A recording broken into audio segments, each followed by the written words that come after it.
better their already strained ties because of the Trudeau regime. Ever since Niger killing came to the fore, Trudeau has been accusing India with no proof, no substantial evidence, but that could be completely, refreshed with this particular engagement. So all eyes will be on how Prime Minister Modi and Mark Carney will probably iron out the differences and refresh the India-Canada ties. That's right, Deepak. We're seeing these pictures coming in right now and just telling our viewers what is happening. If you're just watching us, this is Prime Minister Modi has just landed in Canada and he's here for the G7 summit. A very important summit, especially when we see the world's most advanced economies come together on the same platform. And India on its way up when it comes to climbing its way up to become one of the top 3 largest economies in the world. I just want to go back to Deepak. And Deepak, this is very important, that we are highlighting this because the G7 summit has one of the top economies, most advanced economies in the world. We're talking about US, France, UK, Italy, Germany, Canada, Japan, and the European Union. And there's also participation coming in from the UN, the World Bank, and the IMF. Deepak.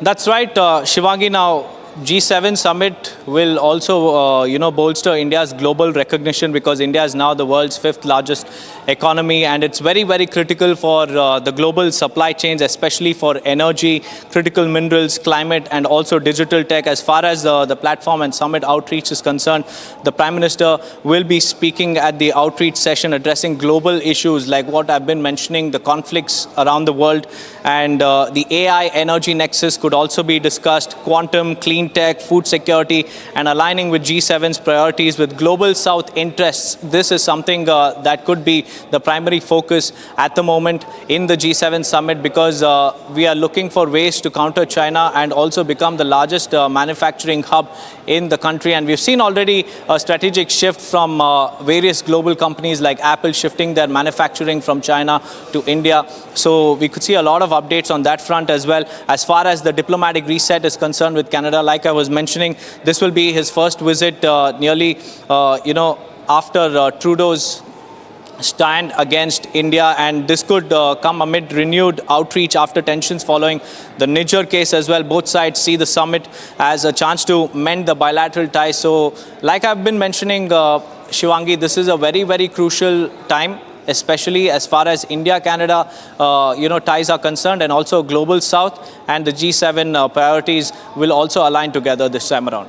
That's right. That's right. Very important visit coming in. Deepak, I just want to take our viewers through some of the updates that we see. So Prime Minister Modi has just landed in Canada. We're showing those pictures being received by top officials and leaders there. But just speaking about why this is important, this is coming in as India's GDP is rising. A role in the global supply chains makes it very important, makes India very important to G7 decisions. PM Modi carries the voice of the global South, like my colleague Deepak was saying, linking G7 outcomes with G20 priorities. We see the summit offers a very, very renewed cooperation in India, Canada, and beyond.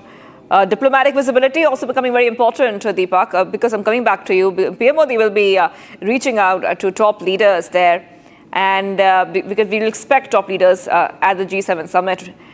And we can perhaps expect more talks, not just on the conflict in West Asia or Russia-Ukraine war, but also talking about dialogue on AI, climate, security. All these will be part of the discussions that will leave a huge impression when it comes to the international stage for India. That's right, Shivangi. Now, there are 3 important goals that India will be looking to achieve, and that first one is security and economy. And the opportunity here for India is that it could contribute to G7 consensus on Middle East, Ukraine, energy and food crisis. As far as investment and tech is concerned, this could drive the ties in clean energy, critical minerals, digital infrastructure, and diplomatic balance is something that is very important because this summit could position India between Western powers and also BRICS rivals for a neutral leadership. And in short, the Prime Minister's presence in Alberta is not very ceremonial. It is strategic to say at this point in time. It confirms India's role as a major voice on key global challenges, strengthens our bilateral ties, especially with Canada, and advances India's vision for a multipolar, equitable world as well. So this G7 summit is very, very crucial, Shivangi. That's right. Deepak, you're telling our viewers exactly about what's happening right now. India is leaving a mark and being invited, like you were saying, to these important summits, like the G7 summit, which is already talking about AI regulation, digital rights, ethical frameworks. India's presence ensures that India is actively participating in these issues of discussion. This is, India is saying that we are not somebody who is just following the rules. We are a nation which is helping write those rules. And this is very important, Deepak. That's right, Shivangi, and India is playing a very, very crucial role as a strategic balancer, especially at a time when the Israel and Iran conflict is escalating and the US is also deepening its military presence. India can now position itself as a stabilizing voice, leveraging its ties with both Tel Aviv and Tehran. India also has 9+ million citizens in the Gulf. Any regional war impacts Indian interests directly as well. And as far as access to advanced technology is concerned, India is seeking deeper cooperation with G7 nations on semiconductors, AI governance, quantum computing, and also cyber security. And a potential India G7 tech framework is also on the cards, probably building on the Quad Tech partnership and the EU digital deals as well.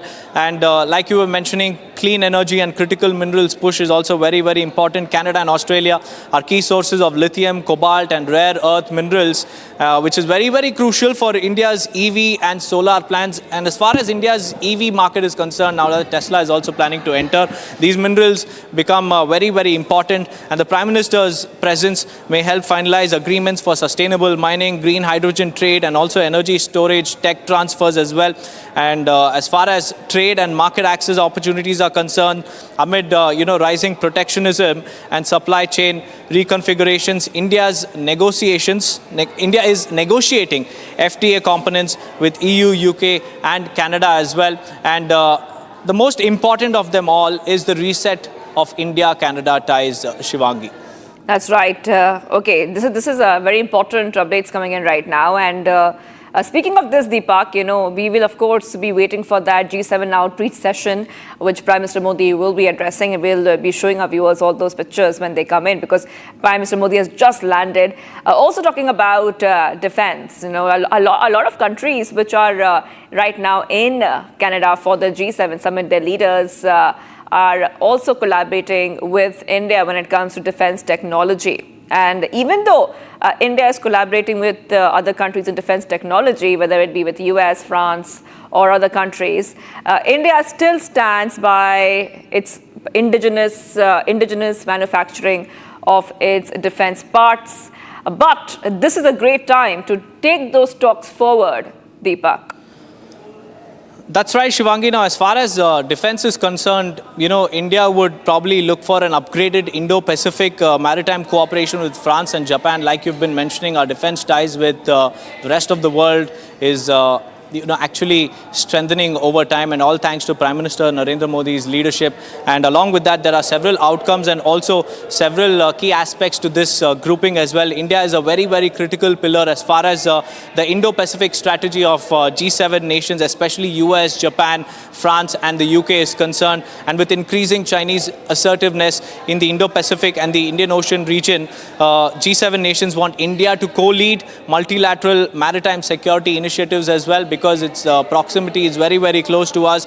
And we can also expect discussions on joint naval drills, intelligence sharing frameworks, and also anti-submarine warfare collaborations. We've seen these collaborations in the past, but this time it will be strengthened and bolstered even further. That is right. Thank you for getting those details, Deepak. We are taking a short break right now. Let's go ahead, viewers, because we have been talking about Prime Minister Modi, who has just landed in Canada for the G7 summit. Taking a short break. Do not go anywhere. We are live this morning.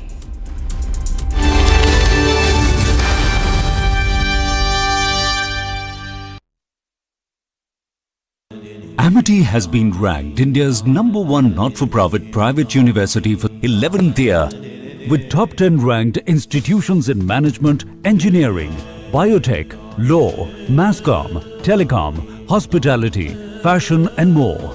Yet another top ranking for Amity University. अब छोलिया हो या लोबिया, सफेद चने या काले चने, सब कुछ मजेदार बने।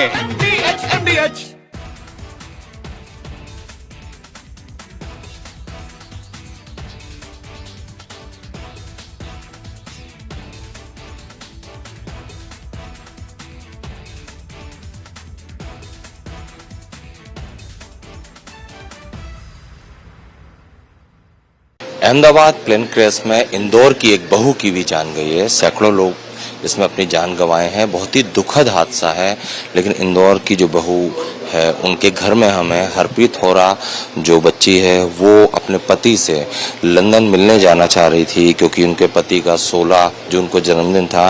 हरप्रीत के ससुर जी हमारे साथ हैं, राजेंद्र होरा, उनसे हम बात करते हैं। सर, कैसे आपको कब फर्स्ट इन्फॉर्मेशन कब मिली इस हादसे की और आपकी बहू की? सर, मीडिया के माध्यम से प्लेन क्रैश की जानकारी मिली, प्रथम वहीं से मिली।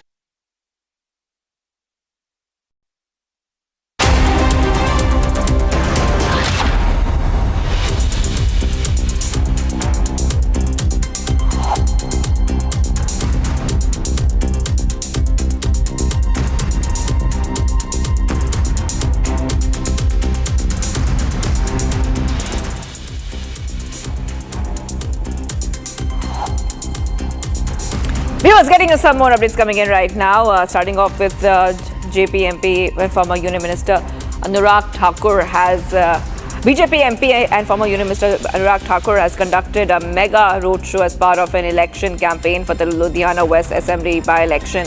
Anurag Thakur launched a scathing attack at Aam Aadmi Party government over the key issue of the state, saying that crimes have increased because of Aam Aadmi Party protecting criminals. And instead of making up Punjab drug-free today, drug abuse has spread its footprints across the state of Punjab. Taking a swipe at Kejriwal, the BJP MP said as soon as Arvind Kejriwal lost the CM chair in Delhi, his entire team and he have camped in Punjab. आपके लोग एक सवाल पूछ रहे हैं। 3 साल बीत गए और 3 सालों में मिला तो केवल 1 लाख करोड़ का और कर्जा मिला। 3.25 लाख करोड़ से बढ़कर 4.25 लाख करोड़ का कर्जा हो गया। नशा मुक्त पंजाब करना था, 5 डेडलाइन पार कर गई, लेकिन नशा मुक्त जो छोड़िए, आज मोहल्ले मोहल्ले नशा बिकना शुरू हो गया। ये जब मुख्यमंत्री की कुर्सी अरविंद केजरीवाल जी की चले गई, पूरे दिल्ली का जो इनका स्टाफ था, ये सब अब पंजाब में डेरा लगा कर बैठे हैं। In the Ludhiana West Assembly constituency by-election, BJP MP Anurag Thakur says the people of Punjab are questioning the additional rupees 1 lakh crore in the state of Punjab. Instead of making Punjab drug-free today, drugs have spread everywhere. The crimes have increased because Aam Aadmi Party protects criminals. DNA tests have verified that the identities of 119 victims so far, who died on June 12th after an Air India flight, Air India 171 crashed in Ahmedabad minutes after takeoff. The efforts are still ongoing to identify over 240 victims who lost their lives in their crash. According to the authorities, the families of all passengers who died in the crash have been contacted. 119 लोगों का DNA match प्रक्रिया हो चुकी है, जिसमें से 76 लोगों को, उनके रिलेटिव को वो उनका पार्थिव देह दिया गया है। जैसे जैसे मैचिंग बढ़ता जाएगा वो रिजल्ट थोड़े फास्ट आएंगे, और ऐसे पैनिक कॉल या उनकी वो सिचुएशन को ठीक करने के लिए हमने काउंसलर रखे हैं। D2 में जहां रजिस्ट्रेशन प्रोसेस होता है, जहां आइडेंटिटी रिवील की जाती है और उनको मैच की जाती है, वहां पर हमने काउंसलर रखे हैं जो उनका फर्स्ट पॉइंट ऑफ कांटेक्ट है। दूसरा उनका सिटिंग अरेंजमेंट है, वहां पर हमने रखा है। Around Bhavnagar district administration team rescued 40 people stranded in flood waters. The students of Model High School were on the road when in the village of Bhavnagar's Mahavuva Taluka when there was a sudden spike in the water level and a flood current in the river. According to the data shared by the State Emergency Operations Centre, 195 of the 251 talukas received rainfall on Monday. Bhavnagar and Amreli being the worst hit districts, with some talukas recording more than 11 inches of rainfall measuring. Heavy rain shower lashed Himachal Pradesh, Shimla and other parts of the state. The Met Department has predicted a wet spell for Himachal Pradesh.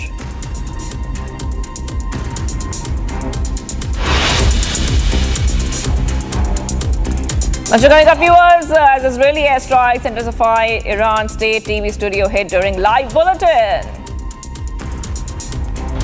Plus, US President Trump calls Russia's removal from G8 a mistake, backs China's inclusion in the grouping. Stay tuned, viewers. We're live this morning.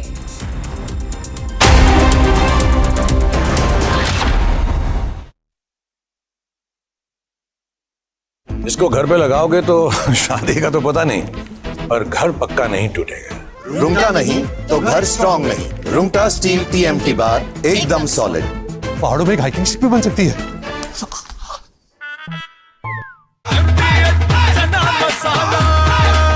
अब छोलिया हो या लोबिया, सफेद चने या काले चने, सब कुछ मजेदार बने। 15 साल हो गया उनको वहाँ पे, 10-15 साल से। और इंडिया में कब से आए थे? इंडिया यहाँ पे उनके मम्मी का हार्ट हो गया था बोल के उनको मिलने आए थे। हाँ। तो 6 दिन में रिटर्न था उनका जाने का, तो 6 दिन में ये हादसा हो गया।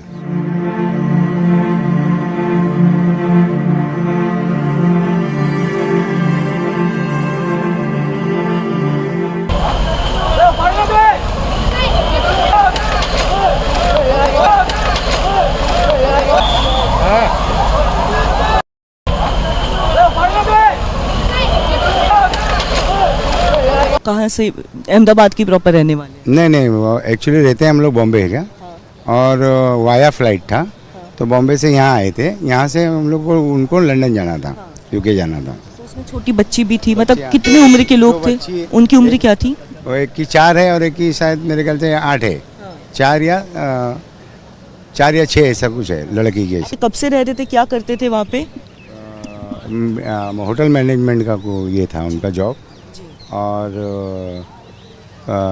15 साल हो गया उनको वहाँ पे, 10-15 साल से।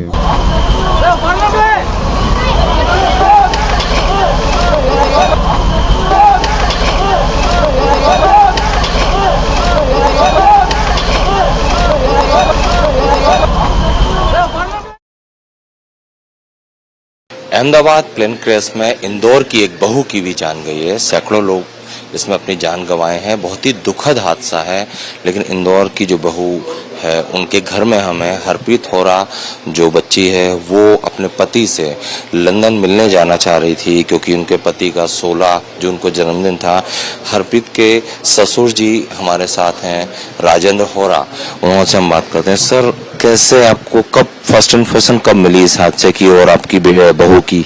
सर, मीडिया के माध्यम से प्लेन क्रैश की जानकारी मिली, प्रथम वहीं से मिली। अब बिटिया उसी प्लेन में जा रही थी, तो नैसर्गिक रूप से मन में डाउट हुआ, पर एक उम्मीद की किरण थी, क्योंकि पहले 30 लोगों का सुना, फिर 50 लोगों का, फिर संख्या बढ़ती चली गई।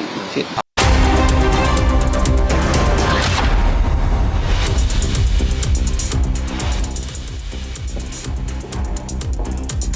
Getting you some top headlines, viewers. PM Modi lands in Calgary. He will attend the 51st G7 summit.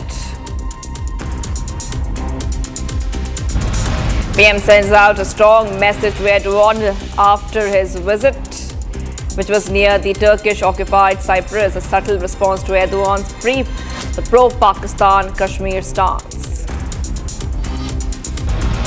As Israeli airstrikes intensify, Iran state TV studio hit during a live bulletin. The anchor, who was midway through the bulletin, had to get up and leave. Financial Action Task Force has strongly condemned Pahalgam terror attack, noting that such an act could not occur without funding. US President Trump calls Russia's removal from G8 a mistake, backs China's inclusion in the grouping.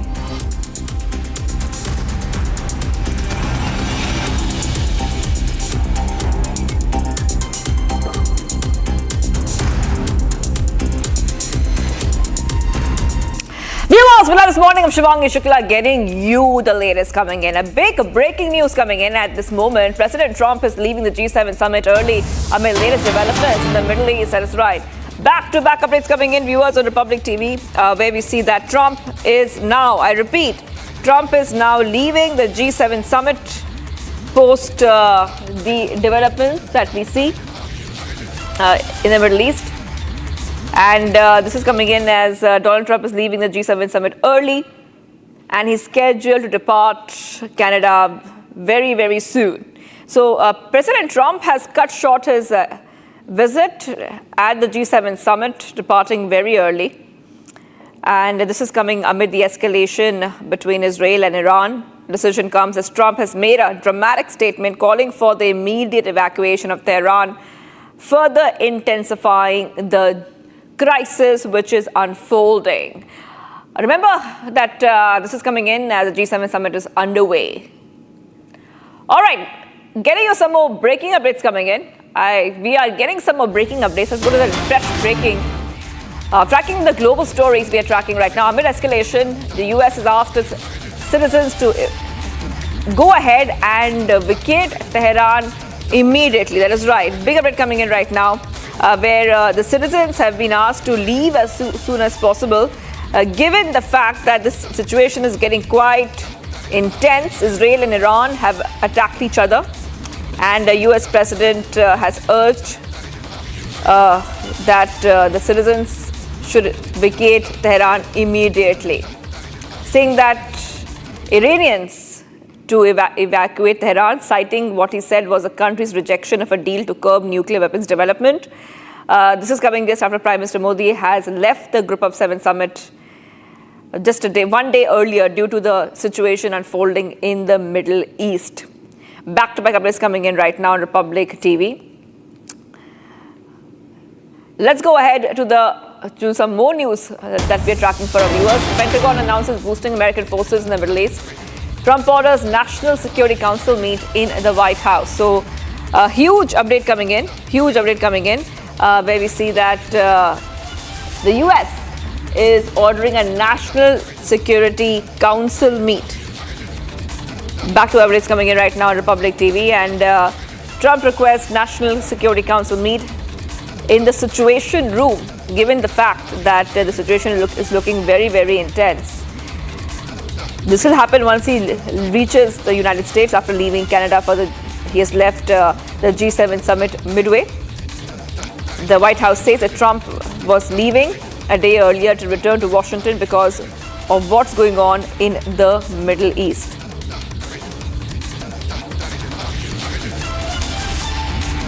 All right, let's go straight across to our guest who's joining us right now. We have with us Major General Rajan Kochar joining us, a defense expert. Thank you for joining us, sir, here on Republic TV.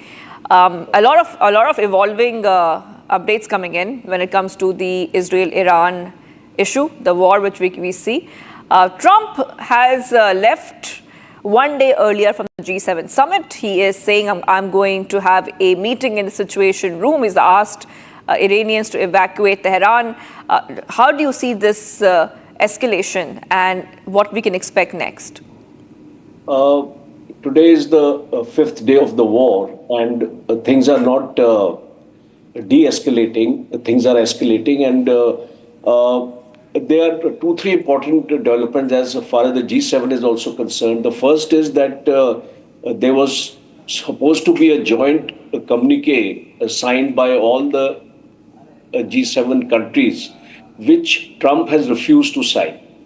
And there seems to be fissures within the G7 on a number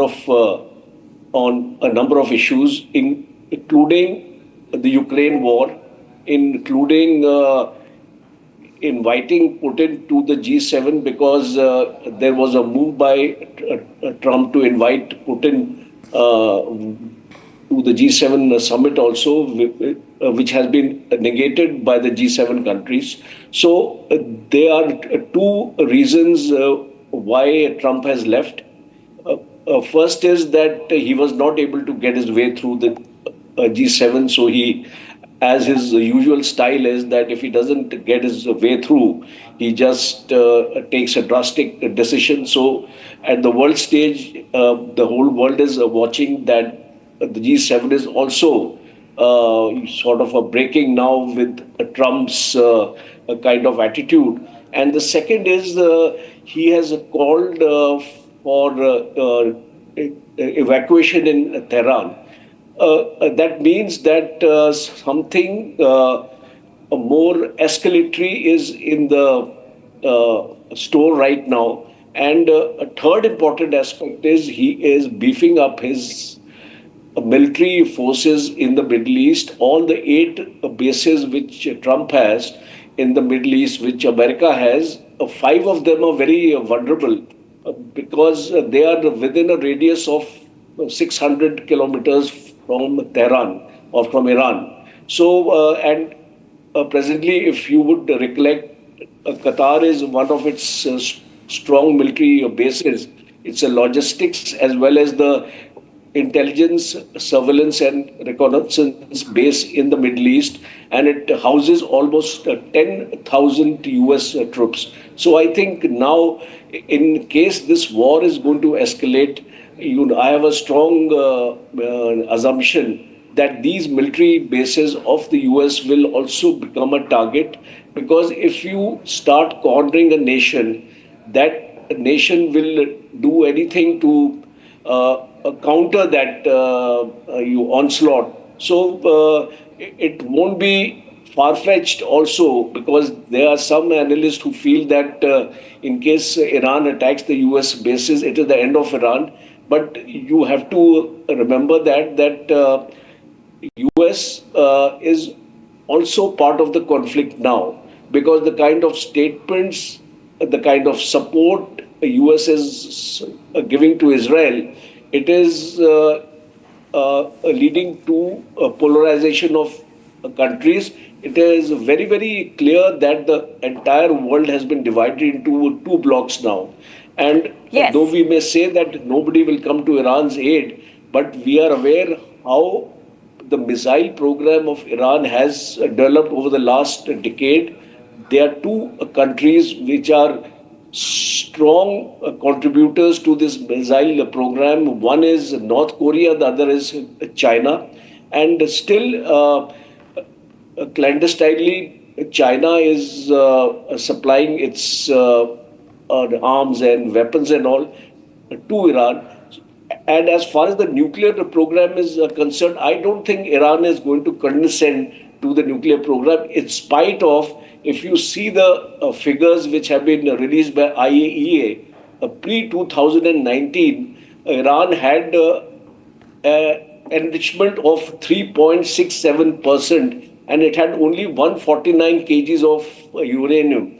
Today, the current state is that Iran has got 409 kgs of enriched uranium to around 60%. And according to experts, the kind of uranium Iran has, it can produce 23 nuclear bombs in a matter of a few months. So that is, I think, the major concern for Israel and the US. And my last point is, you see, there are double standards here. Today, Israel has got around 70 to 80 nuclear warheads, though it is not officially reported. Whereas you are stopping Iran from having a corresponding nuclear arsenal. So I think it is that same pressure should be brought on Israel also to do away with the nuclear programs.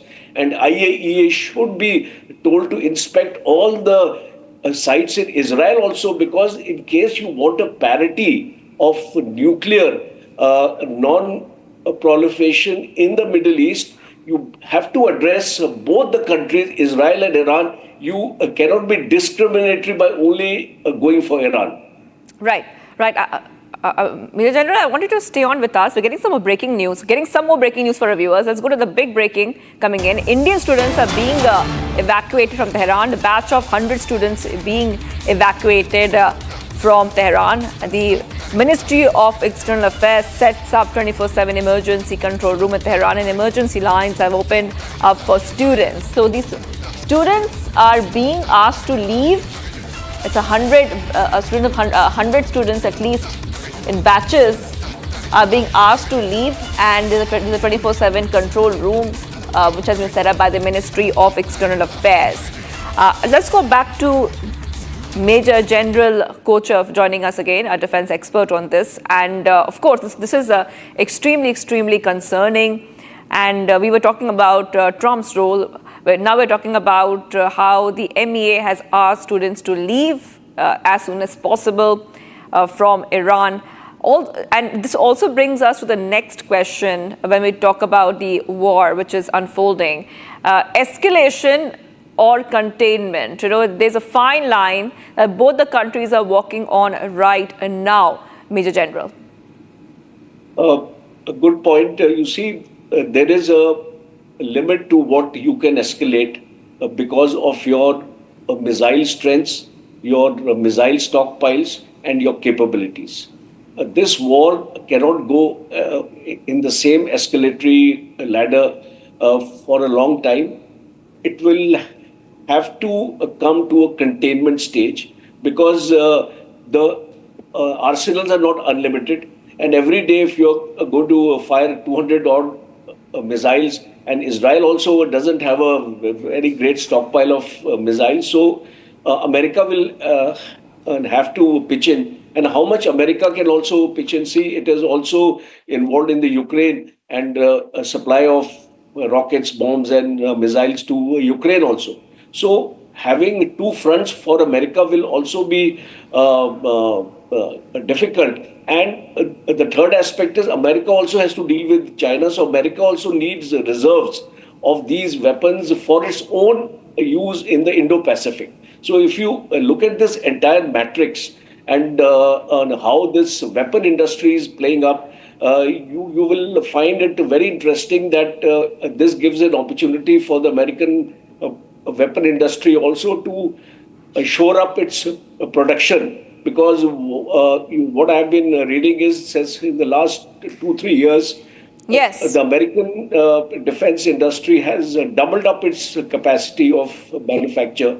And that is what these wars are bringing us, that these defense industries are thriving.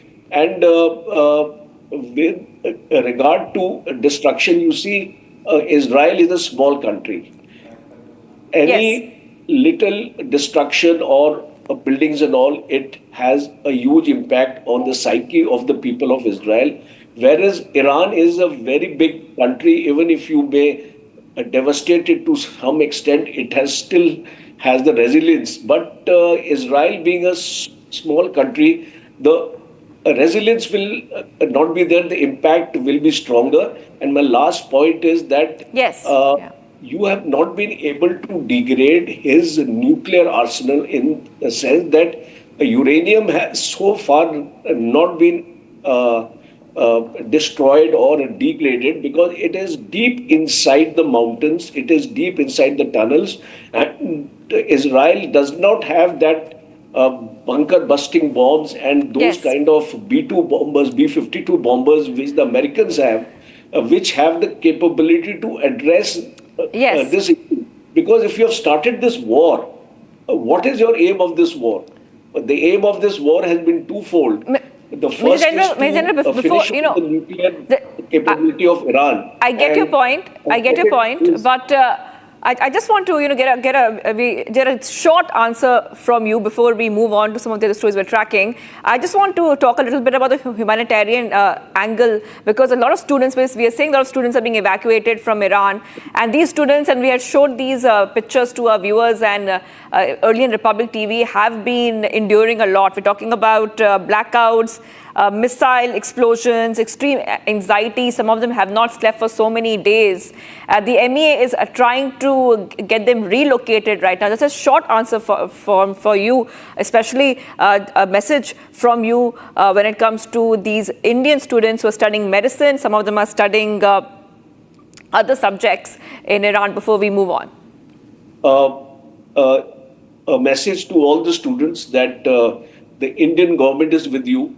Be rest assured that we will get you evacuated at the soonest. Please do not panic. Please get into those shelters wherever you are. Make yourself secure. Don't expose yourself to any kind of a danger right now. And there are two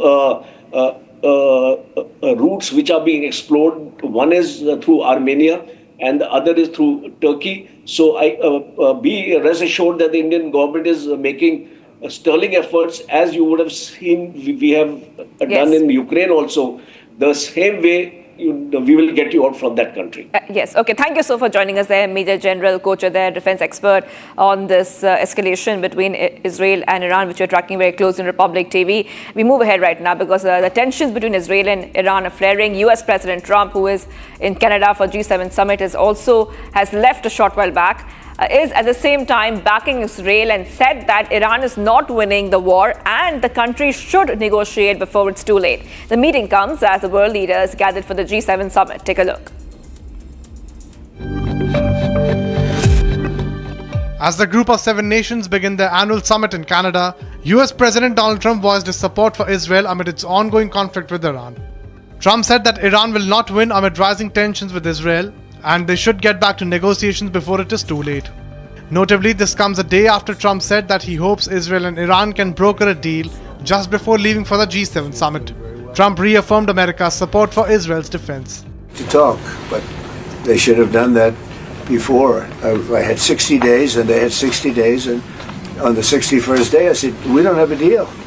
They have to make a deal, and it's painful for both parties, but I'd say Iran is not winning this war, and they should talk, and they should talk immediately before it's too late. At the G7 summit, while other leaders from Britain, Canada, France, Germany, Italy and Japan and the European Union are seeking unity on global crisis, Trump has refused to endorse a joint statement calling for de-escalation. Trump's comment comes as Israel bombarded Iran's state TV in a fresh escalation on Monday. The conflict between Israel and Iran has drawn global attention with growing international calls for de-escalation.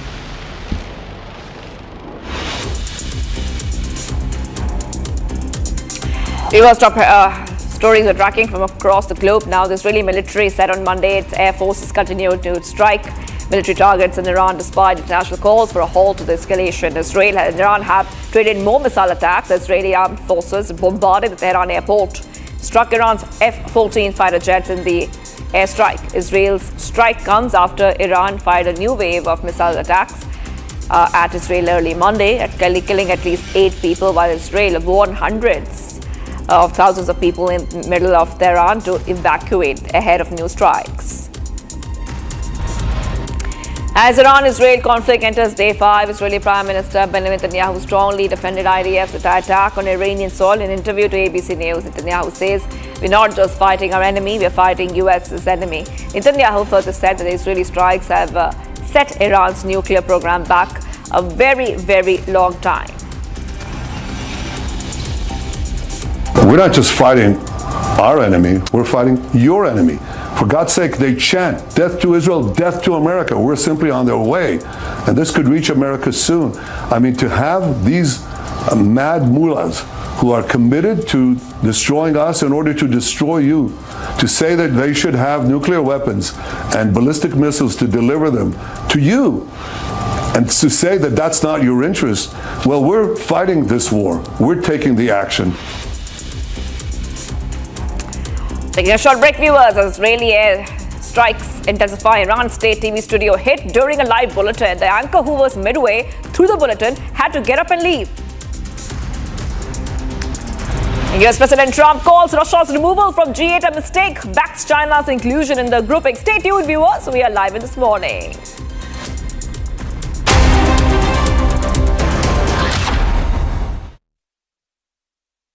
Amity has been ranked India's #1 not-for-profit private university for 11th year, with top 10 ranked institutions in management, engineering, biotech, law, mass comm, telecom, hospitality, fashion and more.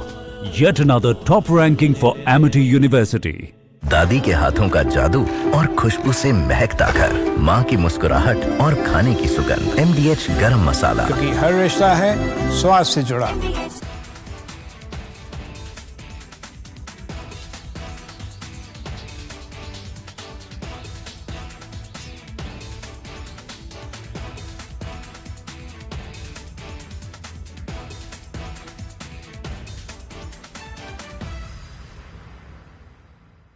Ahmedabad plane crash में इंदौर की एक बहू की भी जान गई है। सैकड़ों लोग इसमें अपनी जान गंवाए हैं। बहुत ही दुखद हादसा है, लेकिन इंदौर की जो बहू है उनके घर में हमें हरप्रीत होरा जो बच्ची है वो अपने पति से लंदन मिलने जाना चाह रही थी, क्योंकि उनके पति का 16 जून को जन्मदिन था।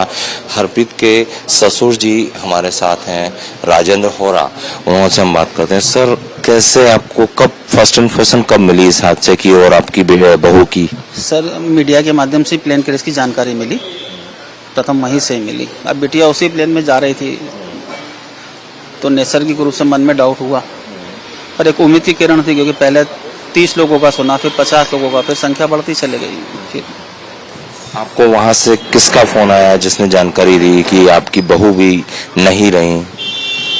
ये न्यूज़ चैनल के माध्यम से कि 242 लोगों में से एक बचा, तो 241 का ही था, और उनके फादर उनको छोड़ने गए थे। वो छोड़ के निकले, कुछ दूरी पहुंचे थे, फिर उनको प्लेन हादसे की जानकारी लगी। फिर उनसे बातचीत करी तो उन्होंने बताया कि प्लेन क्रैश हो गया है, बिटिया उसी में।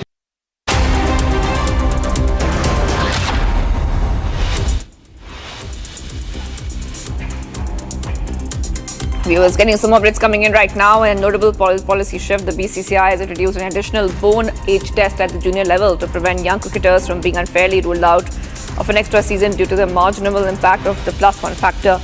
Currently used in age calculations under existing guidelines, players undergo age verification using the bone test method with an extra year added to determine their eligibility for the next season in the same age group. However, this adjustment has occasionally disqualified players by the slimmest of margin.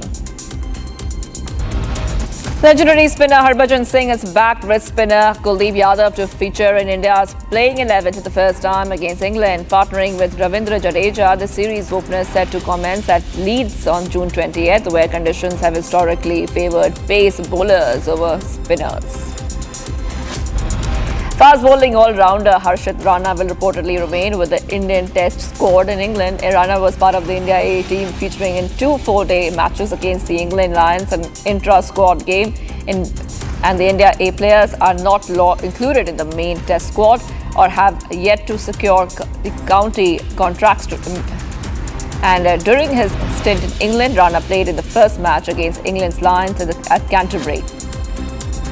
Other news, England's fast bowler legend James Addison said that he relished his duels with Indian icons Sachin Tendulkar and Virat Kohli throughout his remarkable 21-year career, but found Kohli to be the more challenging opponent. Addison, who made his Test debut in 2003, retired last season, concluding an illustrious journey in international cricket. He has achieved notable success against both Indian greats, dismissing Tendulkar 9 times and Kohli 7 times. India will begin their Women's World Cup campaign in Bengaluru against Sri Lanka, who will also benefit from hosting duties, playing 5 matches in Colombo. The tournament set to take place around 5 venues will run from September 30th to November 2nd. Colombo, in addition to hosting Pakistan for 7 matches under the hybrid arrangement between 2 neighbouring nations, their cricket boards and the ICC will further bolster Sri Lanka's hosting advantages.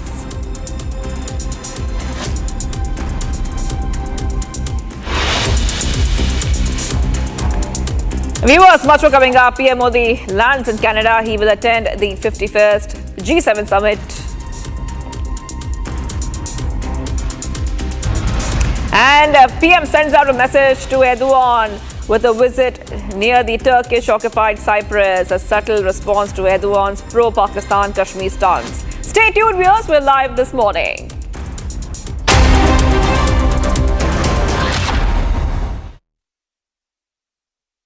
MDH की हल्दी मिर्ची धनिया करे कमाल, ये रंग दे, ये खुशबू दे, ये तीखा, ये कम पड़े, क्या निराला MDH मसाला। आपकी फेवरेट हुंडई कार्स पर मिल रही है अमेजिंग डील्स। वैसे लोगे तो आप हुंडई ही, चाहे दिल की सुनो या डील्स की, तो जल्दी चले आओ हुंडई शोरूम। अब छोलिया हो या लोबिया, सफेद चने या काले चने, सब कुछ मजेदार बने। 15 साल हो गया उनको वहाँ पे, 10-15 साल से। और इंडिया में कब से आए थे? इंडिया यहाँ पे उनके मम्मी का हार्ट हो गया था बोल के उनको मिलने आए थे। हाँ। तो 6 दिन में रिटर्न था उनका जाने का, तो 6 दिन में ये हादसा हो गया।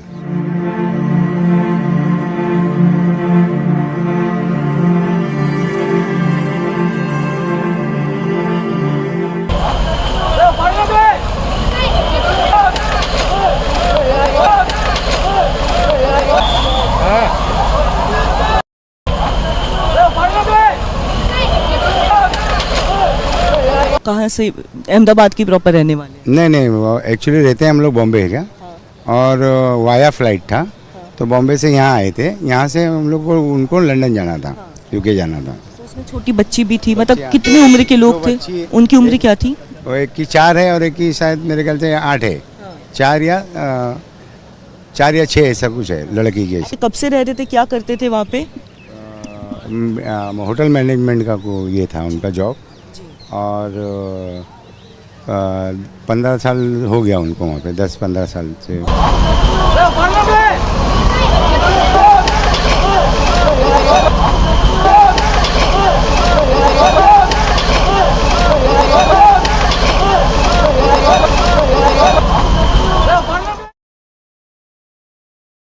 अहमदाबाद प्लेन क्रैश में इंदौर की एक बहू की भी जान गई है। सैकड़ों लोग इसमें अपनी जान गंवाए हैं। बहुत ही दुखद हादसा है, लेकिन इंदौर की जो बहू है उनके घर में हमें हरप्रीत होरा जो बच्ची है वो अपने पति से लंदन मिलने जाना चाह रही थी, क्योंकि उनके पति का 16 जून को जन्मदिन था। हरप्रीत के ससुर जी हमारे साथ हैं, राजेंद्र होरा, उनसे हम बात करते हैं। सर, कैसे आपको कब फर्स्ट इन्फॉर्मेशन कब मिली इस हादसे की और आपकी बहू की? सर, मीडिया के माध्यम से प्लेन क्रैश की जानकारी मिली, प्रथम वहीं से मिली। अब बिटिया उसी प्लेन में जा रही थी तो नैसर्गिक रूप से मन में डाउट हुआ, पर एक उम्मीद की किरण थी, क्योंकि पहले 30 लोगों का सुना, फिर 50 लोगों का, फिर संख्या बढ़ती चली गई। फिर आपको वहां से किसका फोन आया जिसने जानकारी दी कि आपकी बहू भी नहीं रही? ये न्यूज़ चैनल के माध्यम से कि 242 लोगों में से एक बचा, तो 241 का ही था, और उनके फादर उनको। I have seen what it takes to report from the front lines. Accuracy, courage, urgency and responsibility. At Republic School of Journalism, you will be trained for that reality. It's not theory, it's live learning from a working newsroom from day one. If you want to report the truth when it matters the most, Republic School of Journalism is where you begin. Courses begin on 30th June. Apply now.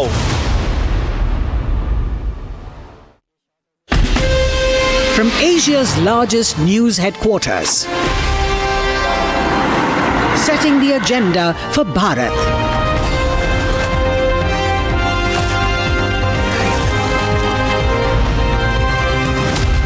You're watching Republic.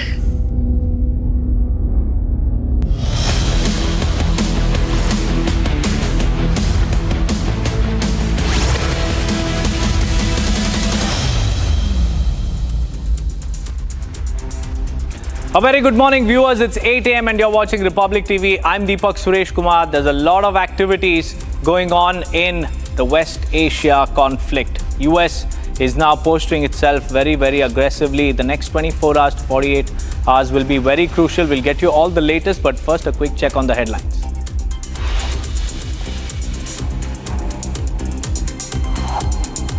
Prime Minister Narendra Modi lands in Canada. He will attend the 51st G7 summit.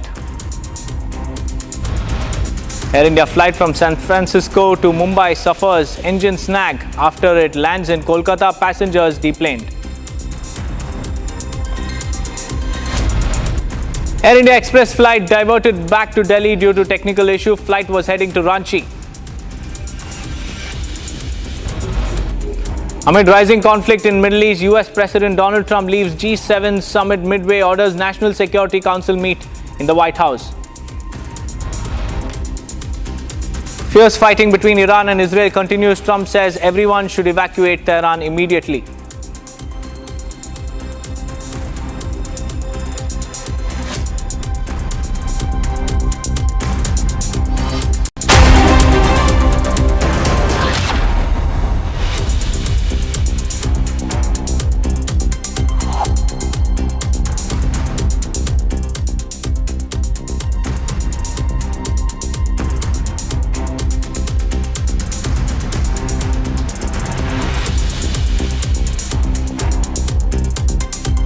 First, our viewers, an Air India flight from San Francisco to Mumbai via Kolkata has suffered a technical snag in one of its engines, requiring passengers to be deplaned during a scheduled halt at the city airport early, and flight AI 180 arrived on time at the city airport at around 12:45 a.m. But a technical snag in the left engine delayed the takeoff at about 5:20 a.m. and an announcement was made in the aircraft asking all passengers to deplane. The captain of the plane told the passengers that the decision was being made in the interest of flight safety. This is another Air India air scare that we are witnessing right now. A Mumbai-bound Air India flight has suffered a technical snag in its left engine, and this flight was arriving from San Francisco to Mumbai via Kolkata. It had made a stop in Kolkata, but after it was scheduled for takeoff, the captain of the plane made an announcement that there is a technical snag, and because of that, the passengers were required to be deplaned. Shivangi is joining us live from the newsroom. Shivangi, back-to-back air scares for passengers. This time it's a flight that was bound to Mumbai from San Francisco via Kolkata. And why is it, Shivangi, that every single time technical snags come only after the plane has either taken off or it has landed at an airport for a pit stop? Why aren't these checks carried out, in prior? That is right. Deepak, that is the same questions that are being asked right now, and that is what Republic TV has been highlighting ever since we have seen a series of disasters when it comes to aviation. Now, let's also tell our viewers that the focus is now shifted to passenger safety, and this is the same question that we have been asking. Usually these technical faults are found just after the plane takes off, which has led to multiple emergency landings, especially of Air India planes in the past few days. So this is an Air India flight from San Francisco to Mumbai. It was going through Kolkata. Then there was technical snag found in its engines, requiring passengers to be deplaned. The captain, like you said, told that the passengers that the decision was made in the interest of flight safety. Now, we will also focus. There's some more similar updates we'll be telling our viewers about when it comes to Air India flights and technical glitches. But before we go to that, let's also tell our viewers that a high-level government panel has been formed. There is a panel which has been formed to assess the gaps in aviation safety, emergency responses, and interagency coordination across airports and airlines. So even though, like you said, we're asking the right questions, there is a government panel which has been formed just to answer those, Deepak. That's right, Shivangi. We have more breaking news coming in. Another Air India flight has been cancelled, and this is another day, another technical snag in the Air India operations. An Air India flight AI 2493 from Mumbai to Ahmedabad never even took off, and it was scheduled for 6:35 p.m. but it was delayed due to an operational issue. But as passengers waited, the clock ran out on the crew's duty hours, and the result was the flight was cancelled. The passengers were abandoned, and accountability is still missing in action. How much will the passengers be made to suffer, and how long will India's aviation giants, Shivangi, get away with this? This is the Mumbai-Ahmedabad flight which has been cancelled, like you were saying, and we were telling our viewers that the focus is again shifted on passenger safety. And the same questions that you're asking, the answers to those will be found out soon, given the fact that the DGC has ordered nationwide technical inspections, especially of fleet-wide inspections of all Boeing 787 Dreamliners in India, focusing on engines, fuel systems and takeoff sensors of all the fleet. So the DGC has already ordered the inspections, and these cases are coming out and showing the glaring gaps when it comes to civil aviation and passenger safety, Deepak. We have all these updates coming in. In fact, there's a series and a line of technical glitches which have been found in airlines, whether it's a domestic airline or it is an airline which is operating internationally, whether it's an airline which is international airline or a domestic airline flying internationally. We have seen these cases back to back in the past few days and highlighted them, Deepak. Right, Shivangi, we have more breaking news as far as the technical snags are concerned. Another flight which was bound to Ranchi was made to take a U-turn after a technical snag was found on this particular flight as well. It was a Delhi to Ranchi Air India Express flight which was forced to return after takeoff. A suspected technical snag led to an abrupt U-turn, leaving flyers anxious and stranded and left in the lurch. It was scheduled to land in Ranchi by 6:20 p.m. but the plane never really made it to Ranchi because a U-turn was ordered after a suspected technical snag was found. And Shivangi, this is another case where the question is the same. It's pretty clear, bold and loud. Why is it that Air India always encounters a technical snag after takeoff? Why are the checks not done properly? That is right. And, what we see right now is even though these flights are diverted or they are making emergency landings and not taking off, which is a better scenario than flying with a technical snag and a disaster waiting to happen. Now remember that the Air India fleets and the Air India planes are under intense scrutiny because, like we told our viewers, the DGC has already ordered a probe. We also have a high-level government panel looking at issues, and we also have safety SOP review underway. So when you talk about pilot training, cockpit response, maintenance schedule to detect any kind of systemic issues, so it is of course there are technical snags, but at the same time the scrutiny is so high right now that the Air India itself is either diverting flights, making emergency landings, or not letting the planes take off. And this is coming in after the centre has ordered a high-level probe, and a report will also be published very soon with all the findings. Deepak, I'm handing it back to you.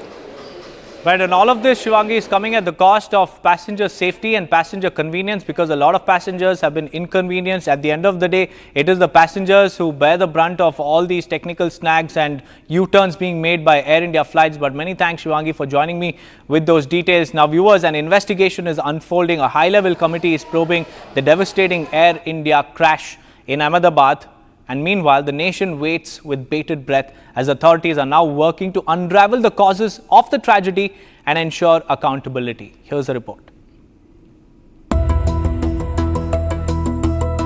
A high-level committee led by the Union Home Secretary convened to probe the devastating Air India crash in Ahmedabad that claimed 274 lives. The committee, formed by the Ministry of Civil Aviation, aims to submit its report within 3 months, detailing the causes of the devastating plane crash and recommending measures to prevent such tragedies in the future. The meeting was attended by the Aviation Secretary, Gujarat government officials, DGCA and Intelligence Bureau representatives. All the stakeholders which were the part of the high-level committee have already left the MHA, but it's very important to know that the details and the reason behind the plane crash is very important to know, and that's what the authorities are investigating also. Now, it was a first meeting today, and there was a discussion between all these stakeholders because the officials from the regulators, DGCA, BCAS were here, the official from Ahmedabad Police was here. It was under the chairmanship of Home Secretary, also the Civil Aviation officials were also here. So all these stakeholders today met and at large discussed exactly what would have went wrong. They also discussed about several videos which had emerged during the time of the plane crash. The committee will examine existing standard operating procedures and guidelines to identify potential lapses. A parallel probe by the Aircraft Accident Investigation Bureau, AAIB, is also underway, with international experts from the US National Transport Safety Board, the NTSB, joining the investigation. DNA samples of 119 victims have been matched, and 76 bodies have been handed over to their families. Authorities are working to identify the remaining victims, with nearly 600 doctors, assistants, and drivers assisting in the process. As the investigation unfolds, questions linger upon the aircraft's airworthiness and the response to the emergency. The lone survivor's testimony and eyewitnesses' account will be vital in piecing together the events leading up to the crash. With international experts involved, the investigation is expected to provide a comprehensive understanding of the incident, ensuring that lessons are learned and implemented to enhance aviation safety. Well, moving on, viewers, this story that we are about to tell you is from the National Capital Region. A Haryana model, a 24-year-old, her life was snuffed out of her and she was found dead in a canal, and the parents and family members are left with a void that can never be filled. The investigation unravels as to what really happened in this particular story. Take a look. In a spine-chilling incident, the body of a young woman found in the NCR canal between Khanda and Jharoti villages of Haryana. The deceased has been identified as Sheetal, a model associated with Haryanvi music industry, originally from Khalila Majra village in Panipat. Sheetal's body was later found in a canal, and her family performed her last rites, refusing to comment on the incident. ये वही नहर है, आप देखिए ये वही spot है। सबसे एक्सक्लूसिव तस्वीर आपको दिखा रहे हैं, यहीं से वो बॉडी जो है इसी जगह से उठा करके इस तरफ लाई गई थी। और यहाँ पर बताया जा रहा है, जो स्थानीय लोग हैं यहाँ पर, उन्होंने कहा कि यहीं पर वो जो लाश है वो यहाँ पर रखी गई थी। काफ़ी देर तक वो लाश जो है यहाँ पर रखी गई थी। ये तस्वीरें सबसे अहम हो जाती है। आप देखिए दूर दूर तक आपको कोई भी यहाँ पर रिहायशी घर नज़र नहीं आएगा। ये पूरा एरिया जो है एक तरह से जंगल नुमा एरिया है और इस वक्त आपको ये नहर नजर आ रही होगी। फिलहाल यहाँ पर आप बहाव देखिए, पानी का बहाव भी यहाँ पर बहुत तेज है। The mother is inconsolable.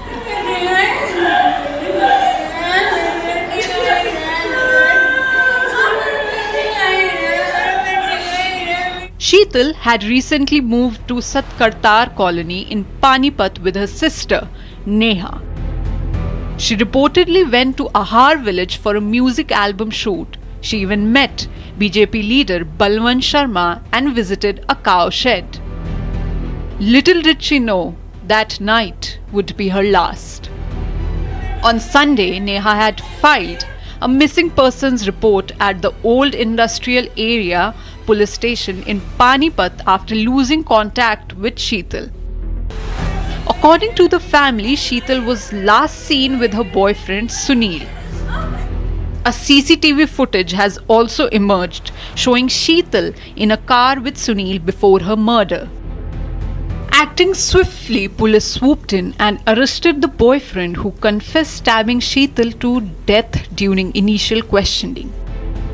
कल देर शाम थाना खरकोदा के अंतर्गत एक सूचना प्राप्त हुई थी कि एक व्यक्ति की चाकुओं से गोदकर हत्या कर दी गई है, जिसके संदर्भ में तुरंत मौके पर पुलिस ने कार्रवाई करते हुए वहां पर अभियोग अंकित किया है और अनुसंधान के लिए आगामी टीमें बनाई गई हैं ताकि धरपकड़ की जा सके। इसके अतिरिक्त एक सूचना ये प्राप्त हुई थी कि एक युवती की डेड बॉडी नहर के अंदर आ रही है। उनको शिनाख्त के लिए बाहर निकाला गया है। शिनाख्त उसकी हो गई है। ये उरलाना कला पानीपत से एक एफआईआर दर्ज है जिसमें शीतल नाम की लड़की का आइडेंटिफिकेशन इसमें हुआ है। आगामी कार्रवाई के लिए पुलिस अपनी आगामी कार्रवाई कर रही है। As per sources, Sunil had also tried to mislead the police by staging an accident at the canal. However, the police saw right through the facade. The police will now present the accused in court today and seek police remand to interrogate him further. The court will soon decide Sunil's fate, but for Sheetal's family, justice may never be enough to heal the wounds of their irreparable loss. Moving on, viewers, Prime Minister Narendra Modi's visit to Cyprus wasn't just diplomatic, it was symbolic indeed. While in Nicosia, Prime Minister Modi paused with the Cypriot president to view the mountains that lie under Turkish occupation since 1974. And the moment is being seen as a quiet but firm message to Turkish President Erdogan. Especially, it is very, very significant as Turkey has repeatedly internationalized Kashmir and targeted India at global platforms. And with this move, Prime Minister Modi has underlined India's stance on sovereignty and territorial integrity, mirroring Cyprus's call for reunification and also resisting foreign occupation. Here's the report to know more.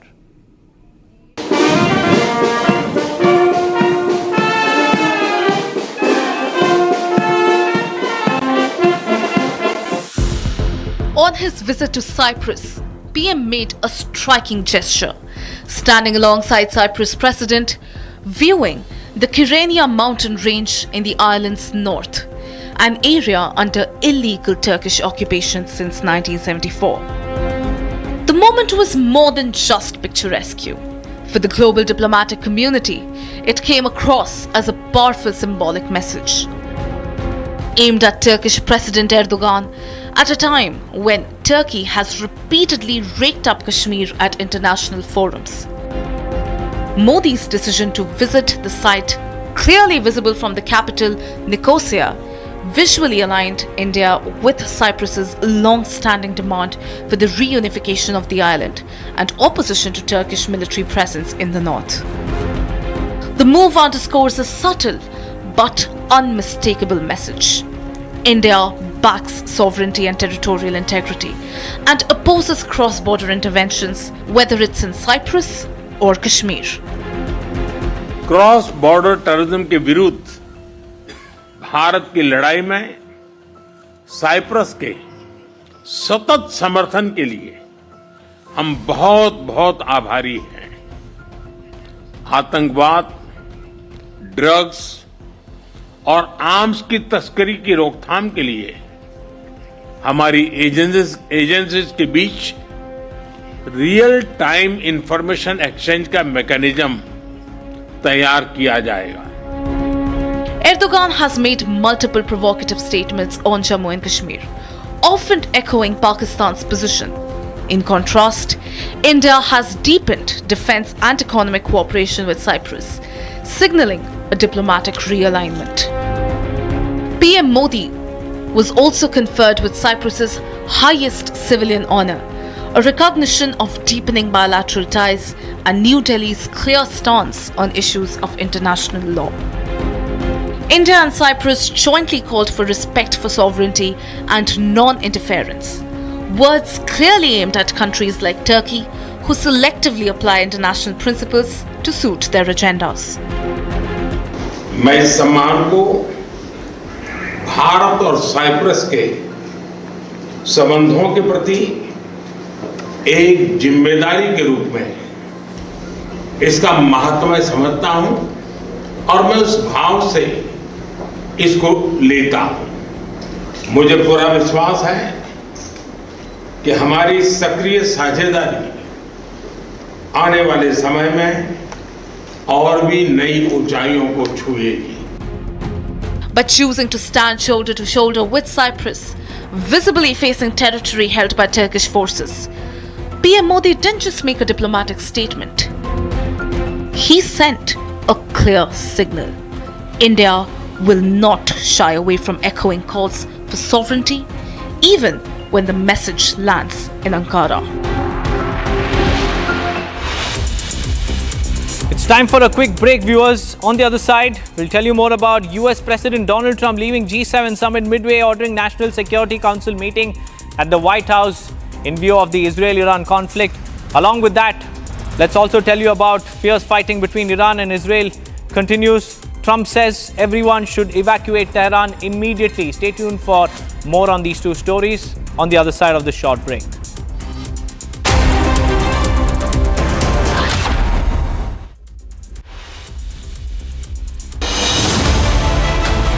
I have seen what it takes to report from the front lines.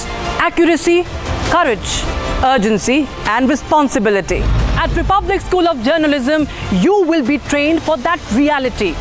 It is not theory. It is live learning from inside a working newsroom from day one. If you want to report the truth when it matters the most, Republic School of Journalism is where you begin. Course begins on the 30th of June. Apply now.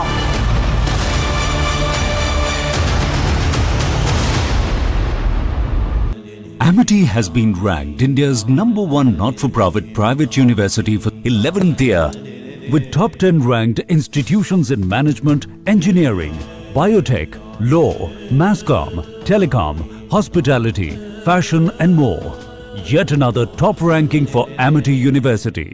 MDH की हल्दी मिर्ची धनिया करे कमाल, ये रंग दे, ये खुशबू दे, ये तीखा, ये कम पड़े, क्या निराला MDH masala.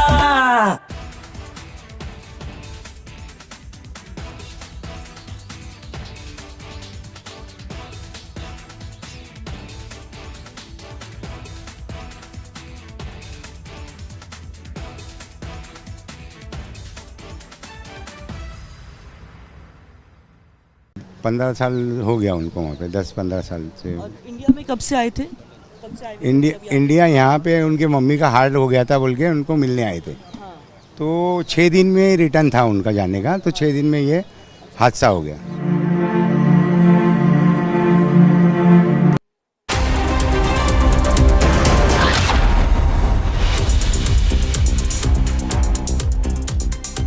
Welcome back, viewers. Let's now take a look at the other top stories that we are tracking from across the nation. Let's get started.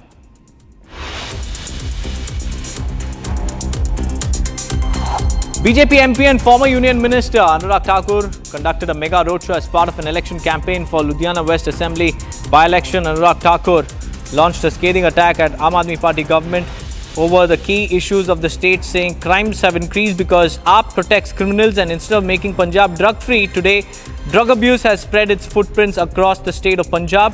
Taking a swipe at Kejriwal, the BJP MP said, and I quote, "As soon as Arvind Kejriwal lost the Chief Minister's chair in Delhi, his entire team and he have camped in Punjab." Punjab के लोग एक सवाल पूछ रहे हैं, 3 साल बीत गए और 3 सालों में मिला तो केवल 1 लाख करोड़ का और कर्जा मिला। 3.25 लाख करोड़ से बढ़कर 4.25 लाख करोड़ का कर्जा हो गया। नशा मुक्त पंजाब करना था, 5 डेडलाइन पार कर गई, लेकिन नशा मुक्त जो छोड़िए, आज मोहल्ले मोहल्ले नशा बिकना शुरू हो गया। ये जब मुख्यमंत्री की कुर्सी अरविंद केजरीवाल जी की चले गई, पूरे दिल्ली का जो इनका स्टाफ था, ये सब अब पंजाब में डेरा लगा कर बैठे हैं।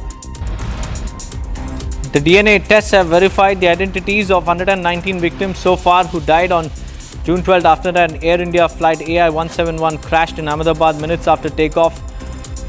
The efforts are still ongoing to identify over 241 victims who lost their lives in the air crash. According to the authorities, the families of all passengers who died in the crash have been contacted.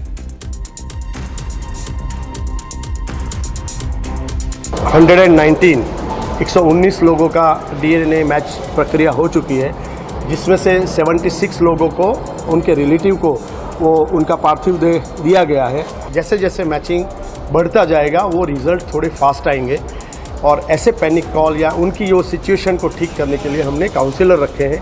D2 में जहाँ registration process होता है, जहाँ identity reveal की जाती है और उनको मैच की जाती है, वहाँ पर हमने काउंसलर रखे हैं जो उनका फर्स्ट पॉइंट ऑफ कॉन्टैक्ट है। दूसरा उनका सिटिंग अरेंजमेंट है, वहाँ पर हमने रखा है। Around Bhavnagar district administration team rescued 40 people stranded in floodwaters. The students of Model High School were on the Rathol Talgajada road near Talgajada village of Bhavnagar's Mawa Taluka when there was a sudden spike in the water level and a flood current in the Rupao river.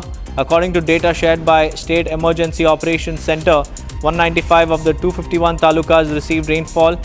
Bhavnagar and Amreli being the worst hit districts, with some talukas recording more than 11 inch of rainfall. Heavy rains lashed Himachal Pradesh, Shimla and other parts of the state. The Met Department has predicted a wet spell in Himachal Pradesh till Sunday, along with light to moderate rains in lower and mid-higher hills. The Met Department has also issued a yellow warning for thunderstorm accompanied with gusty winds at a speed of 40 to 50 kilometers per hour at isolated places in majority of the districts from Tuesday to Friday. The weather office said Kangra was the wettest in the state, logging 33.6 mm rains during the past 24 hours, followed by 32.4 millimeters in Shimla, 30 mm in Thyog, 29.1 mm in Chowari, 27 mm in Karsog and 23.8 millimeters in Palampur.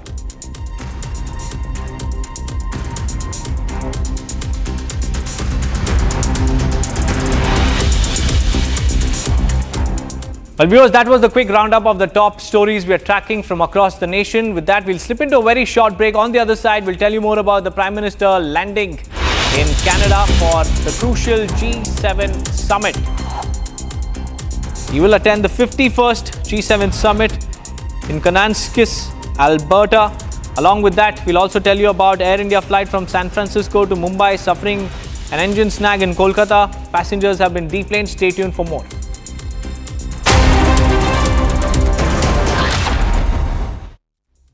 विमल में गुलिस्तां के ये कुछ लजीज फरिश्ते जब साथ घुलें तो जी ललचाए और दिल कहे कि स्वाद की जुबान में खुद को ऐसे डुबाऊं कि निकल ना पाऊं। विमल की जुबान कुछ है ही ऐसी, मानते हैं? विमल, बोलो जुबान कैसी? MDH की हल्दी मिर्ची धनिया करे कमाल, ये रंग दे, ये खुशबू दे, ये तीखा, ये कम पड़े, क्या निराला MDH मसाला। अहमदाबाद प्लेन क्रैश में इंदौर की एक बहू की भी जान गई है। सैकड़ों लोग इसमें अपनी जान गंवाए हैं। बहुत ही दुखद हादसा है, लेकिन इंदौर की जो बहू है उनके घर में हमें हरप्रीत होरा जो बच्ची है वो अपने पति से लंदन मिलने जाना चाह रही थी, क्योंकि उनके पति का 16 जून को जन्मदिन था। हरप्रीत के ससुर जी हमारे साथ हैं, राजेंद्र होरा, उनसे हम बात करते हैं। सर, कैसे आपको कब फर्स्ट इन्फॉर्मेशन कब मिली इस हादसे की और आपकी बहू की? सर, मीडिया के माध्यम से प्लेन क्रैश की जानकारी मिली, प्रथम वहीं से मिली। अब बिटिया उसी प्लेन में जा रही थी तो नैसर्गिक रूप से मन में डाउट हुआ, पर एक उम्मीद की किरण थी, क्योंकि पहले 30 लोगों का सुना, फिर 50 लोगों का, फिर संख्या बढ़ती चली गई। फिर आपको वहां से किसका फोन आया जिसने जानकारी दी कि आपकी बहू भी नहीं रही? ये न्यूज़ चैनल के माध्यम से कि 242 लोगों में से एक बचा, तो 241 का ही था, और उनके फादर उनको छोड़ने गए थे। वो छोड़ के निकले, कुछ दूरी पहुंचे थे, फिर उनको प्लेन हादसे की जानकारी लगी। फिर उनसे बातचीत करी तो उन्होंने बताया कि प्लेन क्रैश हो गया है, बिटिया उसी में ही थी। 16 तारीख को शायद हरप्रीत के जो हस्बैंड हैं रॉबी, उनका बर्थडे था, उनसे मिलने जा रही थी। हाँ जी, पहले 19 को जा रही थी, 16 को बर्थडे था, तो बेटे के साथ उसने प्लान किया कि यूरोप भी घूमेंगे साथ में हम, तो वो इस हिसाब से 12 तारीख को निकल गई थी। 15 तारीख को यूरोप घूमने की तैयारी थी उनकी। जी, हादसे के लिए आप सर किसको जिम्मेदार मानते हैं? एयर इंडिया में पहले भी कई शिकायतें आती रही हैं, तो इस हादसे का जिम्मेदार किसे मानते हैं आप? सर, ये तो मैं नहीं कह सकता, पर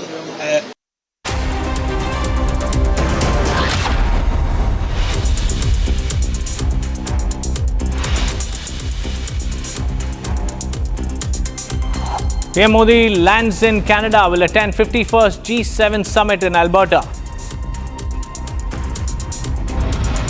Air India flight from San Francisco to Mumbai suffers engine snag in Kolkata, passengers deplaned. Air India Express flight diverted back to Delhi due to tech snag. Flight was heading to Ranchi.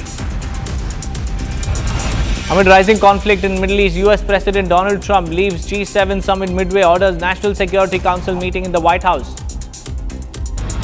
Fierce fighting between Iran and Israel continues. Trump says everyone should evacuate Tehran immediately.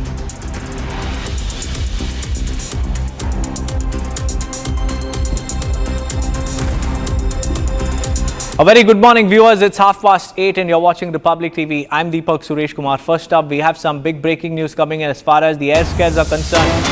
Air India flight from San Francisco to Mumbai via Kolkata suffered a technical snag in one of its engines, requiring all passengers to be deplaned during a scheduled halt at the city airport in Kolkata.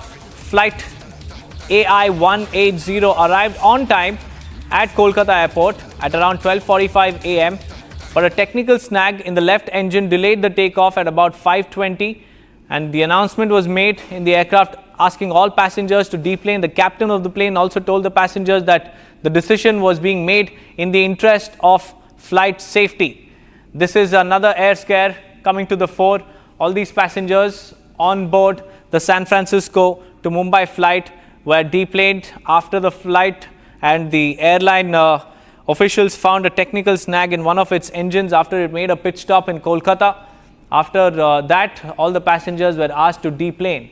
This is yet another incident to the series of incidents that Air India flights are encountering in the last couple of days. In just less than 24 hours, viewers, 5 Air India flights, at least 5 of them have suffered technical snags. Either they have been cancelled or a U-turn was ordered.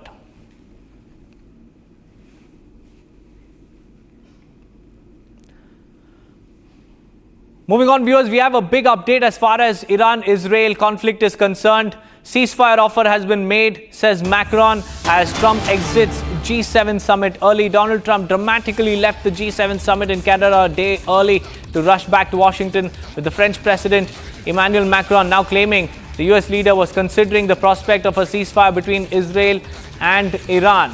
Macron has said that Iran has called for ceasefire because Iran has been completely bombarded by Israel. So far, the casualties have surpassed the 220 figure. Several of its surface-to-air missile launchers have also been reduced to rubble. They've been reduced to dust by Israeli strikes, and several of its nuclear plants have also suffered damages.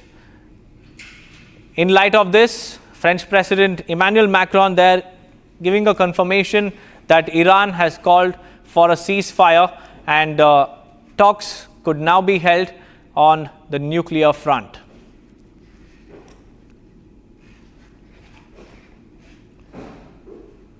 In a major escalation, viewers, amid the ongoing conflict between Iran and Israel, Israeli forces launched a new wave of attacks on Iran, targeting its state TV. A dramatic video online showed the attacks on Iran's studio during the live broadcast, and the attack came after Israeli Defense Minister warned that Iran's state television and radio were about to disappear completely after an evacuation warning was also issued in Tehran, where the broadcaster is based. The video clearly shows how Israeli strikes forced them to vacate.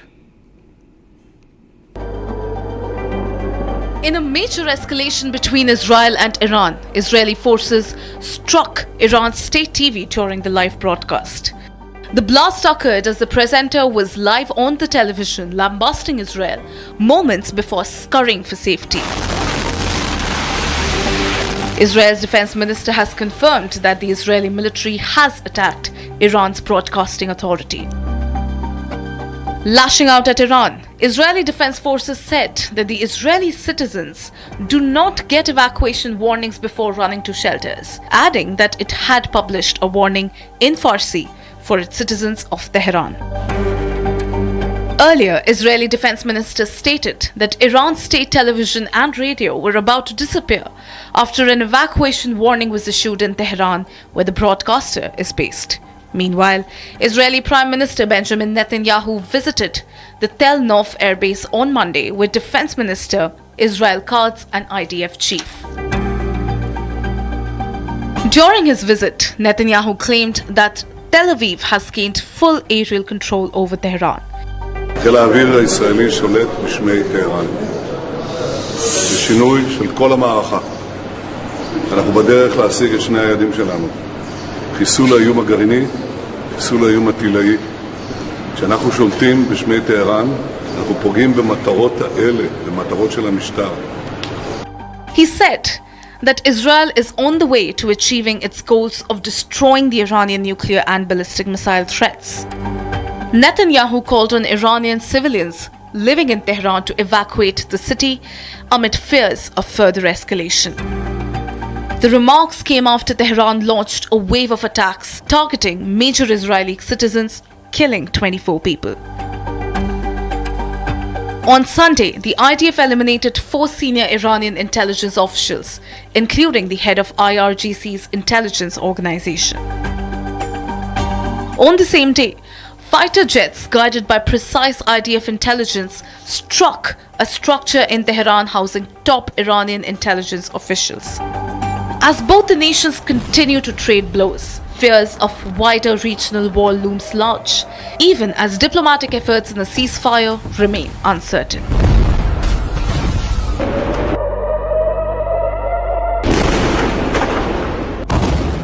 Viewers, as the tensions between Israel and Iran fled, US President Donald Trump, who is in Canada for G7 summit, backed Israel and said that Iran is not winning the war and that the country should negotiate before it's too late. And the meeting comes as the world leaders gathered for G7 summit, and Donald Trump rushed out of that summit to reach Washington, and troops have also been deployed in the Middle East. Here's a complete report of what happened during the G7 summit meeting.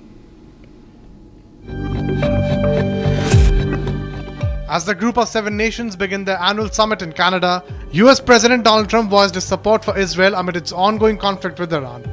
Trump said that Iran will not win amid rising tensions with Israel, and they should get back to negotiations before it is too late. Notably, this comes a day after Trump said that he hopes Israel and Iran can broker a deal just before leaving for the G7 summit. Trump reaffirmed America's support for Israel's defense.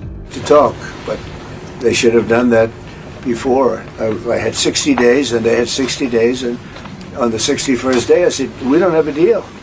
They have to make a deal, and it's painful for both parties, but I'd say Iran is not winning this war, and they should talk, and they should talk immediately before it's too late. At the G7 summit, while other leaders from Britain, Canada, France, Germany, Italy and Japan and the European Union are seeking unity on global crisis, Trump has refused to endorse a joint statement calling for de-escalation. Trump's comment comes as Israel bombarded Iran's state TV in a fresh escalation on Monday. The conflict between Israel and Iran has drawn global attention with growing international calls for de-escalation. Viewers, now in our next video, we break down the latest and the most critical developments in the escalating conflict between Iran and Israel, with over 150 missiles fired in a dramatic retaliation. The tensions are rising in the Middle East and are sparking fears of a broader regional war. Take a look. So as we all know, Iran has been attacked and it has struck back. There was a mutt and Jeff process going on.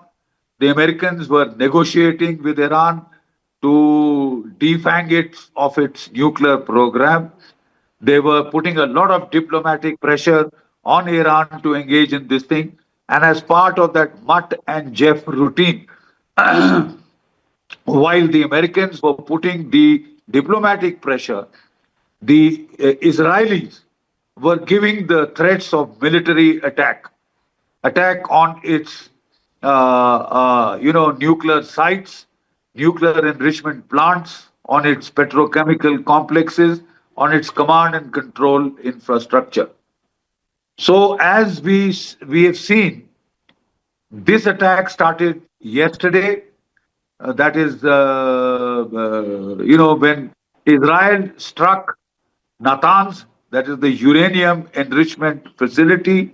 They struck the command and control headquarters of the IRGC, the Iranian Revolutionary Guard Corps in Tehran, and they also struck the Isfahan, as also the terminal at the island, the Khark Island, which is the oil terminal, the biggest oil terminal of Iran.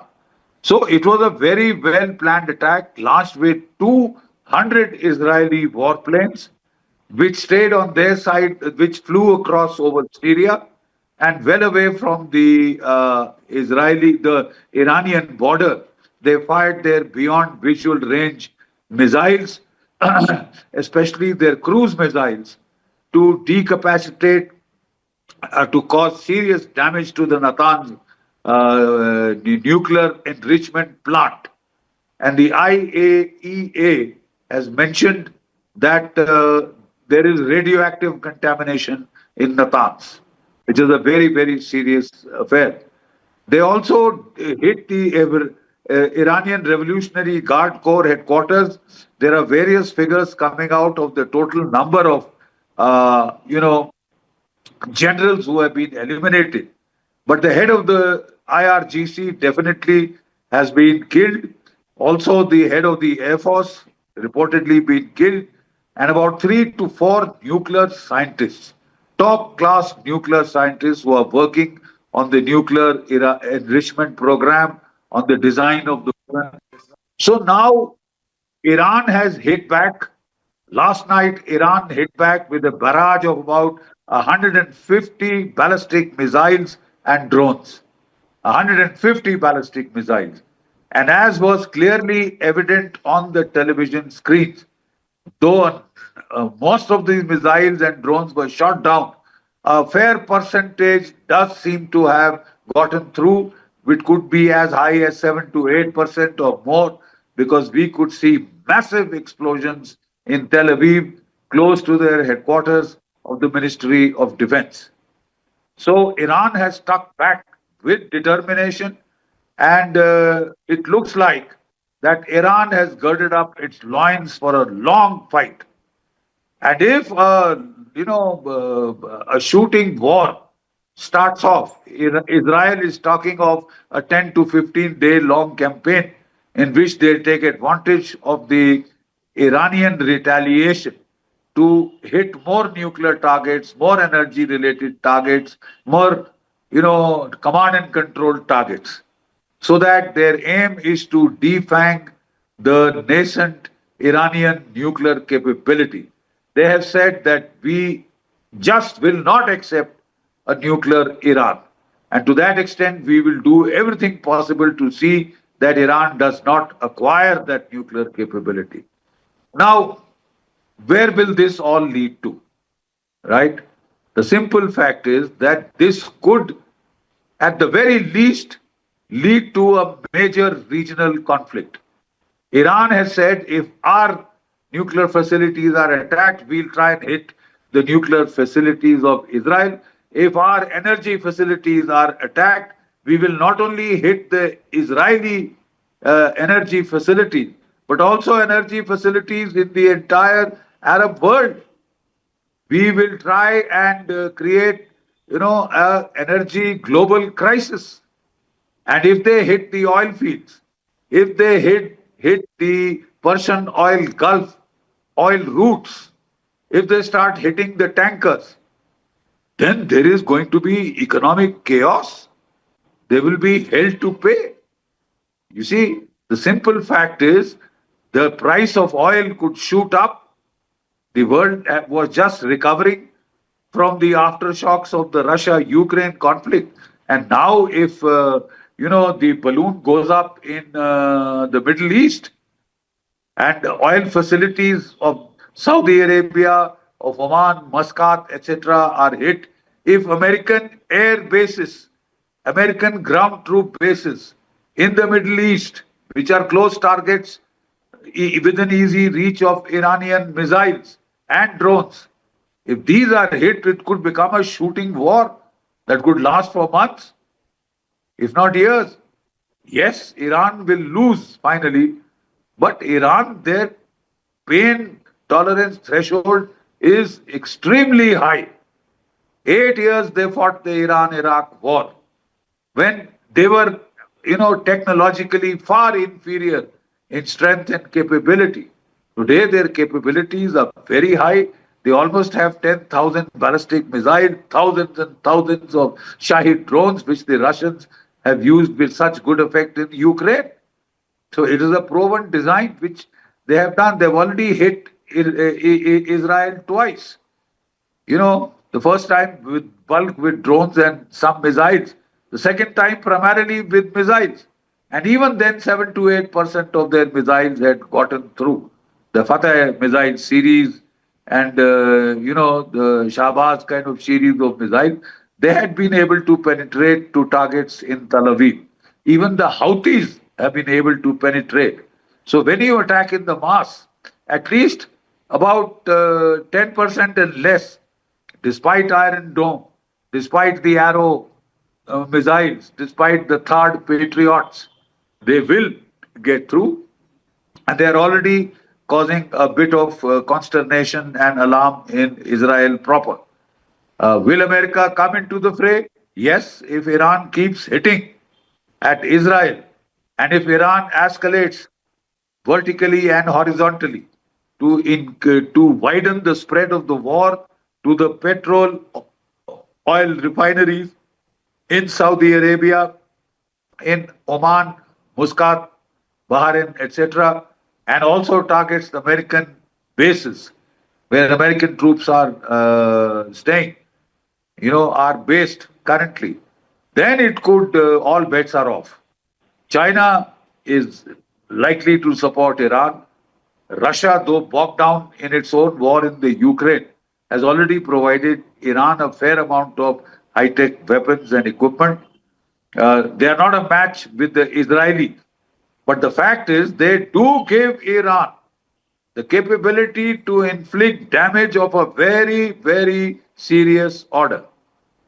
So that exactly is the problem. And if it lengthens out, then you can be sure that over a period of time, other actors could join the conflict. You may destroy Iran. You may destroy Iran. You may try and carry out regime change there. But the threshold of tolerance of the Iranian people, their pain thresholds are extremely high. Even in the past, like I said, in the Iran-Iraq war, 8 years of mayhem and massacres they withstood, but they almost defeated Iraq, and Iran took the war back to inside Iraq. That was the level of the tenacity of their defense. So this is a very, very grim and foreboding scenario.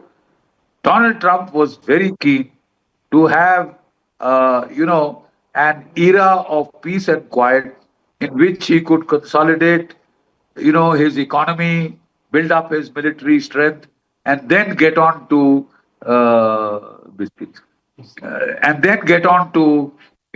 any major or with China or with both. He didn't want to get bogged down straight away.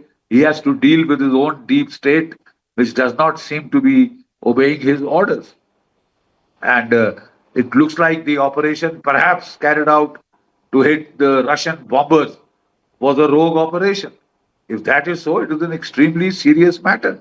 And he will take some time to assert control. So he was keen, as a grand strategic design, to have an era of peace and quiet in which he would consolidate the American economy. The turmoil that has been created by the induction of the tariffs and trade barriers, etc., all that would have settled down. But looks like he's not going to get that era of peace and quiet. And that has very grim prognostications for the rest of the world. We are headed towards a period of major wars and conflicts. Unfortunately, however much we may not like it, however much we may not want it, nobody can escape the grim conclusion the Russia-Ukraine war is 3.5 years and counting. No end in sight. It is only escalating. The war in the Middle East, is continuing and escalating. The Houthis, the Hezbollah, the Hamas will now try and come to the help of Iran. And therefore, there will be all-round fighting in the Middle East. And if China decides this is the precise time it wants to invade Taiwan, well, then you have a world war on your hands, whether you want to or you don't. That is the grim, very grim prognostication and forecast. We are headed for war and violence on a scale which has been unprecedented. Was last seen only in World War I and World War II. A lot of people say that it can't be World War III because World War II, World War I, the Western powers were colonizing powers. They had their colonies in Asia and Africa, which were forced to join the war, whether they liked it or not. I fully understand that things have changed. But if the thing escalates to nuclear levels, that will affect the whole globe. Please understand this. A lot of people try and teach me history, current history. I'm well aware of current history. I'm saying that World War I was a multipolar conflict. World War II was a multipolar conflict.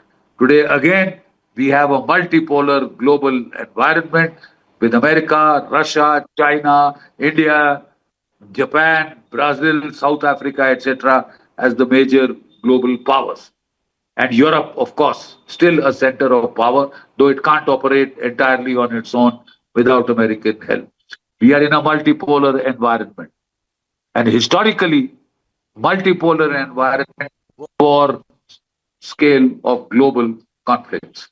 We hope it doesn't turn out to be that, but I'm sorry, the way things are headed, the prognostication seems grim. Thank you.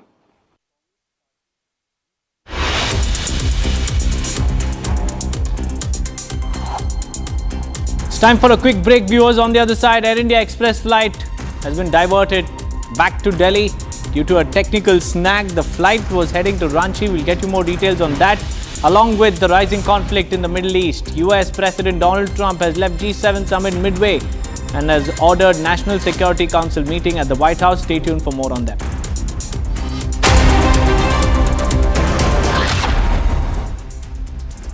Amity has been ranked India's #1 not-for-profit private university for 11th year, with top 10 ranked institutions in management, engineering, biotech, law, masscom, telecom, hospitality, fashion and more. Yet another top ranking for Amity University. MDH की देगी मीरज, देगी मिर्च का तड़का, अंग अंग फड़का। MDH की देगी मीरज। इसको घर पे लगाओगे तो शादी का तो पता नहीं, पर घर पक्का नहीं टूटेगा। रुंगटा नहीं तो घर स्ट्रॉन्ग नहीं। रुंगटा स्टील TMT बार एकदम सॉलिड। पहाड़ों में एक हाइकिंग स्टिक भी बन सकती है।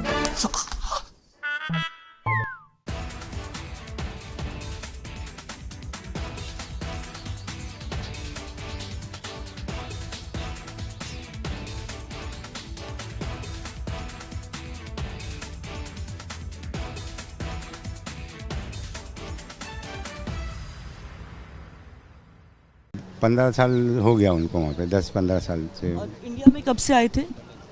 इंडिया यहाँ पे उनके मम्मी का हार्ट हो गया था बोल के उनको मिलने आए थे।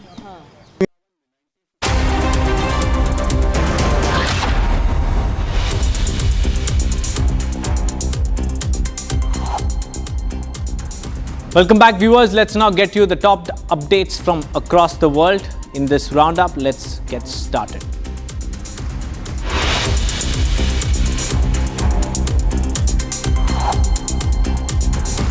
The Israeli military said its air force is continuing to strike military targets in Iran despite international calls for a halt to the escalation. Israel and Iran have traded more missile attacks.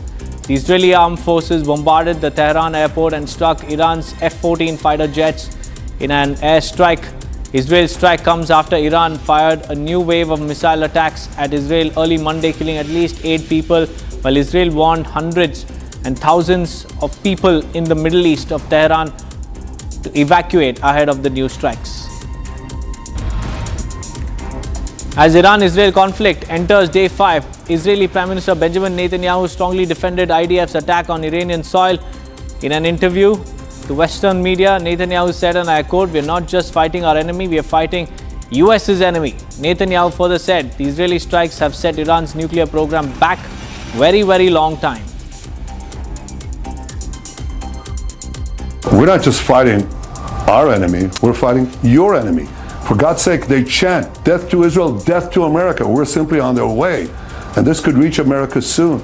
I mean, to have these mad mullahs who are committed to destroying us in order to destroy you, to say that they should have nuclear weapons and ballistic missiles to deliver them to you, and to say that that's not your interest, well, we're fighting this war. We're taking the action. Chinese President Xi Jinping arrived in Kazakhstan for a 3-day visit, during which he'll attend the second China Central Asia Summit. Xi landed and he was welcomed by Kazakh President. The leaders of Uzbekistan, Turkmenistan, Tajikistan and Kyrgyzstan are also expected to attend the summit. in Astana. According to China's foreign ministry, the summit aims to deepen regional cooperation and advance the country's multi-billion-dollar Belt and Road initiative across Central Asia. LOT Polish Airlines placed a firm order with Airbus, marking the first time Poland's national carrier selects the European aircraft manufacturer as part of its fleet modernization. The agreement, which could foresee a future increase to 84 A220 aircraft, was announced at the 2025 Paris Air Show. The order includes 20 Airbus 220-100s and 20 Airbus 220-300s planes. CEO of LOT Polish Airlines, Michael Fijol, said he believed the Airbus 220 was well suited for the company's future plans, and their plan is to grow to increase the number of aircraft and serve more passengers. We truly believe that A220, Airbus A220, is the right aircraft for future of LOT. It simply very well suits our strategy. Firstly, it serves the growth, and our plan is to grow, to increase the number of aircrafts, to increase the number of destinations, and to serve more passengers. Viewers, it's time for a quick break, but on the other side, we'll get you the latest as far as the air scares are concerned and also the latest from the West Asia conflict. Stay tuned to Republic TV for more.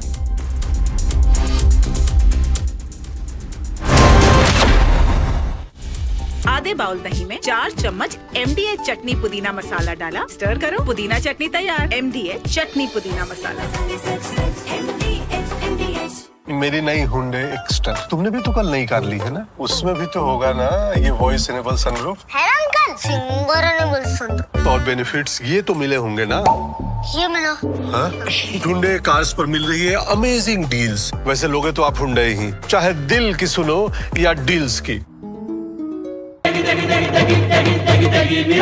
MDH की देगी मिर्च, देगी मिर्च का तड़का, अंग अंग फड़का। MDH की देगी मिर्च। अहमदाबाद प्लेन क्रैश में इंदौर की एक बहू की भी जान गई है। सैकड़ों लोग इसमें अपनी जान गंवाए हैं। बहुत ही दुखद हादसा है, लेकिन इंदौर की जो बहू है उनके घर में हमें हरप्रीत होरा जो बच्ची है वो अपने पति से लंदन मिलने जाना चाह रही थी, क्योंकि उनके पति का 16 जून को जन्मदिन था। हरप्रीत के ससुर जी हमारे साथ हैं, राजेंद्र होरा, उनसे हम बात करते हैं। सर, कैसे आपको कब फर्स्ट इन्फॉर्मेशन कब मिली इस हादसे की और आपकी बहू की? सर, मीडिया के माध्यम से प्लेन क्रैश की जानकारी मिली, प्रथम वहीं से मिली। अब बिटिया उसी प्लेन में जा रही थी तो नैसर्गिक रूप से मन में डाउट हुआ, पर एक उम्मीद की किरण थी, क्योंकि पहले 30 लोगों का सुना, फिर 50 लोगों का, फिर संख्या बढ़ती चली गई। फिर आपको वहां से किसका फोन आया जिसने जानकारी दी कि आपकी बहू भी नहीं रही? ये न्यूज़ चैनल के माध्यम से कि 242 लोगों में से एक बचा, तो 241 का ही था, और उनके फादर उनको छोड़ने गए थे। वो छोड़ के निकले, कुछ दूरी पहुंचे थे, फिर उनको प्लेन हादसे की जानकारी लगी। फिर उनसे बातचीत करी तो उन्होंने बताया कि प्लेन क्रैश हो गया है, बिटिया उसी में ही थी। 16 तारीख को शायद हरप्रीत के जो हस्बैंड हैं रॉबी, उनका बर्थडे था, उनसे मिलने जा रही थी। हाँ जी, पहले 19 को जा रही थी, 16 को बर्थडे था, तो बेटे के साथ उसने प्लान किया। I don't just report from courtrooms on verdicts, I decode them. From breaking news to complex legal verdicts, every word is backed by law. At the Republic School of Journalism, you will learn how to report on legal issues with accuracy and speed. The RSJ Diploma, starting on the 30th of June. Apply now.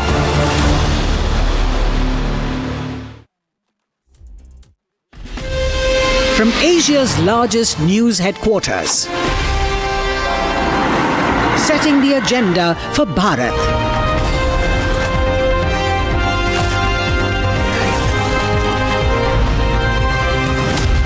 You're watching Republic.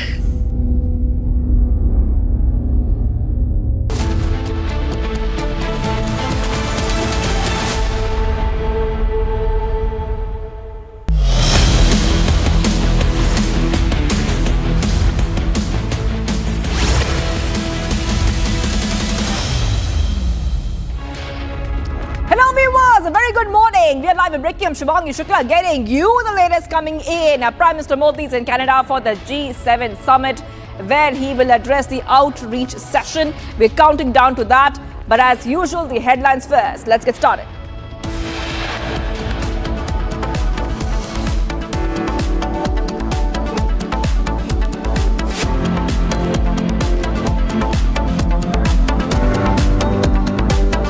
PM Modi lands in Canada to participate in the 51st G7 summit in Canada.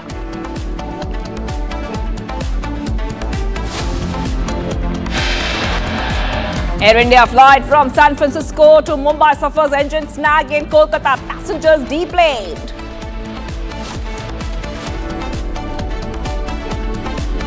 Air India Express flight diverted back to Delhi due to technical issues. Flight was heading to Ranchi. Amid rising conflict in Middle East, US President Donald Trump leaves G7 summit midway, orders National Security Council meet at the White House.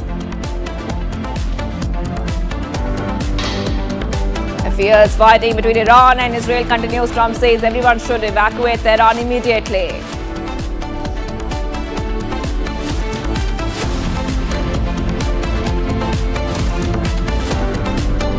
MEA begins evacuation of 10,000 Indian students in Tehran. Batch of 100 Indian students being evacuated through Armenia.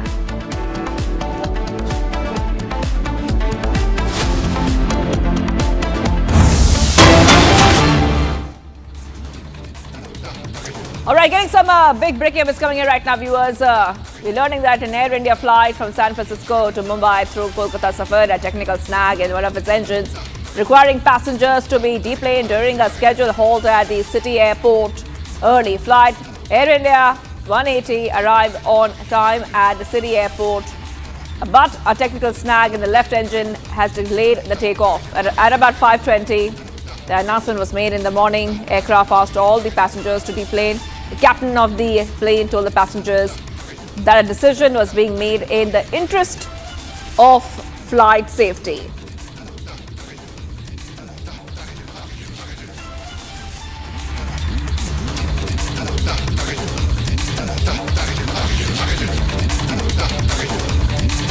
All right, let's go straight across to our guest who's joining us right now. Mr. Sanat Kaul is joining us live here. He's an aviation expert. And Mr. Kaul, you know, we have seen back-to-back cases of technical snags where flights have to be diverted or they make an emergency landing. Once again, we see a Air India flight facing technical issues, and then they have to either be deplaned or they have to make an emergency landing or make a stop. Now, what according to you is leading to these back-to-back issues? We know that Air India is already in pressure because the probe is highlighting and trying to look for more gaps when it comes to passenger safety, Mr. Kaul. Well, I think it's a pure case, just now, of management of air safety by Air India, because they have a lot of planes which are old, and they have to do a good job to manage it, both technically as well as, inside the cabin, the seats and all, the entertainment system, all these things. There is an issue which they are not able to resolve. And now I read in the morning paper, they are appointing McKinsey to look into it. Now, McKinsey is a consultant, not specialized in aviation.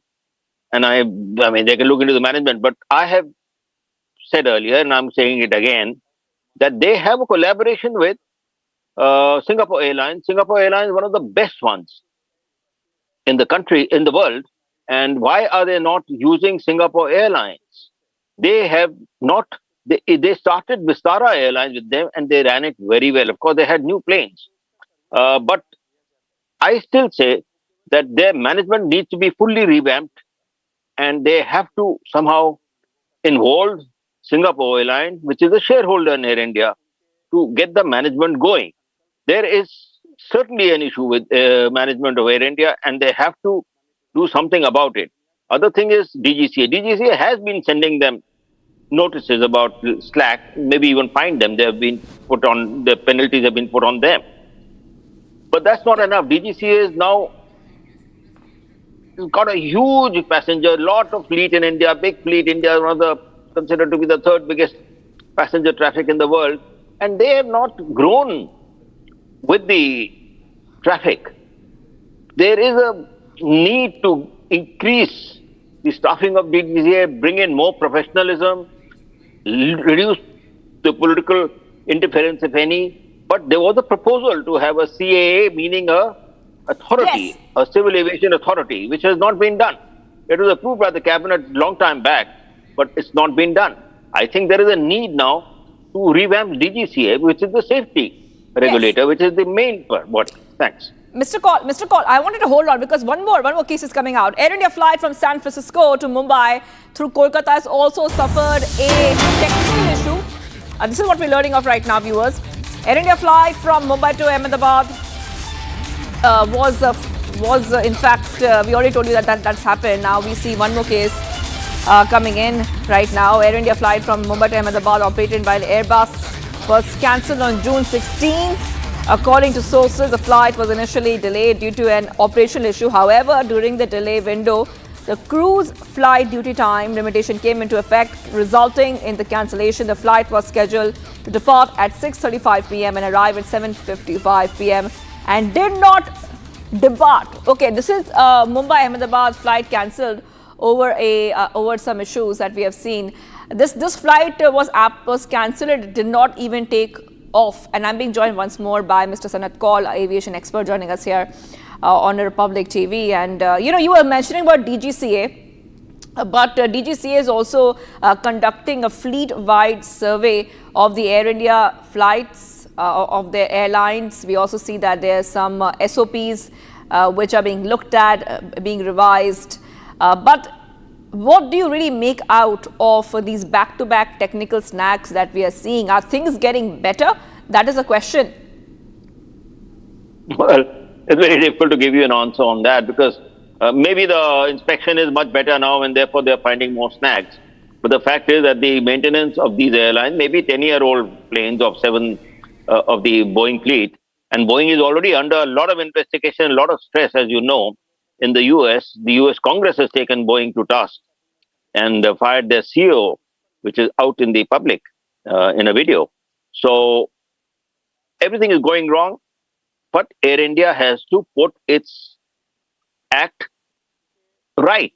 They have to do something about it. It is not working out. I don't think a consultancy organization like McKinsey, which will take about 6 months to 1 year to give a report, is the answer to it. I think they need to do it themselves. Sit down and do it. Management is something which they have to do it. Maybe McKinsey can help them also. I am not criticizing McKinsey, but I'm saying I've already said what I wanted to say, that Singapore Airlines is a shareholder of Air India today. Why is Singapore Airlines not being given proper management task? They are the top people in managing airlines. They can help, in my view, and that is where I hold myself, that this is what should be done immediately. All right, Mr. Kaul, I will be coming back to you because we're getting one more story is coming in right now. Air India Express flight from Delhi to Ranchi, scheduled to land at Birsa Munda Airport, was also diverted back to Delhi. One of our flights, this is the statement coming in, one of our flights returned to the Delhi after takeoff due to suspected technical issues. The post inspections and clearance, the aircraft has continued the scheduled operation. Air India Express spokesperson has said this. Delhi-Ranchi flight had to return after a technical snag. And I want to go straight across to our aviation expert who's joining us live on Republic TV. Mr. Sanat Kaul continues to be with us. Mr. Sanat Kaul, you said what you had to say, but these cases are not stopping.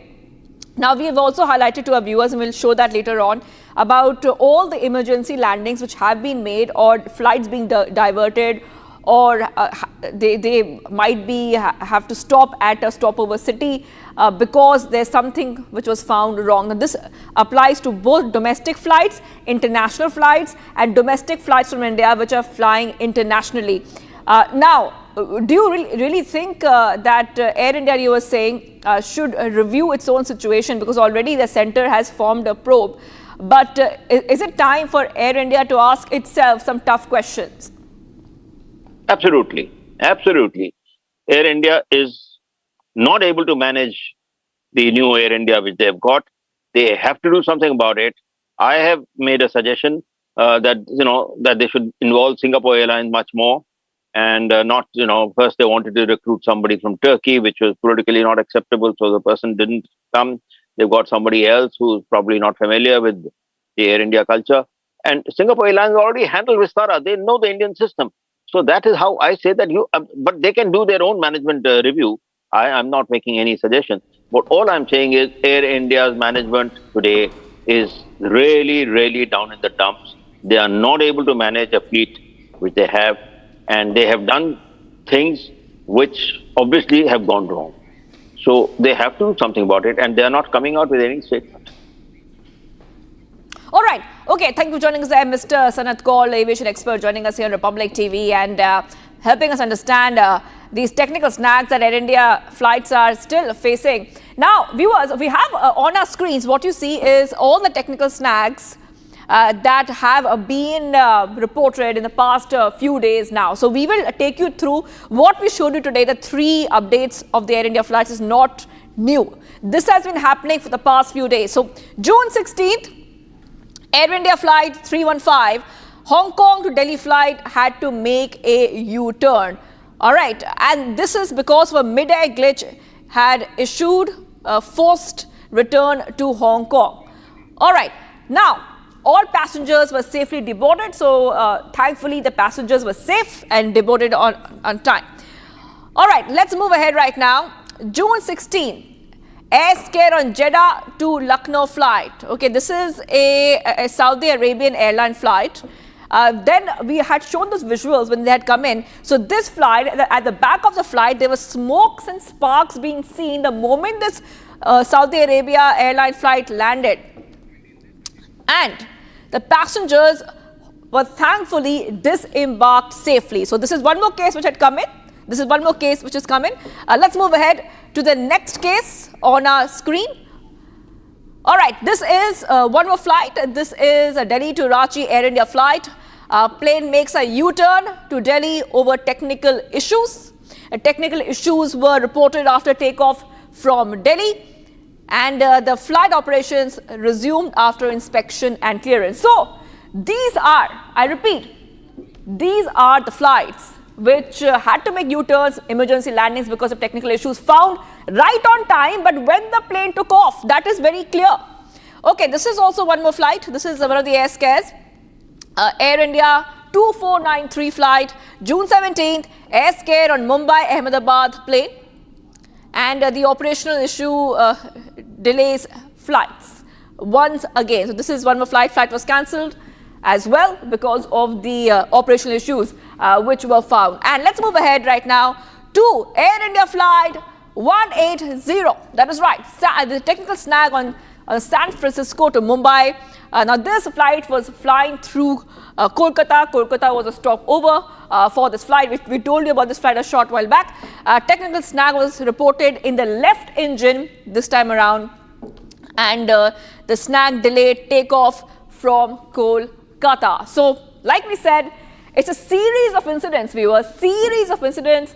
However, it's very important to note that the panel formed by the Centre, the DGCA, and the other investigation agencies are looking into these issues, trying to come up with more SOPs and really focus on passenger safety. All right, breaking news coming in, viewers. We're getting some more breaking news coming in. Let's go to the top updates. We're shifting our focus right now. Multiple encounters took place in Uttar Pradesh. And this is coming in as we are getting our viewers more updates on the story. From what we understand is that encounters have happened in a couple of areas. This is Operation Langda, which is completely in full swing. Multiple encounters in Uttar Pradesh. Operation Langda in full swing. Operation Langda is when it's the same operation where we see that the police are looking for criminals, history cheaters, shooting them in the leg. That's why the name Operation Langda.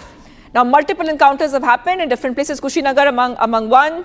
A daring encounter unfolded between the police and these criminals who were attempting to escape after firing at the police team. The accused was shot in the leg. during the exchange of gunfire and is currently receiving treatment in the hospital. That is right.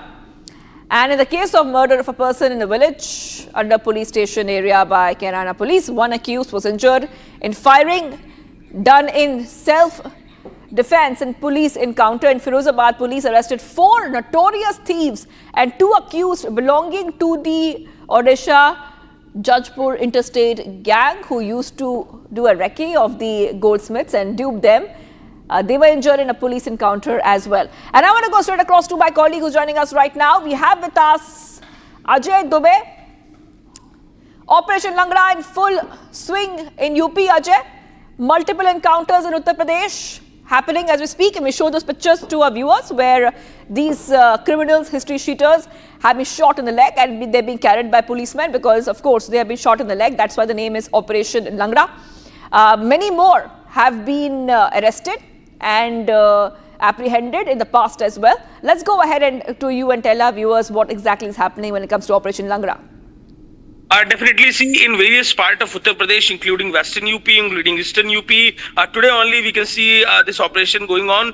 Various criminals. See, the important most part is whenever police is taking, in many scenarios we have seen that police is taking such criminals to into their custody or they are going to track them. These criminals, they start firing on police and in answer there is a conflict between both the parties and police arrest them. Such in case today we have seen in Eastern UP also various cases in including Bahraich, Kushinagar, Firozabad. So in such districts we have seen this incident, and from the very beginning of Yogi Adityanath's government, the thing is very clear that in terms of law and order, there's a zero tolerance, and we can see in visuals also that various criminals are being arrested after the operation. All right.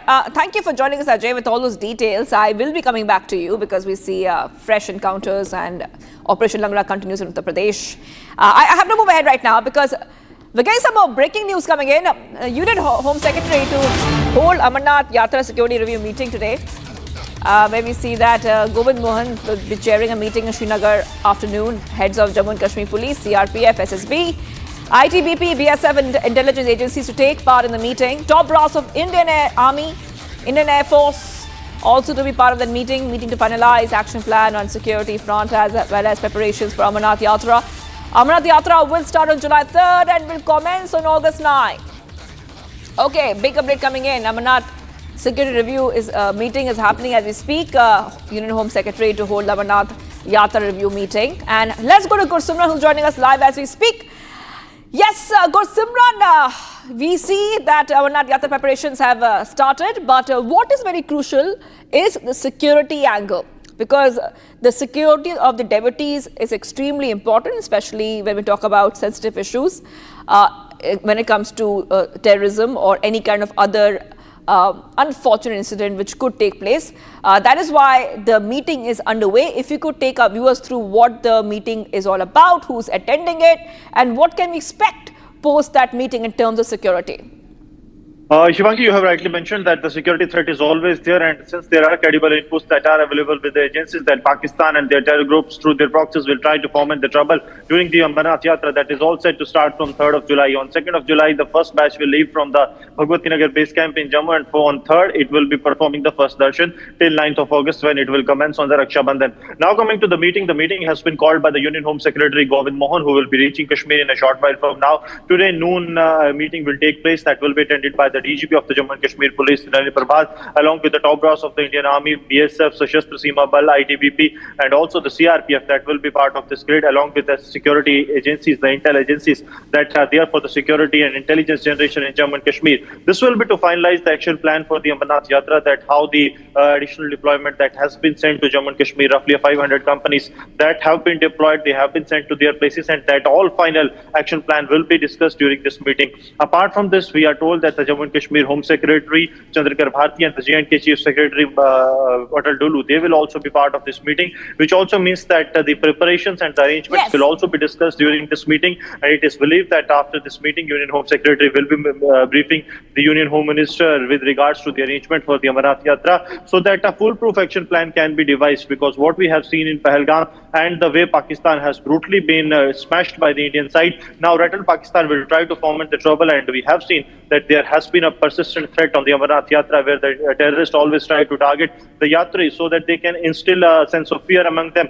But now the security has been heightened and a foolproof security plan is underway. Today, meeting will begin at noon, and it is expected to go on for more than a 3 hours time, post which the Union Home Secretary will return to the national capital after getting the due intelligence inputs and the action plan from the forces on ground. Yes, absolutely, absolutely, Gursimran. Thank you for joining us with all those details. And like you said, the security of the devotees is the most important, and a special review meeting is taking place on that. I will have to move ahead. Thank you for now, Gursimran. And after Congress alleged U-turn by the central government, we see this happen in a Gazette notification on the 16th census. The Ministry of Home Affairs and the PIB fact-checked the Grand Old Party and busted the misinformation over caste census. Here's a report, viewers. Take a look. Congress MP and senior leader Jairam Ramesh said that much-touted Gazette notification on the 16th caste census to be conducted in late 2026 and early 2027 has just been issued and is a damn squib. Jairam Ramesh further alleged U-turns by the central government. The Ministry of Home Affairs fact-checked the Congress party, saying that caste census enumeration is a part of the upcoming census. And misleading information is being spread that there is no mention of caste count in the Gazette notification. Not the Home Ministry, the Press Information Bureau too fact-checked the Congress. In a post on social media platform X, PIB said several social media posts are claiming that the central government is not including the caste enumeration in Census 2027. These claims are misleading. PIB further said the government has already announced that the caste enumeration will be conducted along with Census 2027. Viewers, let's move ahead. A very heart-wrenching tragedy unfolded in the National Capital Region as the body of a young model, Sheetal, is found in a canal. 24-year-old's life was brutally cut short, leaving a family and loved ones in shock and grief. As the investigation begins, the police unravel the dark details surrounding her murder. Take a look. In a spine-chilling incident, the body of a young woman found in the NCR canal between Khanda and Jharoti villages of Haryana. The deceased has been identified as Sheetal, a model associated with Haryanvi music industry, originally from Khalila Majra village in Panipat. Sheetal's body was later found in a canal, and her family performed her last rites, refusing to comment on the incident. ये वही नहर है, आप देखिए ये वही spot है। सबसे एक्सक्लूसिव तस्वीर आपको दिखा रहे हैं। यहीं से वो बॉडी जो है इसी जगह से उठा करके इस तरफ लाई गई थी और यहाँ पर बताया जा रहा है, जो स्थानीय लोग हैं यहाँ पर, उन्होंने कहा कि यहीं पर वो जो लाश है वो यहाँ पर रखी गई थी। काफ़ी देर तक वो लाश जो है यहाँ पर रखी गई थी। ये तस्वीरें सबसे अहम हो जाती है। आप देखिए दूर दूर तक आपको कोई भी यहाँ पर रिहायशी घर नज़र नहीं आएगा। ये पूरा एरिया जो है एक तरह से जंगल नुमा एरिया है और इस वक्त आपको ये नहर नजर आ रही होगी। फिलहाल यहाँ पर आप बहाव देखिए, पानी का बहाव भी यहाँ पर बहुत तेज है। The mother is inconsolable.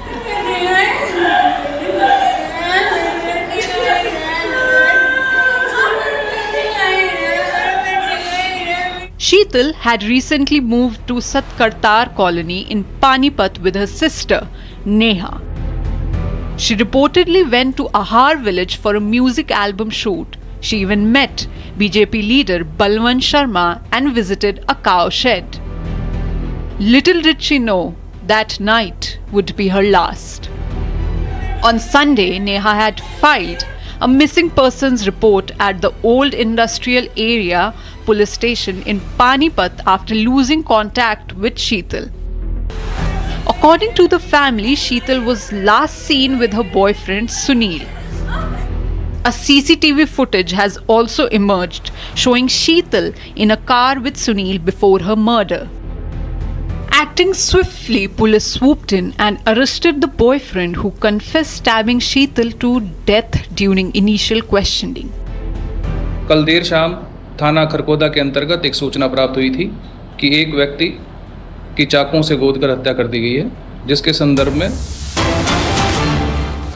All right, getting you some big breaking news coming in. G7 leaders issued a statement on the Iran-Israel conflict. Viewers, first statement on Iran-Israel ceasefire. The statement says, we, the leaders of the G7, reiterate our commitment to peace and stability in the Middle East. In this context, we affirm that Israel has the right to defend itself. We reiterate our support for Israel's security. We also affirm the importance of protecting civilians. Iran is the main source of instability and terrorism in the region. We have always been clear that Iran can never have a nuclear weapon. Huge update coming in. This is on the Iran-Israel conflict. G7 leaders making it very, very clear. Iran, I repeat, this is a very important part. Iran is the main source of instability and terrorism in the region. We have always been clear that Iran can never have a nuclear weapon. These are back-to-back updates coming in right now, viewers on Republic TV. And this is coming just after Prime Minister Modi has reached Canada for the G7 summit. Just post that, the leaders of the G7 have issued a statement as the Iran versus Israel conflict is getting bigger and bigger by the day. Huge update coming in right now, viewers on Republic TV. This is on the Iran-Israel situation, which is developing, and we can see that both the nations are going ahead and assaulting each other with missiles. But G7 leaders say that Israel has a right for self-defense and Iran will not have and cannot have nukes. Huge coming in. They're also asking for de-escalation, saying that peace and stability should be the priority. All right, viewers, we will take a short break right now. We will be coming right back.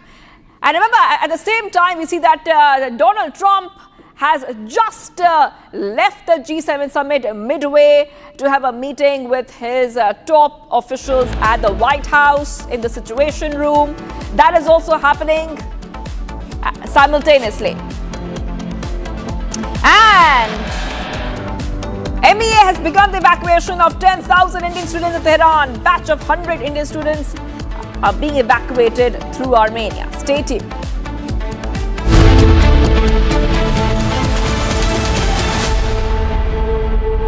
Powered by Century Ply Club Prime. रहो बेफिक्र. पैसा लगाना है तो century ply club prime पे लगाओ. डूबेगा नहीं, जलेगा भी नहीं, कोई खा नहीं जाएगा, धोखा नहीं देगा, ऊपर नीचे भी नहीं होगा, सेफ रहेगा, सिक्योर्ड मिनिमम 30 साल का रिटर्न देगा. अब इससे बेटर इन्वेस्टमेंट है तो बताओ.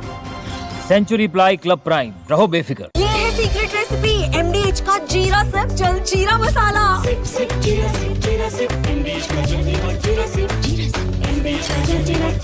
आपकी फेवरेट हुंडई कार्स पर मिल रही है अमेजिंग डील्स. वैसे लोगे तो आप हुंडई ही, चाहे दिल की सुनो या डील्स की. तो जल्दी चले आओ हुंडई शोरूम.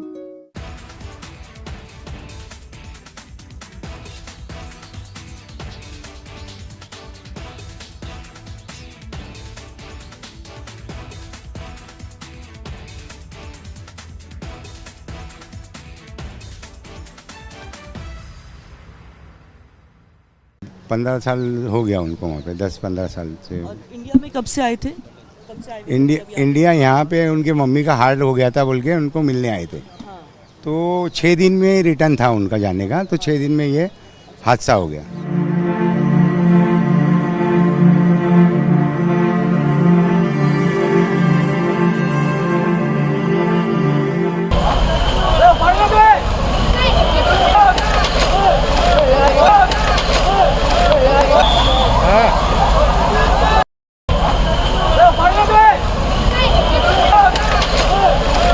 कहाँ से? अहमदाबाद की प्रॉपर रहने वाले? नहीं, वो एक्चुअली रहते हैं हम लोग बॉम्बे है क्या. और वाया फ्लाइट था.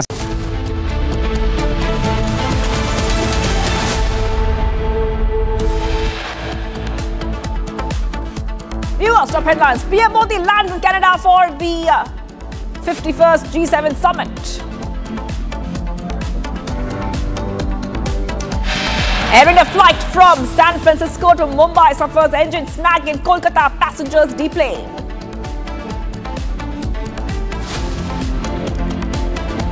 Air India Express flight diverted back to Delhi due to tech issues. Flight was heading to Ranchi. Amid rising conflict in Middle East, US President Trump leaves G7 summit Midway, orders National Security Council meet in the White House. Fierce fighting between Iran and Israel continues. Trump says everyone should evacuate Tehran immediately.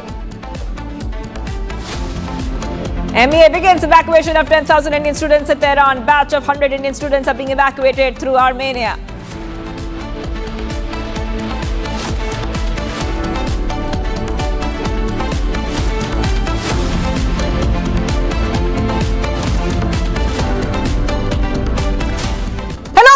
We're live and breaking. I'm Shivangi Shukla getting you the latest coming in. And let's go to the G7 summit. What has happened right now? G7 summit leaders, all of them have gone ahead and issued a joint statement on the Iran-Israel conflict.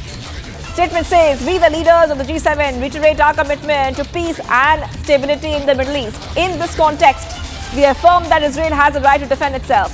We reiterate our support for Israel's security. We also say the importance of protecting civilians. Iran is the main source of instability and terrorism in the region. We have always been clear that Iran can never have a nuclear weapon. Now, huge update coming in. Also, very important to note that that Trump is not there. Trump is not there. He has left. He has left and gone back to the White House to have a meeting in the Situation Room. Very important to note. But after that, after Trump has left Canada, G7 leaders have issued a statement. And let's go straight across to my colleague, our senior executive editor, Abhishek Kapoor, who's joining us. Abhishek, you know, there's so many questions which I want to ask you. One is obviously about the G7 statement on the Iran-Israel conflict. Second is, it looks like Trump was not very keen on this joint statement. Is that true? He left Midway and has gone back to the White House. Well, absolutely. Trump has gone back to the White House, and it might be related with the joint statement because, remember, he had made it clear that he's not going to be agreeing with the Israel-Iran part of the statement because while the statement blames Iran as the source of instability, it also asks for restraint. It also asks or calls for Israel to pull back and de-escalate. So that's contrary to the position that the United States has taken with all the increased deployment, with the fact that the poster of President Donald Trump was very aggressive. And it was suggesting that the Americans are running out of patience, that they really want Iran to take it or leave it, the deal. But the deal is obviously that the Iranians have to completely give up on the nuclear option. I think it's building up towards more like America might get militarily involved. So obviously they would not want to be part of a statement which calls for immediate de-escalation and restraint. That's why perhaps you are seeing this is also part of the larger fracture that we have seen in the developed world, Shivangi, from the time of taking over of President Trump and the manner in which the United States has clearly made the Europe war to be a European problem, and the fact that traditionally Trump has been very anti-NATO and has opened direct lines of communication with President Putin of Russia. And so this typically is also the marker of the larger fracture that we have seen within what earlier used to be called the developed West. And we have seen, for example, the United Kingdom calling for de-escalation but sending in its military aircraft, while the likes of France and Germany. They have kept a little distance from theater of war in the Middle East, even as they are bolstering up their own defenses, bolstering their own contribution to the war in Europe. So the statement is more a reflection of the geopolitics of the day, particularly when it comes to the West. G7, remember, otherwise, if you look at it, Russia is not part of it, China is not part of it, India is not part of it. If you look at the top 5 economies, China not being there, India not being there, is clearly indicative of the decreasing clout anyway of G7. Earlier, together they would take a decision and that would effectively represent the worldview of the most powerful nations in the world taken together. Now, typically, they do not represent the worldview of the most powerful nations in the world, A, and B, within themselves there is a huge fracture, as this latest development suggests. Yes, I'm getting some breaking updates coming in, Abhishek. This is huge. This is huge coming in. We are coming to know there is an open source information on US deployment in Europe. There seems to be some deployment in Europe, and there is information coming in is that 2 aircrafts have touched down at the Moron Air Base, and 2 more are approaching. This is a huge update coming in right now, and this is coming in as there's still some open-ended questions. The final destination of these aircraft is unknown, but there are some US Air Force aircrafts which left the US last night, and they're starting to reach Europe. This is the big breaking news coming in here on Republic TV. But we don't know where are these US aircrafts headed. However, these US aircrafts have just reached Europe. Abhishek, if you could just help our viewers understand this is the breaking news and a developing story that we are understanding is coming in.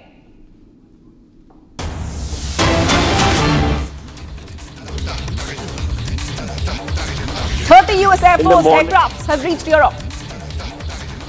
Yes, in the morning, Shivangi, remember, we broke the story of how the Department of Defense, the Pentagon has announced that they are bolstering their defensive posture in the Middle East by sending in reinforcements, by sending in more fighter jets, by sending in more warships.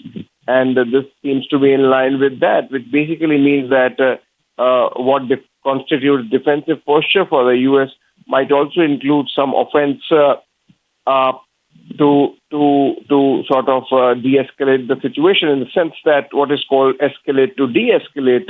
While we have seen the theater of war has sort of hit a stalemate between Iran and Israel, and surprisingly, the Iranians have hit back at Israel every day of last 5 days with equal number of missiles, and they have succeeded in breaching the air defense shield of Israel and hit the ground with their missiles and target some installations, including the Haifa port, including some oil refineries and some other facilities, and as Israel claims, also some civilian areas. So the strikes have been massive at that. So about 400 missiles have been hit, have been sent in by Iran towards the Israelis, and many of them succeeded in hitting their targets. So obviously, perhaps the United States believed that this time maybe the Iranians were more prepared, and to get the situation out of a logjam, they need to get into it militarily. Maybe that's the message, or maybe it's a little more aggressive posturing than earlier, just so that Iran backs off. Whatever the case, the situation is fluid, and we would know more perhaps when Trump is back in the White House and the National Security Council meeting that he has called in the Situation Room happens. Remember also that Situation Room is generally associated with the monitoring of ongoing operations. So whether the meeting has been called because Trump wants America to get militarily involved in the situation in the Middle East is something we would have to wait to see. But obviously things are building up to some kind of military action, and hence the escalation.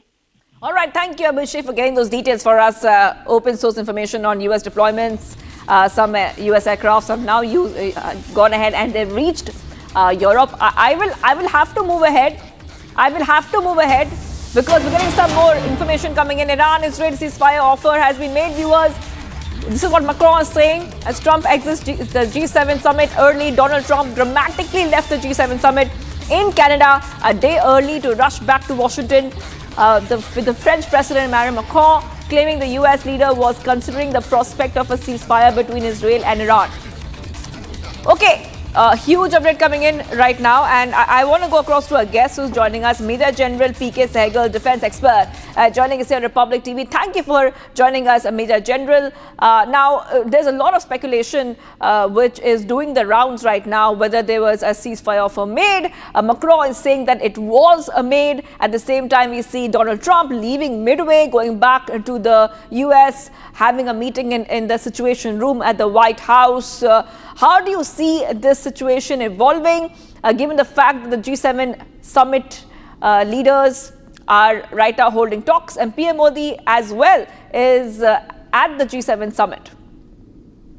Situation is extremely dangerous and becoming increasingly something which could lead to either way.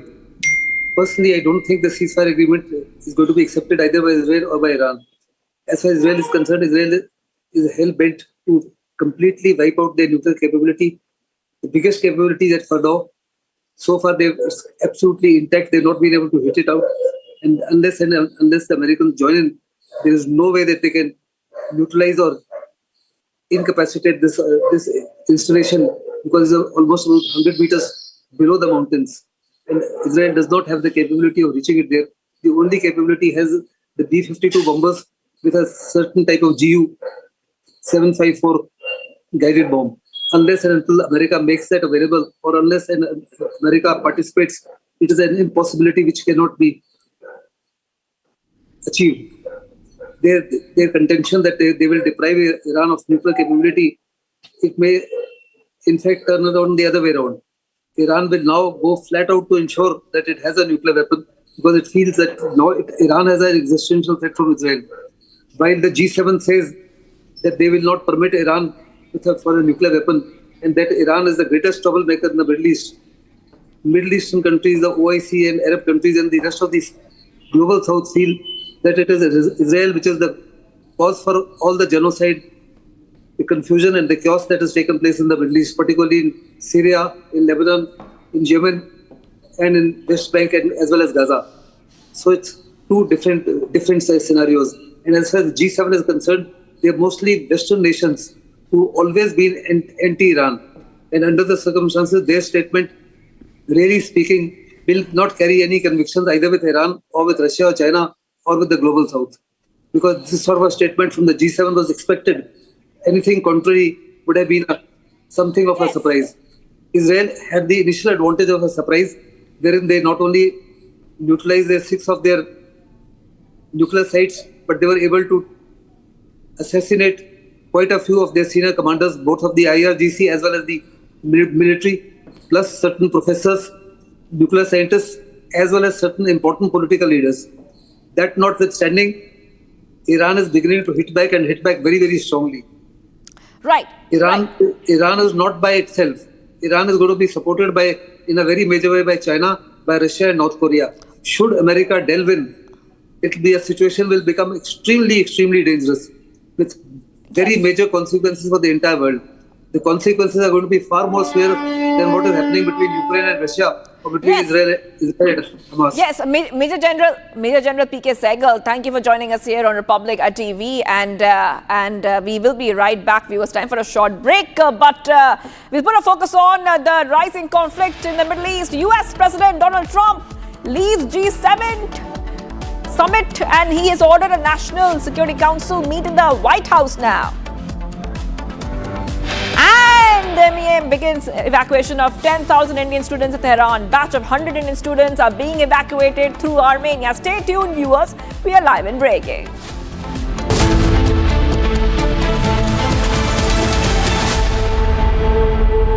Amity has been ranked India's #1 not-for-profit private university for 11th year, with top 10 ranked institutions in management, engineering, biotech, law, masscom, telecom, hospitality, fashion and more. Yet another top ranking for Amity University. पैसा लगाना है तो century ply club prime पे लगाओ। डूबेगा नहीं, जलेगा भी नहीं, कोई खा नहीं जाएगा, धोखा नहीं देगा, ऊपर नीचे भी नहीं होगा, सेफ रहेगा, सिक्योर्ड मिनिमम 30 साल का रिटर्न देगा। अब इससे बेटर इन्वेस्टमेंट है तो बताओ। सेंचुरी प्लाई क्लब प्राइम, रहो बेफिक्र। आधे बाउल दही में 4 चम्मच MDH चटनी पुदीना मसाला डाला, स्टर करो, पुदीना चटनी तैयार। MDH चटनी पुदीना मसाला। अहमदाबाद प्लेन क्रैश में इंदौर की एक बहू की भी जान गई है। सैकड़ों लोग इसमें अपनी जान गंवाए हैं। बहुत ही दुखद हादसा है, लेकिन इंदौर की जो बहू है उनके घर में हमें हरप्रीत होरा जो बच्ची है वो अपने पति से लंदन मिलने जाना चाह रही थी, क्योंकि उनके पति का 16 जून को जन्मदिन था। हरप्रीत के ससुर जी हमारे साथ हैं, राजेंद्र होरा, उनसे हम बात करते हैं। सर, कैसे आपको कब फर्स्ट इन्फॉर्मेशन कब मिली इस हादसे की और आपकी बहू की? सर, मीडिया के माध्यम से प्लेन क्रैश की जानकारी मिली, प्रथम वहीं से मिली। अब बिटिया उसी प्लेन में जा रही थी तो नैसर्गिक रूप से मन में डाउट हुआ, और एक उम्मीद की किरण थी, क्योंकि पहले 30 लोगों का सुना, फिर 50 लोगों का, फिर संख्या बढ़ती चली गई। फिर आपको वहां से किसका फोन आया जिसने जानकारी दी कि आपकी बहू भी नहीं रही? ये न्यूज़ चैनल के माध्यम से कि 242 लोगों में से एक बचा, तो 241 का ही था, और उनके फादर उनको छोड़ने गए थे। वो छोड़ के निकले, कुछ दूरी पहुंचे थे, फिर उनको प्लेन हादसे की जानकारी लगी, फिर उनसे बात।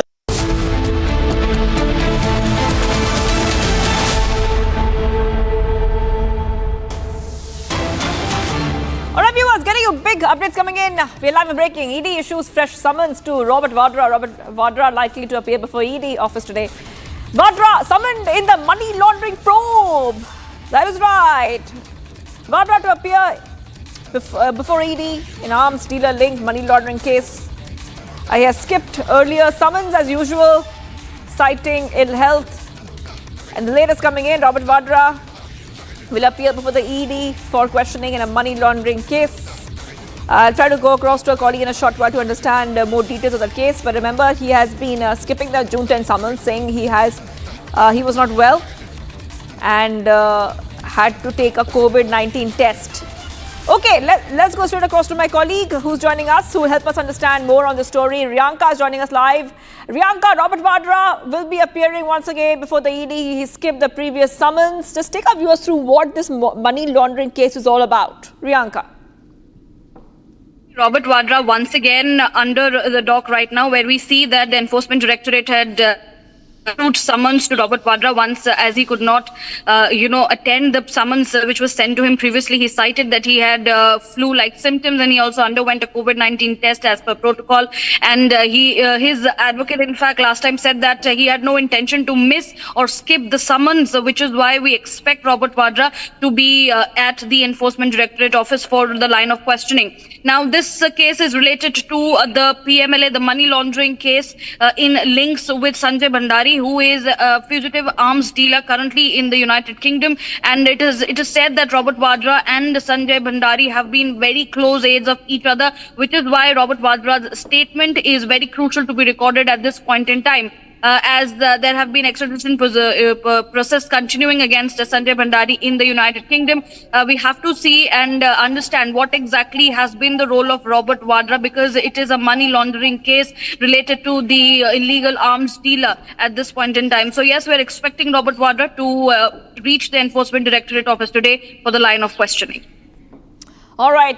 Thank you for joining us, Riyanka. I will be coming back to you for more on that story. But let's move ahead. After Congress alleged U-turn by central government in the Gazette notification on the 16th census, the Ministry of Home Affairs and the PIB fact-checked the Granule Party and busted the misinformation over caste census. Here's more. Take a look. Congress MP and senior leader Jairam Ramesh said that much touted Gazette notification on the 16th caste census to be conducted in late 2026 and early 2027 has just been issued and is a damn squib. Jairam Ramesh further alleged U-turns by the central government. The Ministry of Home Affairs fact-checked the Congress party, saying that caste census enumeration is a part of the upcoming census. And misleading information is being spread that there is no mention of caste count in the Gazette notification. Not the Home Ministry, the Press Information Bureau too fact-checked the Congress. In a post on social media platform X, PIB said several social media posts are claiming that the central government is not including the caste enumeration in Census 2027. These claims are misleading. PIB further said the government has already announced that the caste enumeration will be conducted along with Census 2027. Some pickup is coming in right now, viewers. In a significant decision, the Shiromani Gurdwara Prabandhak Committee has announced that it will not send a group of Sikh pilgrims to Pakistan to mark the death anniversary of Sher Punjab Maharaja Ranjit Singh, which is observed annually on June 29. Sikh pilgrims not to visit Pakistan for Maharaja Ranjit Singh's death anniversary. Let's go straight across to Lalit, who's joining us right now. SGPC cancels Pakistan pilgrimage due to border tensions. Lalit, just take our viewers through the latest coming in. It's a significant step which has been taken by the Shiromani Prabandhak Gurdwara Committee, SGPC. Every year, a number of groups of the Sikh devotees visits the Sher Punjab Maharaja Ranjit Singh death anniversary in Lahore. But this time, amid tensions between the India and Pakistan, this time the SGPC have taken decision that they will not go to Pakistan amid tensions between the two countries. Apart from that, if we talk about last year, 509 pilgrims have visited the death anniversary of Maharaja Ranjit Singh, which falls on 29th June.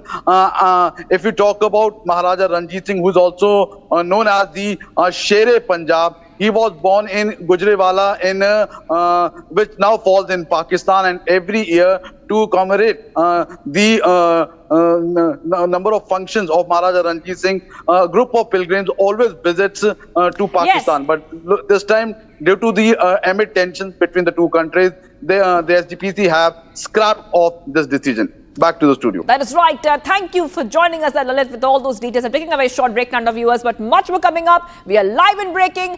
Coming up next, we'll talk about Prime Minister Modi, who is in Canada for the G7 summit. Plus, Air India flight from San Francisco to Mumbai suffers engine snag in Kolkata. Passengers deplaned. Stay tuned, viewers.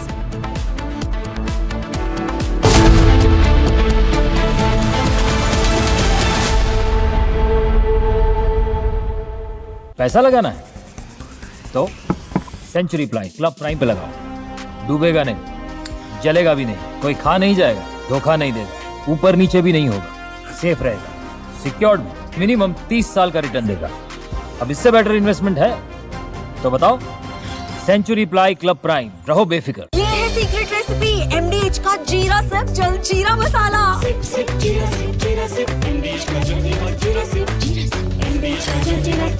विमल में गुलिस्तां की ये कुछ लजीज फरिश्ते जब साथ घुले तो जी ललचाए और दिल कहे कि स्वाद की जुबान में खुद को ऐसा डुबाऊं कि निकल ना पाऊं। विमल की जुबान कुछ है ही ऐसी, मानते हैं ना? विमल, बोलो जुबान केसरी।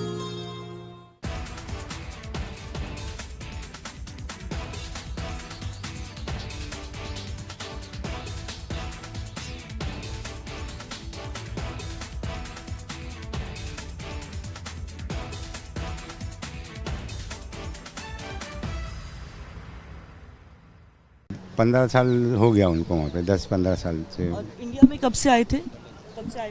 इंडिया यहाँ पे उनके मम्मी का हार्ट हो गया था बोल के उनको मिलने आए थे। हाँ। तो 6 दिन में रिटर्न था उनका जाने का, तो 6 दिन में ये हादसा हो गया।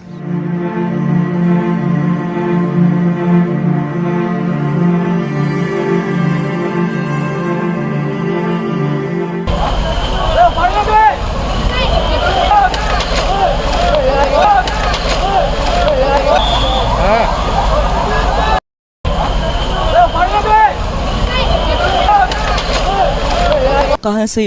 अहमदाबाद की प्रॉपर रहने वाले? नहीं, वो एक्चुअली रहते हैं हम लोग बॉम्बे है क्या। हाँ। और वाया फ्लाइट था। हाँ। तो बॉम्बे से यहाँ आए थे, यहाँ से हम लोग को उनको लंदन जाना था। हाँ। यूके जाना था। तो उसमें छोटी बच्ची भी थी, मतलब कितने उम्र के लोग थे, उनकी उम्र क्या थी? वो एक की 4 है और एक की शायद मेरे ख्याल से 8 है। 4 या 6 ऐसा कुछ है लड़की के। कब से रहते थे, क्या करते थे वहाँ पे? On prime time, we're not just reading the news, we are leading it with responsibility. Every night, we're asking tough questions, breaking the biggest stories, and setting the national agenda. At Republic School of Journalism, you will learn how to front the news with confidence, clarity, and conviction. RSJ Diploma begins June 30th. Your prime time starts here.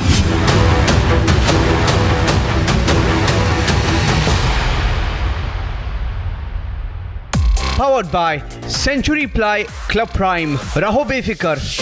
MDH की हल्दी मिर्ची धनिया करे कमाल, ये रंग दे, ये खुशबू दे, ये तीखा, ये कम पड़े, क्या निराला MDH मसाला। मेरी नई हुंडई एक्स्ट्रा तुमने भी तो कल नई कार ली है ना, उसमें भी तो होगा ना ये वॉइस इनेबल सनरूफ है ना अंकल, सिंगर इनेबल सनरूफ। और बेनिफिट्स ये तो मिले होंगे ना।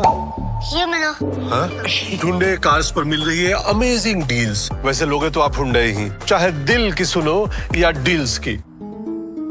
दादी के हाथों का जादू और खुशबू से महकता घर, माँ की मुस्कुराहट और खाने की सुगंध। MDH गरम मसाला, क्योंकि हर रिश्ता है स्वाद से जुड़ा। अहमदाबाद प्लेन क्रैश में इंदौर की एक बहू की भी जान गई है। सैकड़ों लोग इसमें अपनी जान गंवाए हैं। बहुत ही दुखद हादसा है, लेकिन इंदौर की जो बहू है उनके घर में हमें हरप्रीत होरा जो बच्ची है वो अपने पति से लंदन मिलने जाना चाह रही थी, क्योंकि उनके पति का 16 जून को जन्मदिन था। हरप्रीत के ससुर जी हमारे साथ हैं, राजेंद्र होरा, उनसे हम बात करते हैं। सर, कैसे आपको कब फर्स्ट इन्फॉर्मेशन कब मिली इस हादसे की और आपकी बहू की? सर, मीडिया के माध्यम से प्लेन क्रैश की जानकारी मिली, प्रथम वहीं से मिली। अब बिटिया उसी प्लेन में जा रही थी तो नैसर्गिक रूप से मन में डाउट हुआ, पर एक उम्मीद की किरण थी, क्योंकि पहले 30 लोगों का सुना, फिर 50 लोगों का, फिर संख्या बढ़ती चली गई। फिर आपको वहां से किसका फोन आया जिसने जानकारी दी कि आपकी बहू भी नहीं रही? ये न्यूज़ चैनल के माध्यम से कि 242 लोगों में से एक बचा, तो 241 का ही था, और उनके फादर उनको छोड़ने गए थे।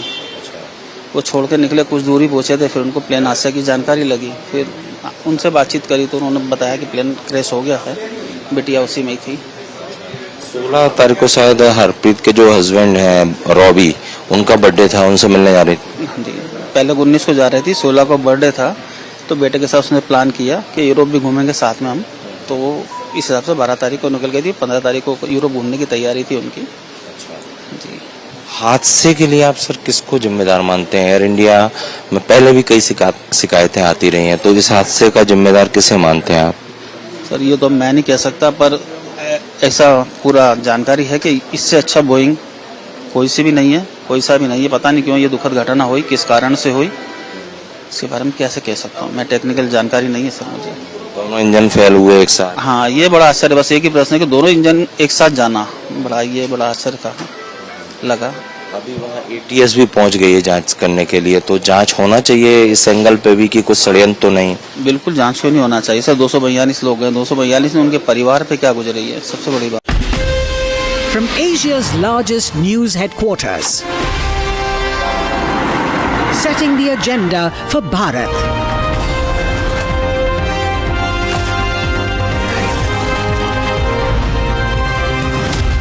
You're watching Republic.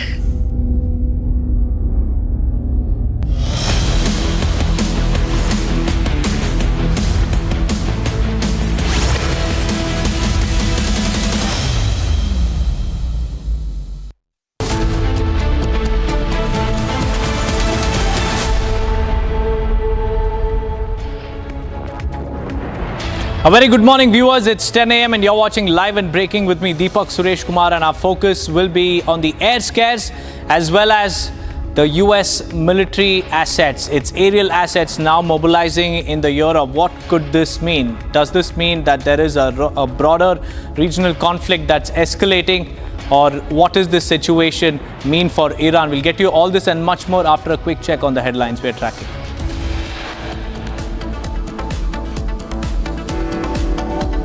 PM Modi lands in Canada to participate in the 51st G7 summit.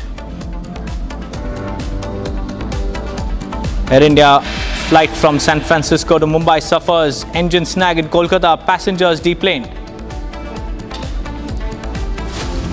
Air India Express flight diverted back to Delhi due to technical glitch. Flight was heading to Ranchi. Amid rising conflict in Middle East, US President Donald Trump leaves G7 summit midway, orders National Security Council meeting in the White House.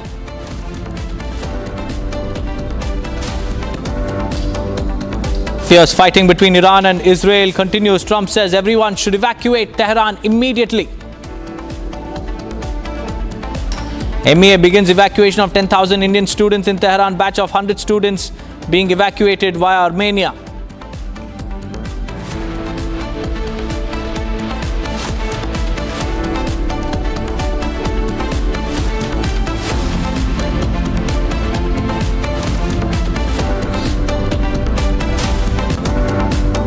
First up, viewers, another air scare to the string of air scares involving Air India flights. This one from San Francisco to Mumbai via Kolkata. This Air India flight has encountered a technical glitch when it made a pit stop in Kolkata. According to the reports that we have, a technical snag was witnessed in one of its engines, requiring the passengers to be deplaned during the scheduled halt at Kolkata airport. Flight AI 180 arrived on time at the city airport at around 12:45 a.m. But a technical snag in the left engine has delayed the takeoff at about 5:20 a.m. this morning. An announcement was made in the aircraft asking all the passengers to deplane. The captain of the plane also told the passengers that the decision was made in the interest of flight safety. In fact, Shivangi is joining us live from our newsroom. Shivangi, a very good morning to you. This is another Air India flight which has run into a technical snag, and it has raised a lot of concerns about passenger safety. What is the latest that we have? That is right. This is one more case coming in, and we were highlighting the story for our viewers. This is not just one story which came in today. There are three such incidents that we have reported on today itself. And we have told our viewers that for the past few days, whether it's a domestic Air India flight flying internationally or a domestic Air India flight flying within the country, we have seen these technical snags where detours have been made, stopovers like in this case, emergency landings. Not new, Deepak, not new. Many questions being raised, but also it's very important for our viewers to understand that the passenger safety is something of utmost importance, and there's more pressure on Air India right now, given the fact that we saw that heart-wrenching incident which took place a few days ago. That's the Ahmedabad, the plane crash. Post that, Air India is under the radar. Investigation agencies are definitely going ahead and looking at their fleets, looking at their SOPs that they are following, looking at their systems. So this is one more case which is coming out. However, the technical issue was found right on time, Deepak, and that is why the stopover was made and the plane stopped. It did not continue till the technical glitches were looked at. Even though this is good in terms of early scanning of technical glitches, the big question remains that why are these technical glitches happening in the first place, Deepak? Right, Shivangi, stay on with me. Let's also help our viewers understand what the situation has been in the last 24 hours for those dozens of passengers who have chosen Air India to commute to their destinations. First, yesterday we told you all about Hong Kong to Delhi flight which made a U-turn. This after a technical snag was witnessed on the airplane, and it was a mid-air glitch that has forced it to return to Hong Kong. A landing was made in Hong Kong before it reached the national capital. All the passengers were safely deboarded. Now, while this is about AI315, let's also tell you about SV3112. That was the Jeddah to Lucknow flight, which was again, had sparks and smokes coming out of its wheels. It was an emergency situation there, but in the right nick of time, the fire department at the airport and the rescue personnel stepped in, and all passengers, around 250 of them, were deplaned. Along with that, let's also tell you about what exactly happened on the Delhi to Ranchi Air India flight, which we just told you about this morning. This flight was also forced to make a U-turn because of a technical issue. The plane was supposed to land in Ranchi, but mid-air technical glitch forced Air India to take a U-turn and land the plane back in the national capital. The flight ops resumed after inspection and clearance. The question is, why weren't these checks done?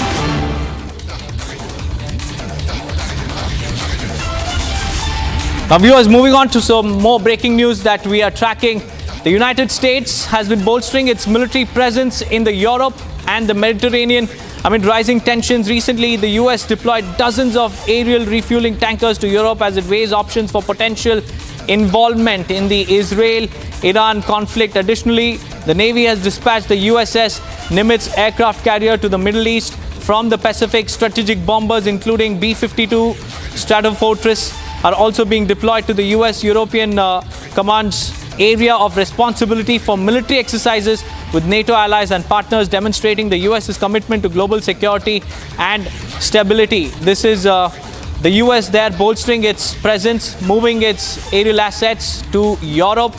And what we understand is that this is a major escalation in the Middle East. Is the US preparing for a direct military strike if Iran chooses to cross the red line?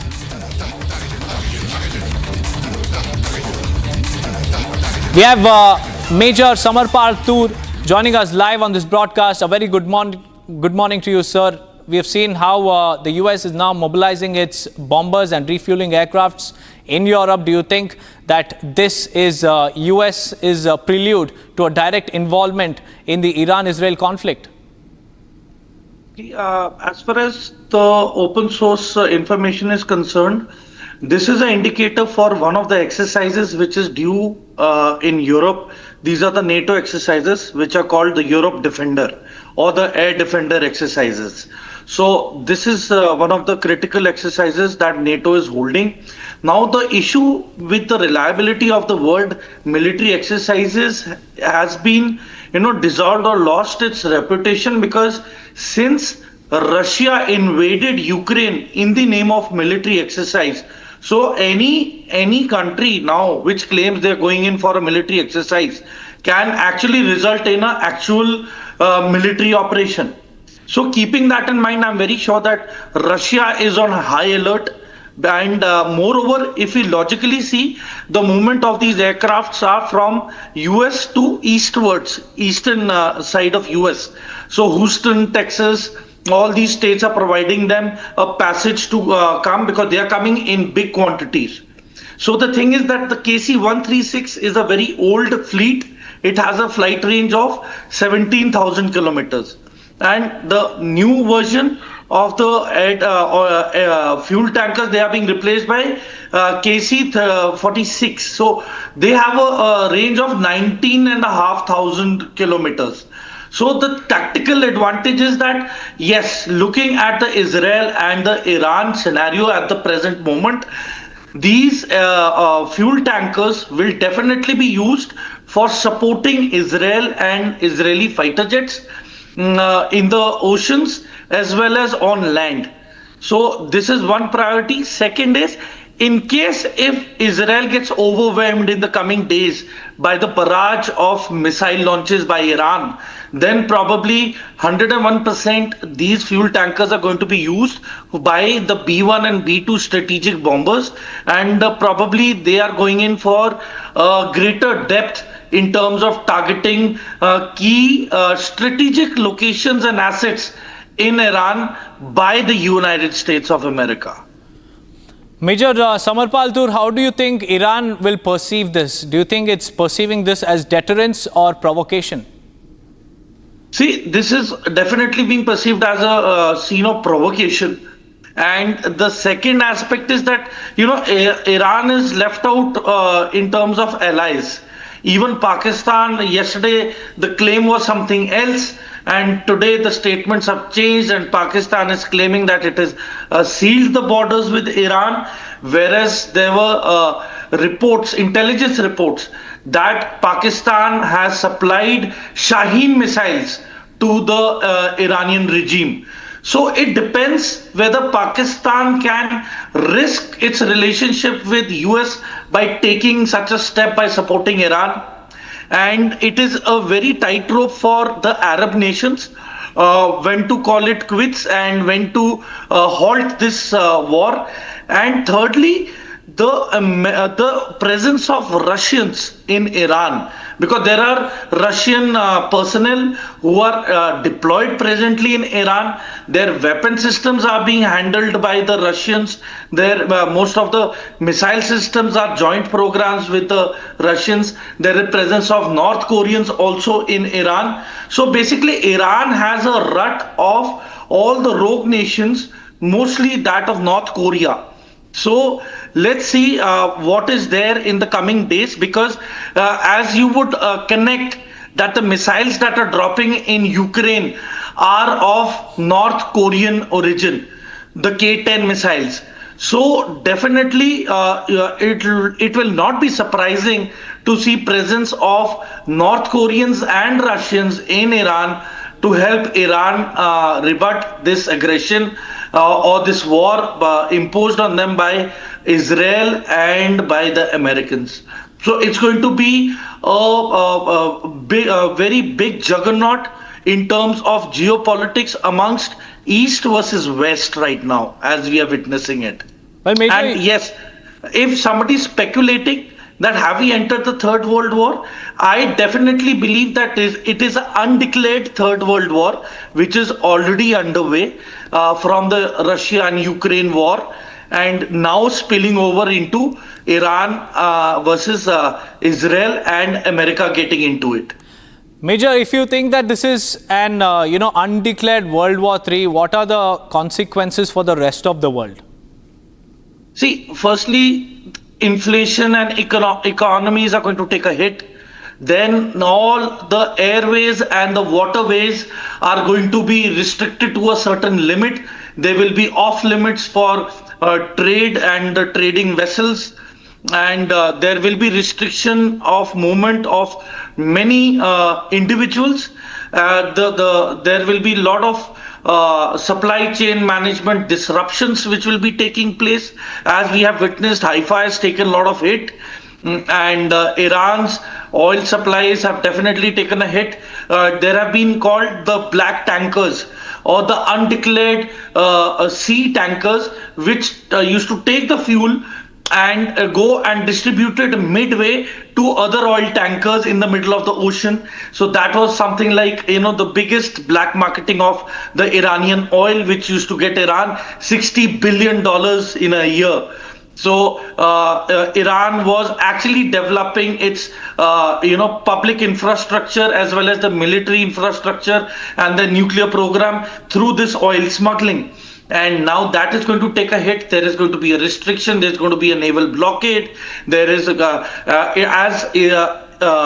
Israel is claiming that it has air superiority right now as we speak over Tehran. So many things in question. But the biggest question is, will there be troops on the ground in Iran is the big question. And contemplating all this, USS Nimitz and its fleet has moved towards Iran. So definitely there is something brewing. 101% Israeli troops are not going to land into Iran, but US troops, yes, they have all the very chances of doing that in the coming week.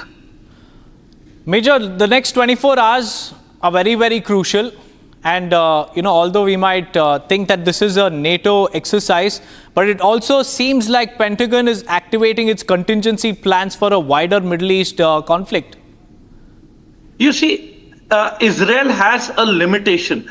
The Arrow, David Sling, the Iron Dome, they have the limitations. They have already been stretched beyond their limits, and there is a certain extent to which they can be again replenished and brought back into action at the earliest.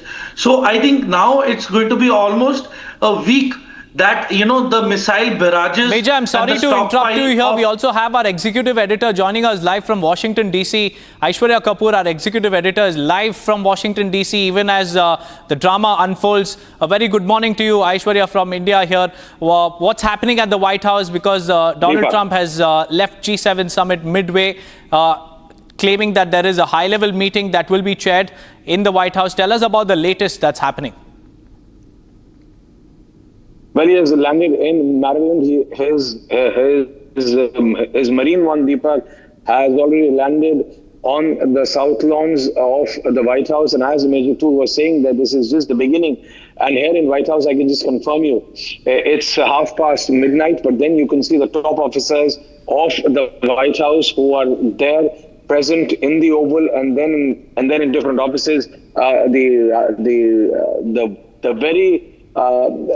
The complete top brass of the Trump establishment is present even at this hour. The very fact that the American president left G7 prior and landed back in DC gives a clear message to the world, and a slight comment, a very slight comment by the American president to the media which were present at the G7 that anyone who is in Tehran should leave, has sent out a rippling effect across the globe, and that can be felt here in DC as well. Everyone wants to know, after more and more information coming in, that more than 30, and I repeat, more than 30 US military aircrafts landing in Europe. It's sending a very, very clear message that America is joining in this war between Iran and Israel.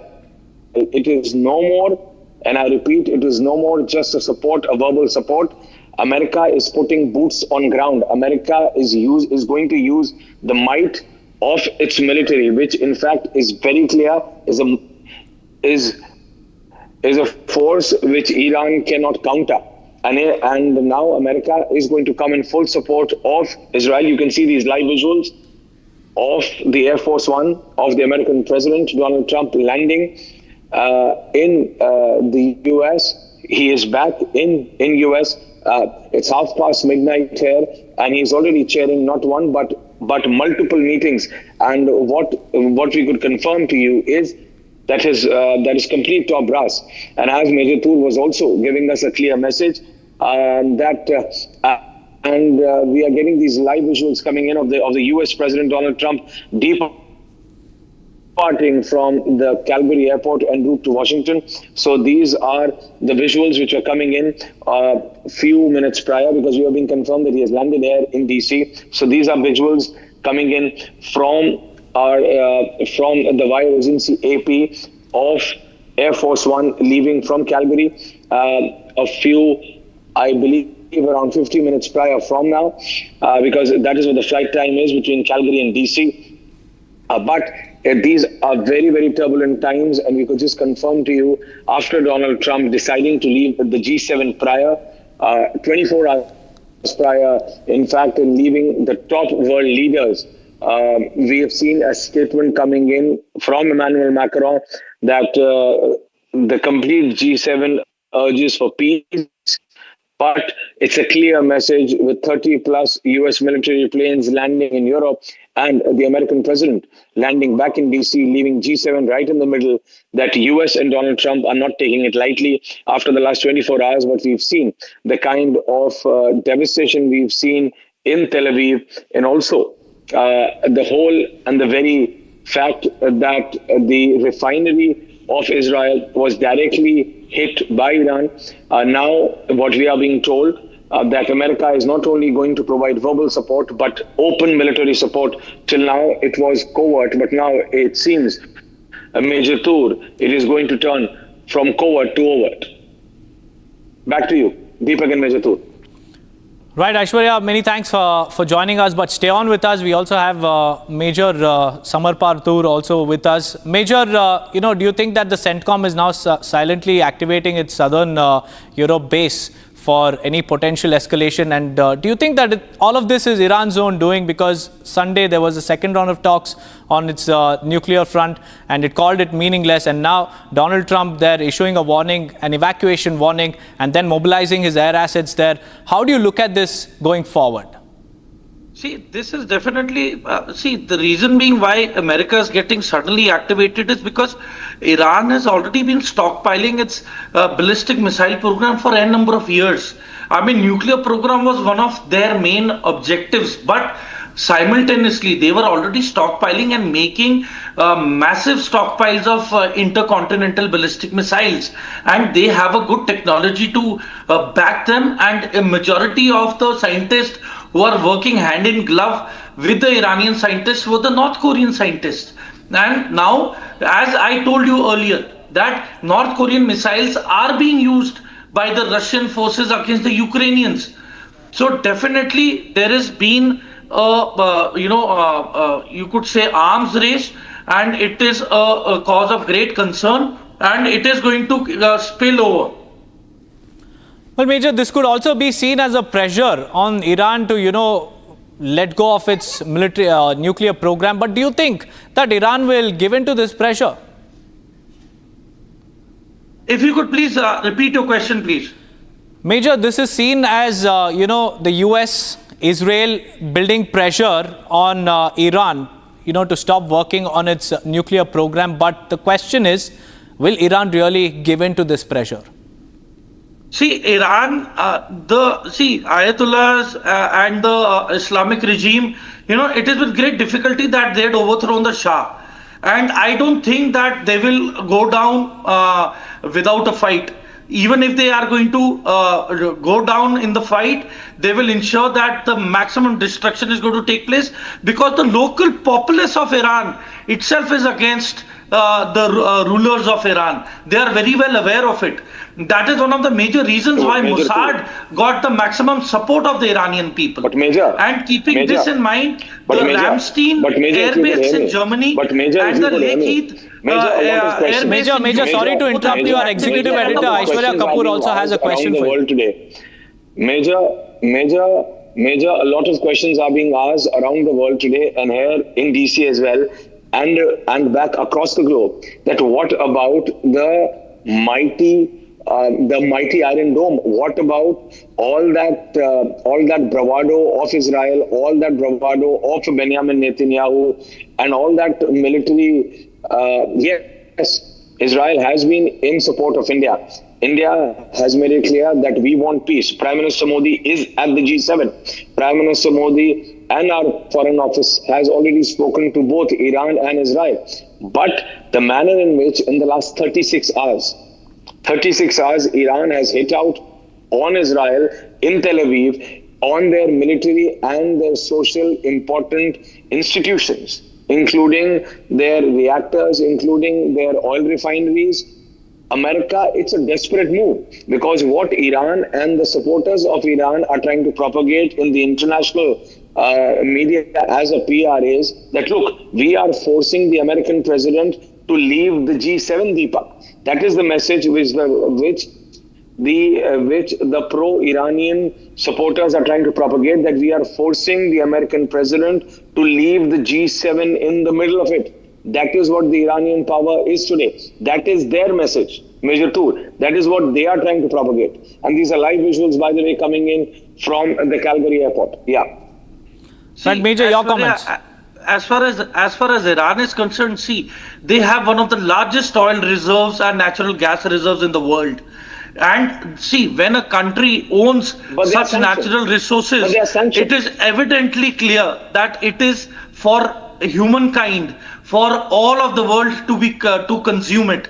So definitely all the countries in the West would definitely not be in sync with the United States or in favor of United States getting into war. We have seen the destruction of Syria. We have seen the overnight smuggling of billions of liters of oil by the Americans.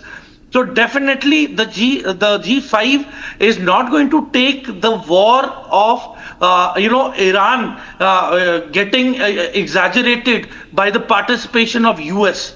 Yes, as far as the nuclear point is concerned, they have decimated their nuclear sites, and IAEA has confirmed that there has been a radioactive leak also in few locations. So keeping all this in mind, what Israel wanted to achieve has been achieved. But you see, look at the modern warfare. the drones took out 40 bomber aircraft of Russia, which missiles could not do it. So see, warfare is totally changed. The drones, it takes 9 hours from Iran for the drones to reach Israel. So that is the first wave.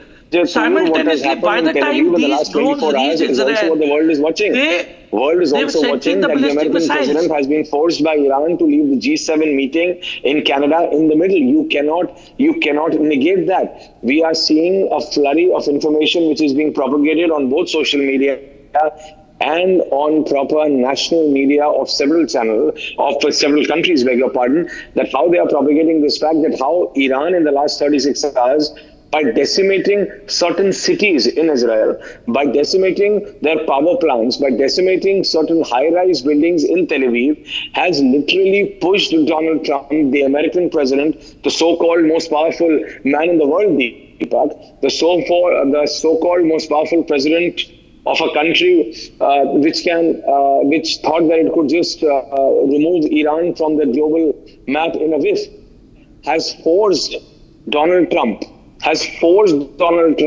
to leave G7, which is single-handedly one of the single most important international meetings, in the middle, and come back and address this situation. For them, it's a victory, because that is what they are trying to say. Measure 2. So something is, basically according to them, something is right that they've done. That is what Iran, if you see, social media is full of it. Iran is trying to propagate this point that, look, we have done this right. We have forced Donald Trump to leave G7 in the middle and come back to DC. We all know what is going to happen now. Once the wrath of the American army, bombings that have taken place last night in Israel on Iran, has almost decimated Haifa. Yes, Rajatu, sorry. I got the information yesterday from my friends who are posted there. They've informed me, they've told me that Haifa has taken a major hit, and majority of the trading operations have been halted in Israel, in Haifa. The key locations, the key bridges, the key hangars which were there for lifting of the containers, the cranes have been destroyed. There has been massive damage, and you see, there is a certain limit, there is a certain turnaround time for the Arrow, David Sling and Iron Dome to be replenished. So it's been almost 5 days non-stop, and so there will be a time where there will be a time when it will be overwhelmed. There will be delay in replenishment of these defense systems, and mind you, Iran is also getting support from Russia, it is getting support from North Korea, it is getting support from China. So it is mainly undeclared war amongst East versus West.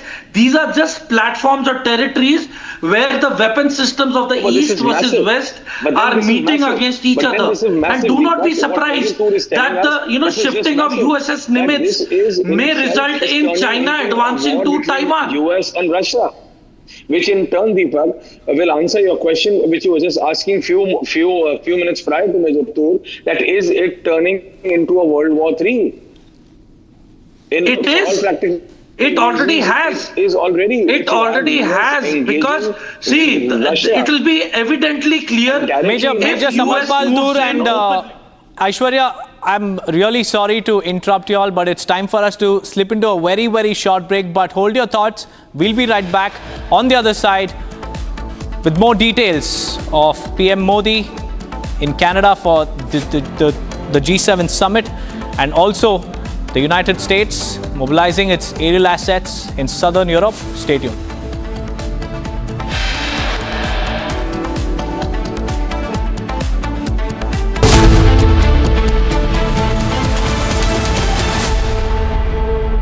आपकी favourite Hyundai cars पर मिल रही है amazing deals. वैसे लोगे तो आप Hyundai ही, चाहे दिल की सुनो या डील्स की, तो जल्दी चले आओ हुंडई शोरूम। दादी के हाथों का जादू और खुशबू से महकता घर, माँ की मुस्कुराहट और खाने की सुगंध, MDH गरम मसाला, क्योंकि हर रिश्ता है स्वाद से जुड़ा। विमल में गुलिस्तां के ये कुछ लजीज फरिश्ते जब साथ घुलें तो जी ललचाए और दिल कहे कि स्वाद की जुबान में खुद को ऐसे डुबाऊं कि निकल ना पाऊं। विमल की जुबान कुछ है ही ऐसी, मानते हैं? विमल, बोलो जुबान कैसी?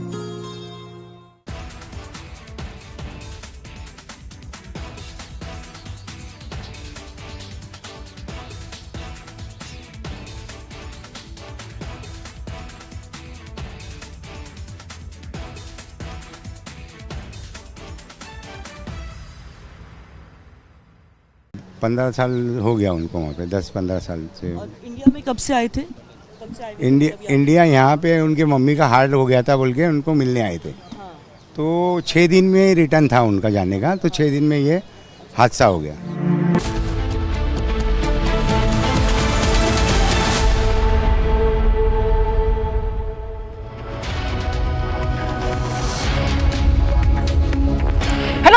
Very good morning. We are live and breaking up. Shivangi Shukla getting you the latest coming in. The Israel-Iran conflict enters day 5.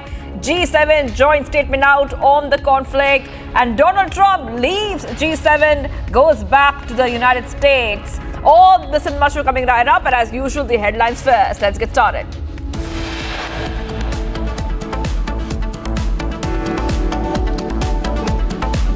United States moves 30 Air Force bomber aircraft closer to Europe.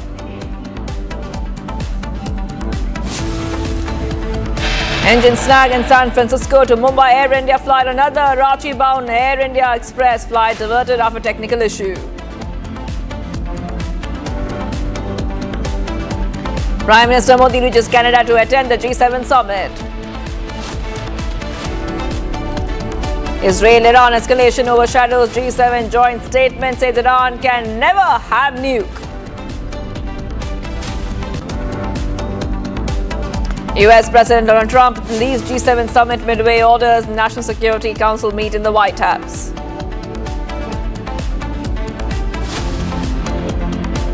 Evacuation of 10,000 Indian students at Tehran begins.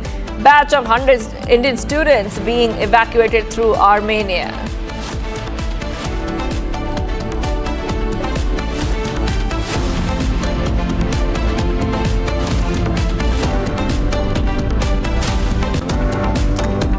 Breaking news coming in. G7 issues first statement on Iran-Israel ceasefire. The statement says, we the leaders of G7 reiterate our commitment to peace and stability in the Middle East. In this context, we affirm that Israel has a right to defend itself.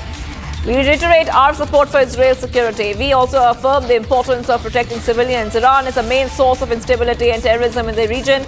We have always been clear that Iran can never have a nuclear weapon. This is a huge update coming in, viewers, where we see that there's a joint statement which has now been released, and it's a big warning to Iran. Very clearly, G7 is saying no nuclear weapons are allowed. That is right.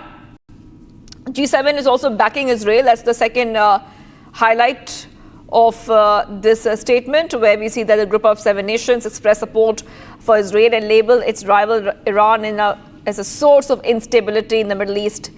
The statement is also calling for peace and stability in that region. Now, remember that it's been 5 days that we are seeing a back-to-back escalation with Iran and Israel.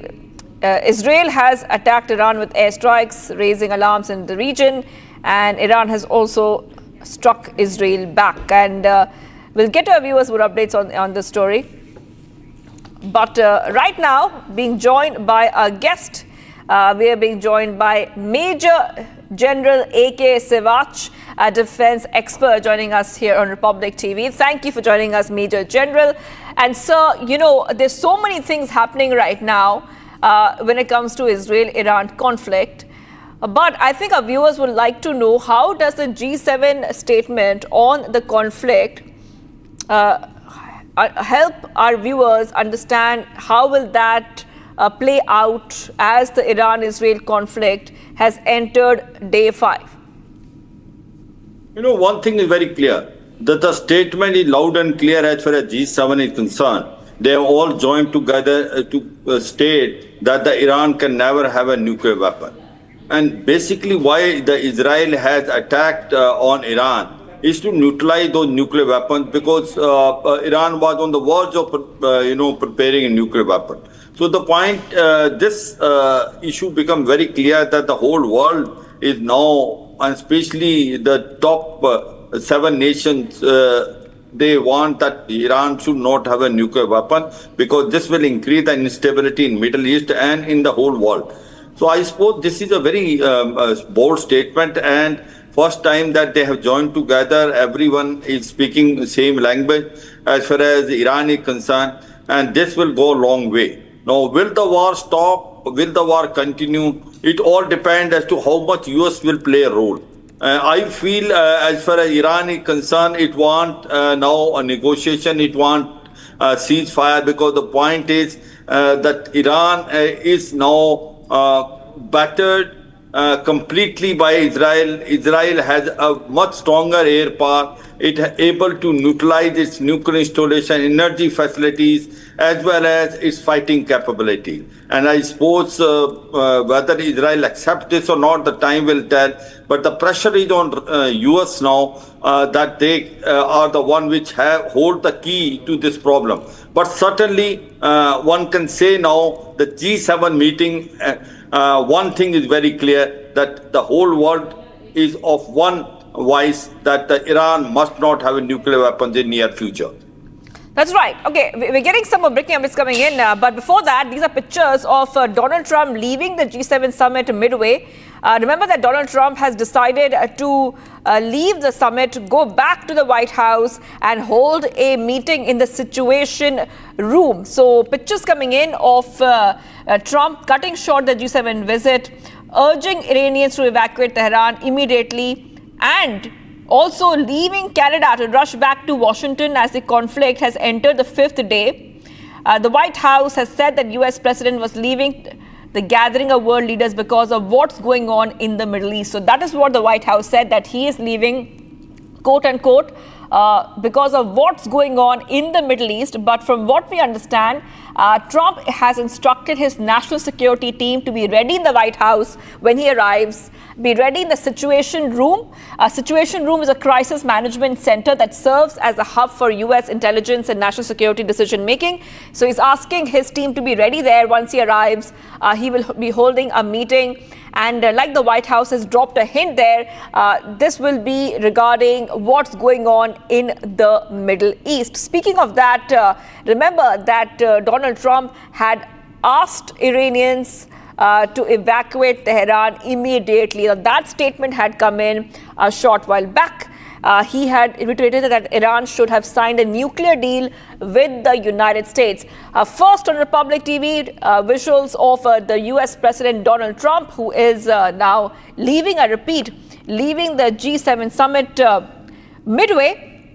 This is the departure from Canada, and he will be moving towards Washington, D.C.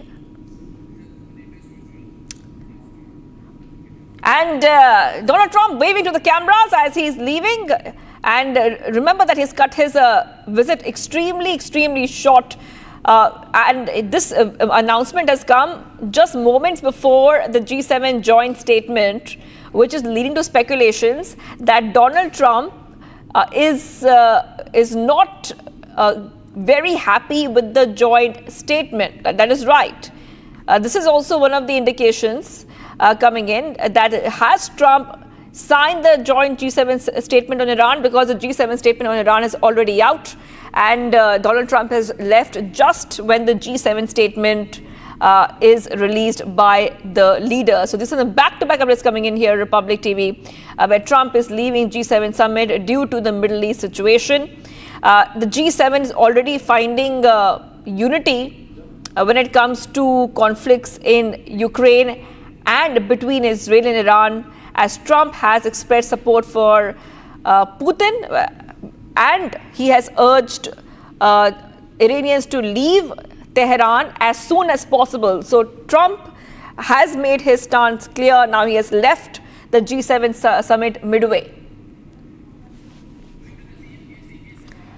Yes, let's go straight across to Major General A.K. Sivach, defense expert, joining us right now. G7 has been having some trouble trying to find unity over the conflicts, whether it be the Middle East conflict, the Israel-Iran conflict, or the Russia-Ukraine war.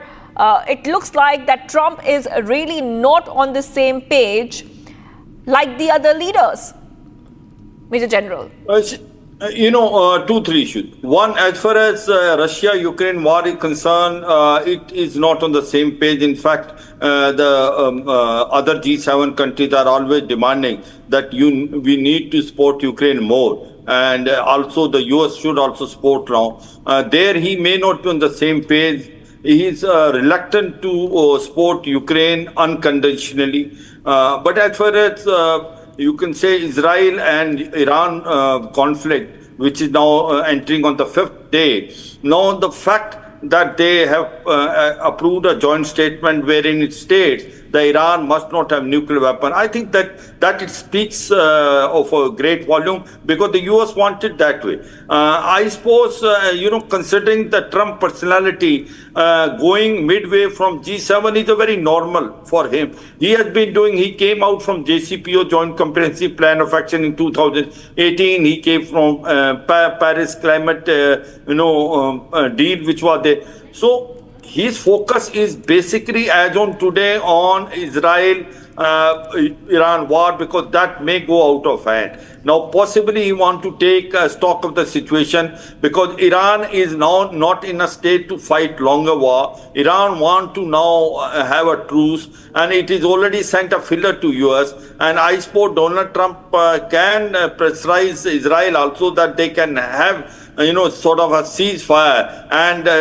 also Iran come back on the negotiating table with US. They were to have a 6th meeting in Oman, which has been now postponed. So I suppose this is more critical now rather than staying in a G7 meeting. After the joint statement, nothing much is left. And I suppose Donald Trump focus is more on the current situation of Israel-Iran war. And I am also, very certain that as far as Donald Trump is concerned, he also does not want this war to prolong. In any way, he doesn't want US to get involved into this war. He wants Iran must come back to negotiating table and make sure that Iran does not have weapon in future.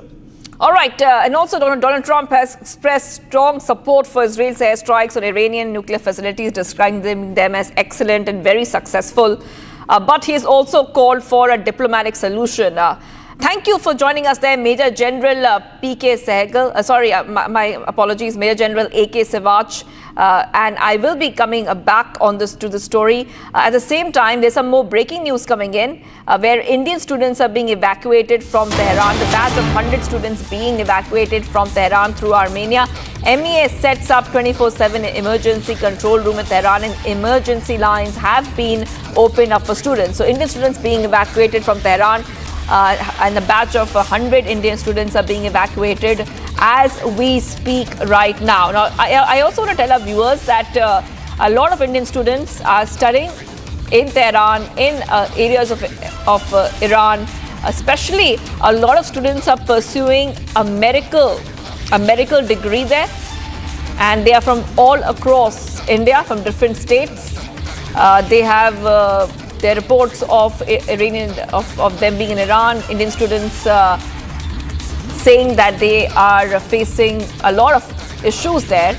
All night, explosions, anxiety. And now the Indian students are being evacuated from Tehran. The MEA has made it very, very clear that these students are being relocated. And there's a 24/7 emergency control room in Tehran, and emergency lines have been opened up for these students.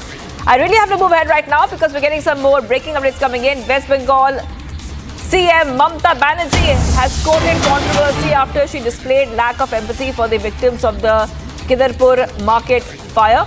CM Mamata tells victims that it was their fault. More than 1,300 shops were gutted in a fire that burned down the market area in Kidarpur locality of southwest Kolkata. The livelihoods of thousands of local traders were destroyed in the fire accident that took place in early hours of Monday. This is the Kidapur fire which had taken place, and the fire victims are slamming Mamata Banerjee, saying that she is not showing empathy in this case. Now, West Bengal CM Mamata Banerjee had visited this market in that area, in the Kidapur area where the fire broke out on Sunday night. And post that, we see that the victims have slammed Mamata Banerjee, saying that she is not showing empathy towards them. Now, remember, this is a massive blaze. So, on the left hand of your screen, you can see what happened after the blaze was ignited. This is the Kolkata market, completely in flames. Around 1,300 shops were completely gutted. It's a massive blaze in Kolkata's Kidapur area in the wee hours of Monday took place, and it gutted hundreds of shops in the market area. We saw that fire engines were rushed to the spot. The fire was controlled, but at the same time, we see that even after CM Mamata Banerjee visited the spot and offered compensation to all the affected shop owners, we are learning that in the latest coming in, the victims there have said that she displayed a lack of empathy. We have to move ahead right now, viewers. We're getting some more updates coming in. Let's go ahead to the other big story we're tracking right now. A fresh language-related confrontation has surfaced in Bengaluru, where a senior citizen and a businesswoman clashed over compliance with the BBMP's language policy for commercial signage, and the heated exchange took place in the city's locality of Begur, which has now gone viral on social media, once again highlighting the very huge tensions we're seeing there over a linguistic identity in Karnataka. Now, the argument stemmed from a BBMP rule mandating that 60% of text on all business signboards have to be in Kannada. So, fresh language-related confrontation has surfaced.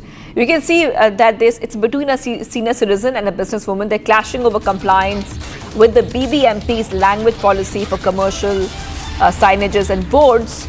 Now, this took place, and then now this entire incident has gone viral on social media, highlighting the tensions we are seeing when it comes to language in the state of Karnataka. All right, let's go straight across to some more updates coming in right now. We are getting some more updates at this time from the G7 summit once again. PM Modi to meet Zelensky on the sidelines of the G7 summit. Huge update coming in right now. My colleague and a senior executive editor, Abhishek Kapoor, joins us on the phone line. Abhishek, Prime Minister Modi will be meeting Zelensky in Canada, and this is very important to note because bilateral meetings are going to happen between Prime Minister Modi and other world leaders, but especially Zelensky meeting is very important given the fact that the Russia-Ukraine war is ongoing, and Prime Minister Modi will be meeting Zelensky very soon. Well, yes. So the few bilaterals that have been planned or that have got till now that are to take place on the sidelines of G7 summit for Prime Minister Modi. The one that caught our attention was the one with Zelensky. Prime Minister is having a bilateral with him. And then, of course, he's going to meet Canada's Prime Minister Mark Carney. And apart from that, there are a couple of more bilaterals, including with Germany Chancellor Merz and Giorgia Meloni of Italy. These are the confirmations that we have. So 4 bilaterals with Zelensky, Chancellor Merz, with Prime Minister Meloni, and Prime Minister Carney. And maybe there would be a couple of more depending on time available. And we will have to see how it pans out. But Prime Minister getting into the business of hectic engagement there after landing.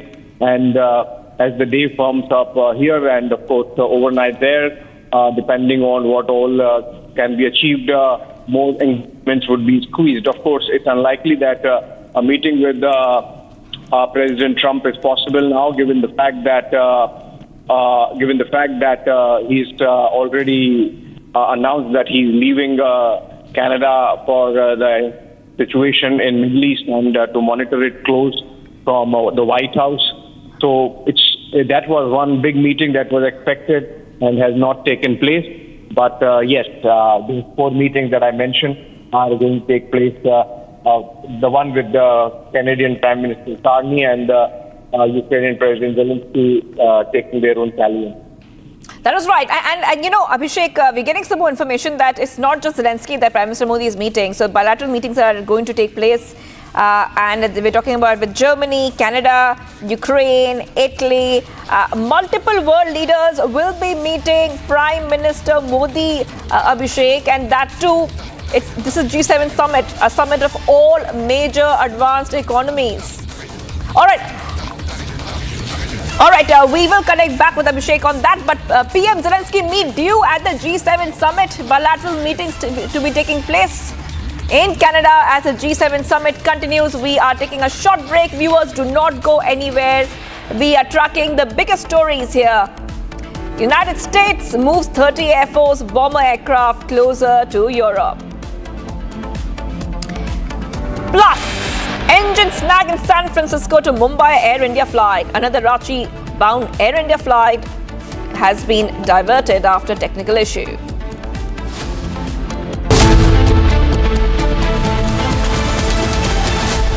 इसको घर पे लगाओगे तो शादी का तो पता नहीं, पर घर पक्का नहीं टूटेगा।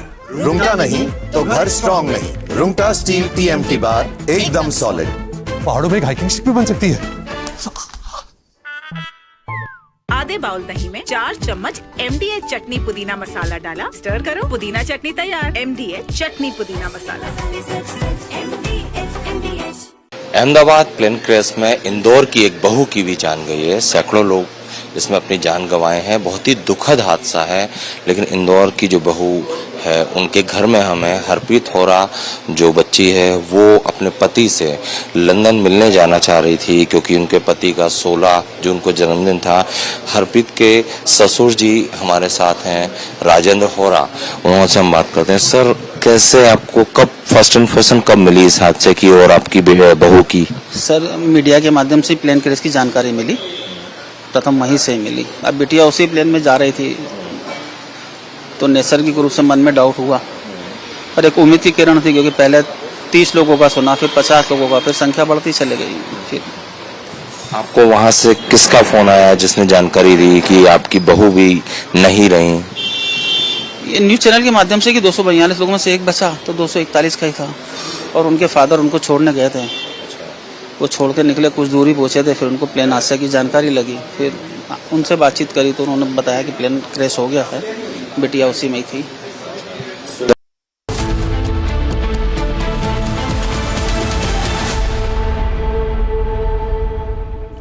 Welcome back, viewers. The Financial Action Task Force has strongly condemned the April 22nd terror, highlighting Pakistan's role in dastardly terror attack. Here's a report. Take a look.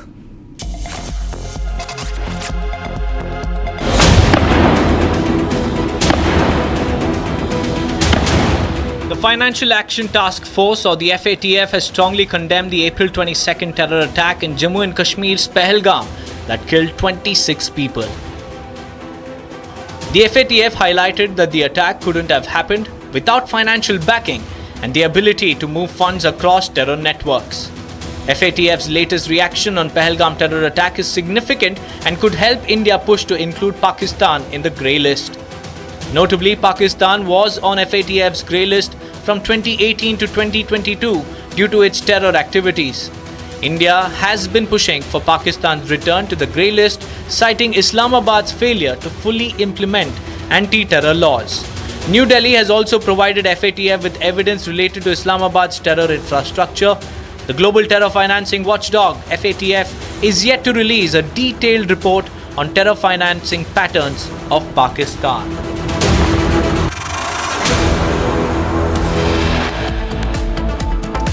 And viewers, much more coming right up. We'll be focusing on other stories we're tracking right now. Prime Minister Modi is in Canada for the G7 summit and has many bilateral meetings with top world leaders lined up.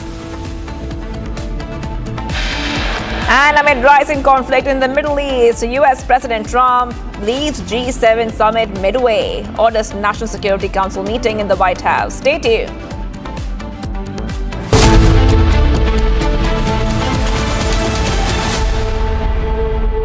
Favourite today cars पर मिल रही है amazing deals.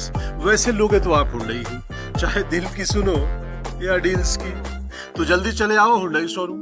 विमल में गुलिस्तां की ये कुछ लजीज फरिश्ते जब साथ घुले तो जी ललचाए और दिल कहे कि स्वाद की इस जुबान में खुद को ऐसा डुबाऊं कि निकल ना पाऊं।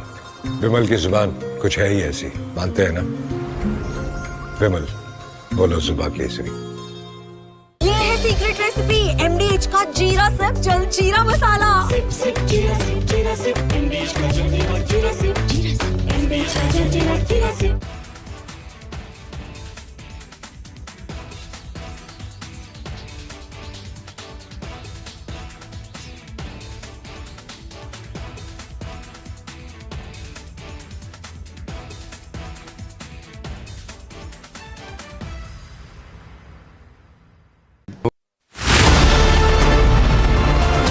Each night on prime time, we don't just bring you the news. We lead it with responsibility, asking the toughest questions, breaking the biggest stories, setting the national agenda. At the Republic School of Journalism, you learn how to front the news with clarity, confidence, and conviction. The RSJ Diploma program begins on the 30th of June. Your prime time starts here.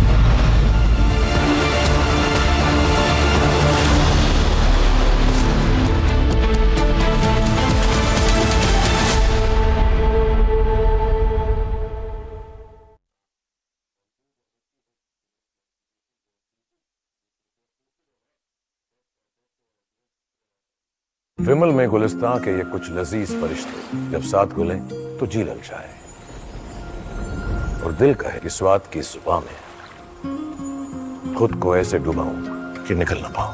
विमल की जुबान कुछ है ही ऐसी, मानते हैं? विमल, बोलो जुबान कैसी। अब छोलिया हो या लोबिया, सफेद चने या काले चने, सब कुछ मजेदार बने। 15 साल हो गया उनको वहाँ पे, 10-15 साल से। और इंडिया में कब से आए थे? इंडिया यहाँ पे उनके मम्मी का हार्ट हो गया था बोल के उनको मिलने आए थे। हाँ।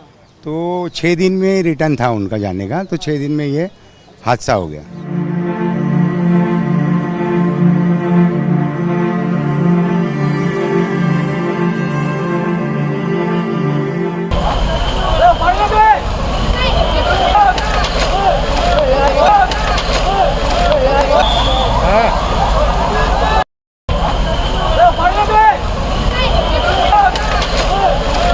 कहाँ से? अहमदाबाद की प्रॉपर रहने वाले? नहीं, एक्चुअली रहते हैं हम लोग बॉम्बे है। हाँ। और वाया फ्लाइट था। हाँ। तो बॉम्बे से यहाँ आए थे, यहाँ से हम लोग को उनको लंदन जाना था। हाँ। UK जाना था। तो उसमें छोटी बच्ची भी थी, मतलब कितने उम्र के लोग थे? उनकी उम्र क्या थी? वो एक की 4 है और एक की शायद मेरे ख्याल से 8 है। 4 या 6 ऐसा कुछ है लड़की के। कब से रह रहे थे, क्या करते थे वहाँ पे? होटल मैनेजमेंट का ये था उनका जॉब। और 15 साल हो गया उनको वहाँ पे, 10-15 साल से।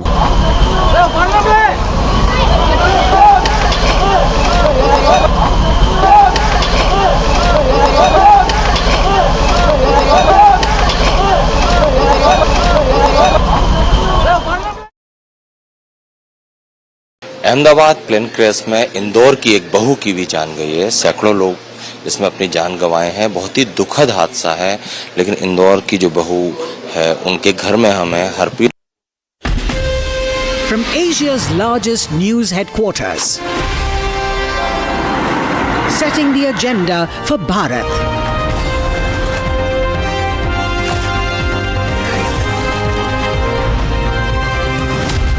You're watching Republic.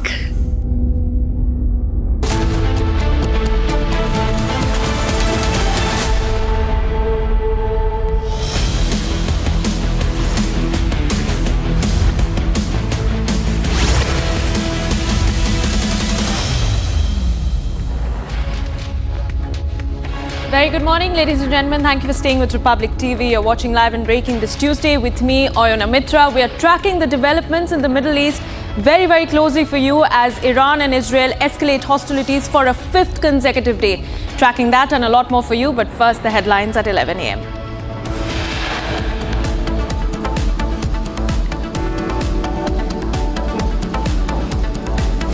United States moves 30 Air Force bombers aircraft closer to Europe.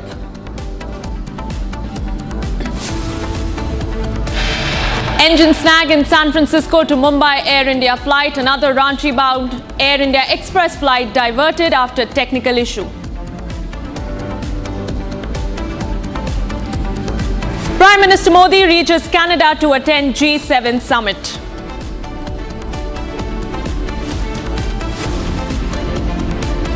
Israel-Iran escalation overshadows G7 summit. Joint statement says Iran can never have nukes.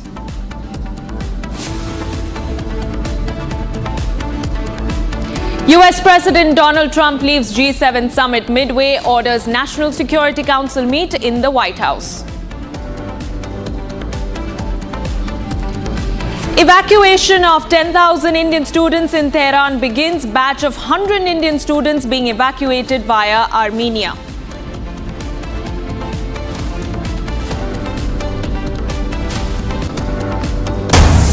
All right, we were starting this edition with some breaking news coming in. The United States has been bolstering its military presence in Europe and the Mediterranean amid rising tensions. Now, recently, the United States has deployed dozens of aerial refueling tankers to Europe as it weighs options for potential involvement in the Israel-Iran conflict.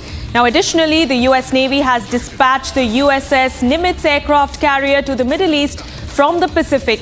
Strategic bombers, including the B-52 Stratofortresses, are also being deployed to the U.S.-European Command area of responsibility for military exercises with NATO allies and partners, demonstrating the U.S. commitment to global security and stability.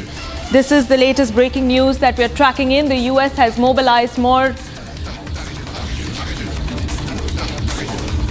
We have the US mobilizing more reinforcements to the Middle East amid escalating tensions. And joining me live on this broadcast for more is Terry Newman. He's a geopolitical expert. And we also have our executive editor, Aishwarya Kapoor, joining me live from Washington, D.C. Aishwarya, my first question goes to you. The U.S. has rushed more reinforcements to the Middle East. This as President Donald Trump has cut short his G7 summit and is headed back to D.C. as we speak. How do you read this given the escalating situation in the Middle East? Well, absolutely, Iona. It's 1:30 in the morning at this very point of time in DC, but the White House lights are on. White House is active. The White House press office is working as their president is en route. It's a 4-hour, 30-minute flight from Calgary, from where Donald Trump has just left. But the very fact that the American president had to leave a very important G7 meeting in Canada and come back to DC is a clear message that there is something big and massive in the offering.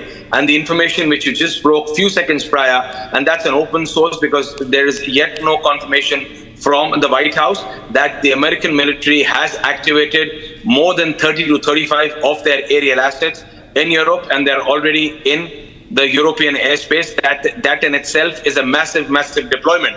Though there is a massive American presence in Europe, but their very presence in that very area gives a clear sign. And Donald Trump leaving G7, that is just not any other meeting. It's one of the most important multilateral international events, and the American president leaving that and coming back to DC is a clear message. DC is active with those big black GMCs getting in and out of the North Lawns. It is very clear that White House is active even this late. It's 30 minutes past 1 in the morning. Donald Trump will reach at around 4.5 hours from now, so it makes around 6 a.m. US time. So very clearly, America is planning something massive, and it's a clear message that it's no more a verbal support to Israel. America is ready to put the might of the American army right next to Benjamin Netanyahu. Back to you, Anna. Right. All right, Aishwarya, stay on with us. We also have Terry Newman. He's a geopolitical expert. He's joining us live on this broadcast. Terry, my question to you is, given the recent escalation which has been going on for the last 5 days in the Middle East, Israel is of course not backing down, and Iran, we have seen, has essentially escalated its offensive on Israel to the extent that yesterday there was a strike that happened near the US embassy, causing some minor damage to the building. My very simple question to you is, how do you assess this, and what do you believe will be the unintended consequences, larger consequences, for global geopolitics if there's no sign of a ceasefire anytime soon? Well, whilst your colleague is at 1:30 in the morning in Washington, we are 8:30 in the morning here. We've just had another night of sirens and sleeping in the bomb shelter. The Iranian tactics appear to be changing now because we are taking out so many of their missile launchers. They're now, instead of launching hundreds at a time, they appear to be doing them in drips and drabs, but throughout the night, which is, it's an absolute pain, to put it mildly. The Americans, as your colleague has said, have not just moved 28 aircraft refuelers into the European zone, but they're also bringing an aircraft carrier from the Pacific, from Vietnam. They've turned it around, it's coming back here, and there's a sense of irony that this aircraft carrier, the Nimitz, was actually the same one that was sent when the Iranians took over the US embassy after the revolution back in the 1970s. So there's a kind of closing of the circle there.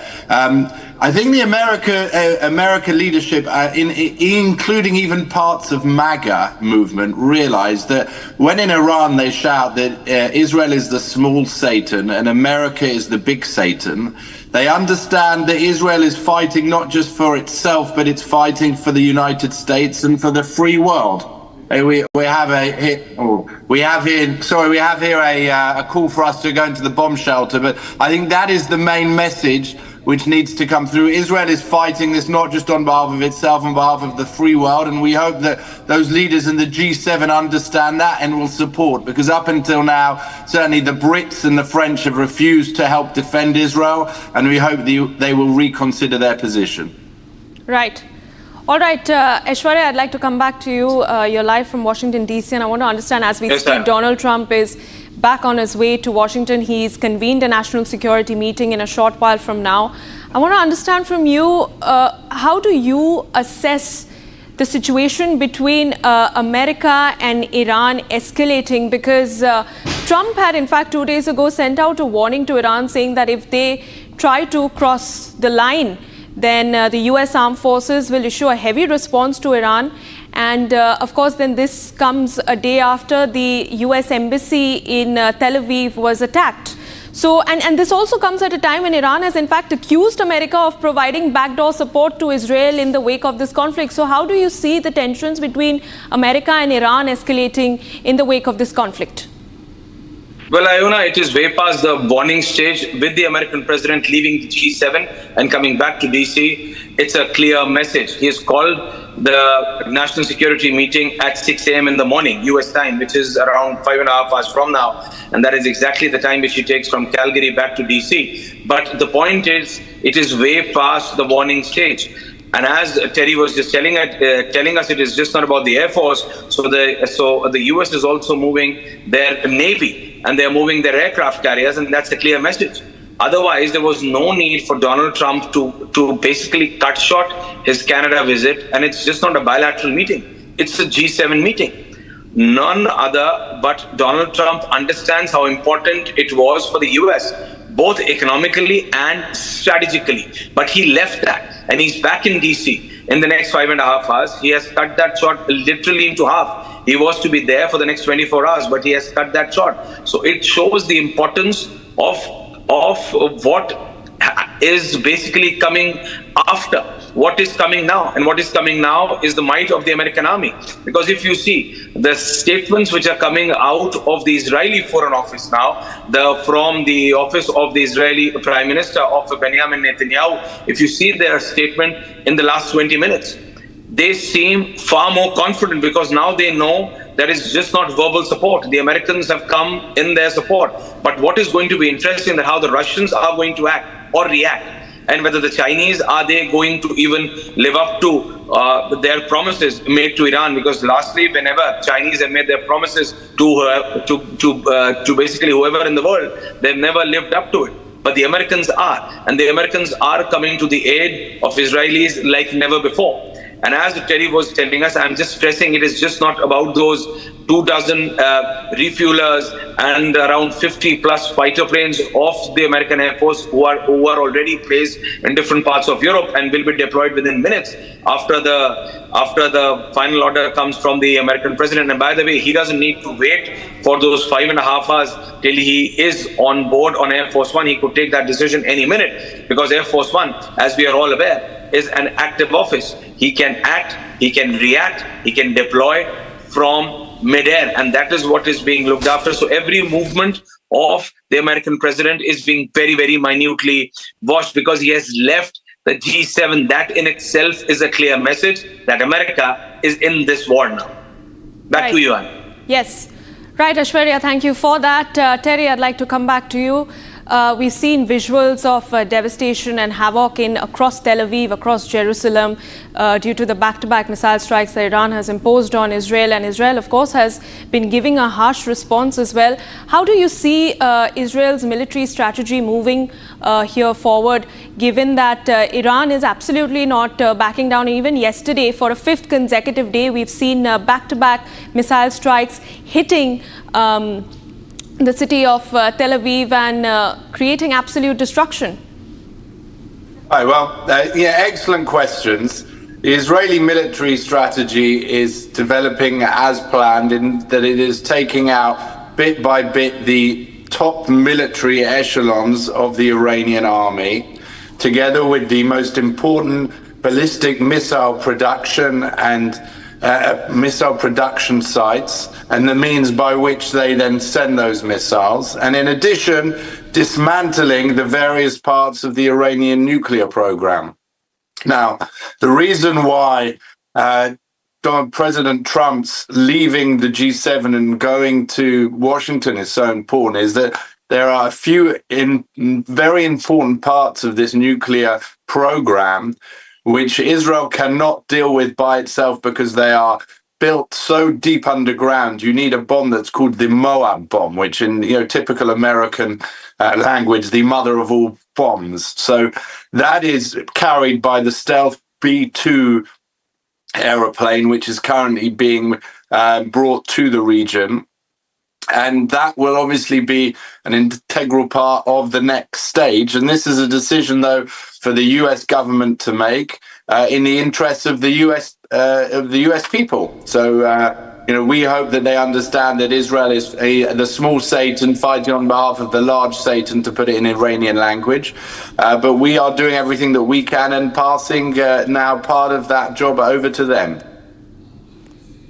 Yeah, but Terry, if I could just ask you one more question. If you see the statement coming in from Donald Trump, he is making it very clear. He's saying publicity-seeking President Emmanuel Macron of France mistakenly said that I left the G7 summit in Canada to go back to DC to work on a ceasefire between these two countries, that is Israel and Iran, wrong. He has no idea why I am now on my way to DC, but it certainly has nothing to do with the ceasefire. Much bigger than that, whether purposely or not, Emmanuel always gets it wrong. Stay tuned. Very Trump-like, very, very Trump-like. But one thing is very clear, that what Iran has done in the last 36 hours, Terry, has forced the American president to leave and to join forces with the Israeli military. Now it's very clear that the American military forces are going to be shoulder to shoulder with their Israeli counterparts to take on Iran. Yes, Aishra, so I fully understand and agree with you. Donald Trump loves to back winners. So my assumption is he waited at the beginning to ensure that Israel could deliver on its side of the deal. Israel has delivered on its side of the deal. And now he also, I think there's one other thing which your viewers should remember. He gave 60 days to come to a deal between America and Iran. Those 60 days were up. And on the 61st day, that was the day when Israel made a preemptive strike on the Iranian nuclear facilities. So, he gave the Iranians 60 days. He knows that they play for time. He's waited to see that Israel could deliver on its side. Israel has delivered on its side. And now, the US has to make a decision if it really wants to destroy the deeply buried parts of the Iranian nuclear program, it will have to get involved itself. And it is for the benefit of the American people and, in fact, the entire world. I'm sorry, we have to go into the bomb shelter. There's some booms outside. Thank you very much, and have a good day. God bless. Bye-bye. Bye-bye. So, Terry, I'd request you to please stay on with us. All right, we'll reconnect with Terry Newman in a short while from now, but keeping the focus on Israel-Iran conflict, we have some more breaking news coming in. The Israeli Air Force has now completed several extensive strikes on military targets in the Iranian regime. And of course, this is coming a day after the IDF released footage of their attacks on Iranian missile launchers across the city of Tehran. And this is the latest breaking news that we are getting in. Military targets in the Iranian regime has been hit. This is specifically in western Iran. And during the strikes, dozens of surface-to-surface missile storage and launch infrastructure was struck, And in addition, surface-to-air missile launchers and UAV storage sites were also struck in western Iran. That is the video on your screen, which has been released by the Israeli Defense Forces of their latest attack on Tehran. And this is the 5th consecutive day that we are looking at the raging conflict in the Middle East. And the IDF has claimed complete control over several military targets in Iran as we speak. And they are not backing down. And this also comes at a time when Iran has also vowed harsh revenge and hard action against the Netanyahu government.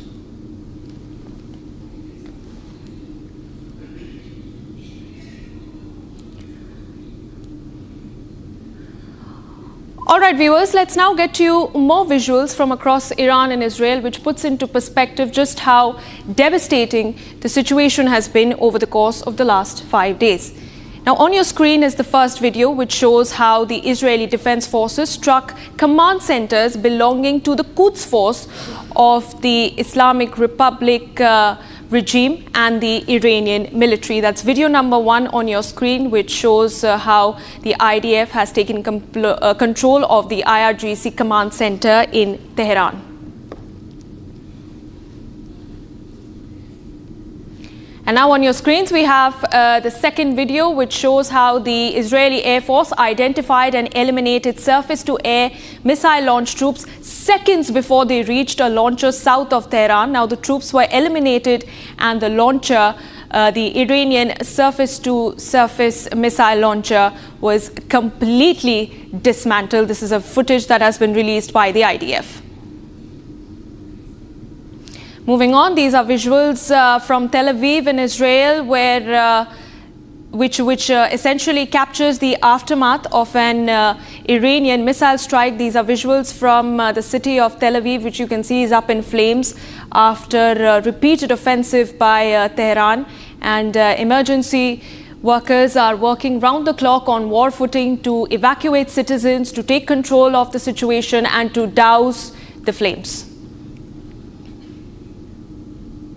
Meanwhile, we also have pictures of residential buildings across Tel Aviv in Israel, which have been completely damaged in the aftermath of Iranian missile strikes. The city has been reduced, parts of the city, I beg your pardon, has been reduced to rubble and debris as response teams and quick relief teams work round the clock to evacuate citizens and to ensure that they are moved to safer locations.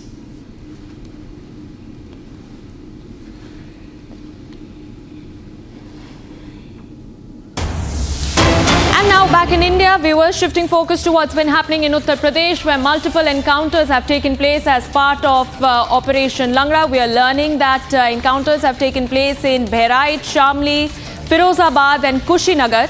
In Bahraich, a daring encounter unfolded between the police and a criminal who attempted to escape after firing at the police team. The accused was shot in the leg during the exchange of gunfire and is currently receiving treatment in hospital. In Shamli, there is a murder-accused person in the village of Mamur under police station area by Kairana, where one accused was injured in an exchange of gunfire. And in Firozabad, we're learning that the police has arrested at least 4 notorious thieves and 2 accused belonging to the Odisha Jajpur interstate gang who used to do recce of goldsmiths and dupe them. They were injured in a police encounter in the Hata area in Kushinagar. Those are the visuals. Those are the visuals on your screen. This is Operation Langra, which is in action in full swing across the state of Uttar Pradesh. Ladies and gentlemen, this is the Yogi model which is in place where multiple encounters have been taking place across the state of Uttar Pradesh. This is hard action that the government has taken against criminals, murder accused, history sheeters, robbers and gang members. And those are the visuals from Bahraich, Kushinagar and Firozabad respectively on your screen. The police have been working round the clock to identify and track criminals who have been evading the law for a long time, and now the law has finally caught up to them. And we have Operation Langra now, which is in place in full swing across the state of Uttar Pradesh, and this is tough action that the police has taken against the criminals.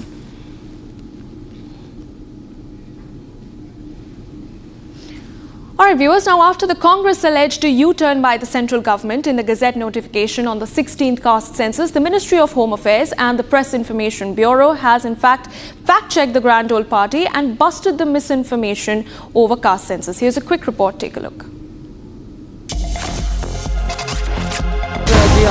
Congress MP and senior leader Jairam Ramesh said that much-touted Gazette notification on the 16th caste census to be conducted in late 2026 and early 2027 has just been issued and is a damn squib. Jairam Ramesh further alleged U-turns by the central government. The Ministry of Home Affairs fact-checked the Congress party, saying that caste census enumeration is a part of the upcoming census.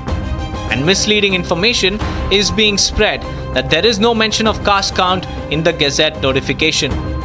Not the Home Ministry, the Press Information Bureau too fact-checked the Congress. In a post on social media platform X, PIB said several social media posts are claiming that the central government is not including the caste enumeration in Census 2027. These claims are misleading. PIB further said the government has already announced that the caste enumeration will be conducted along with Census 2027. All right, viewers, now stay with us as we take a quick check of everything else that is making news across the country. This is Bharat in 5 minutes.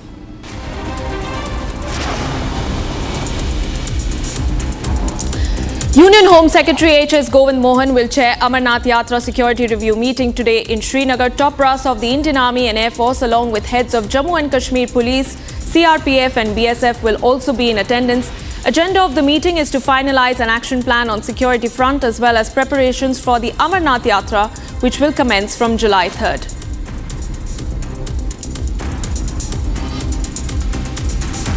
Locals have staged a protest over the building collapse incident in the Govindnagar police station area limits of Mathura, which happened yesterday.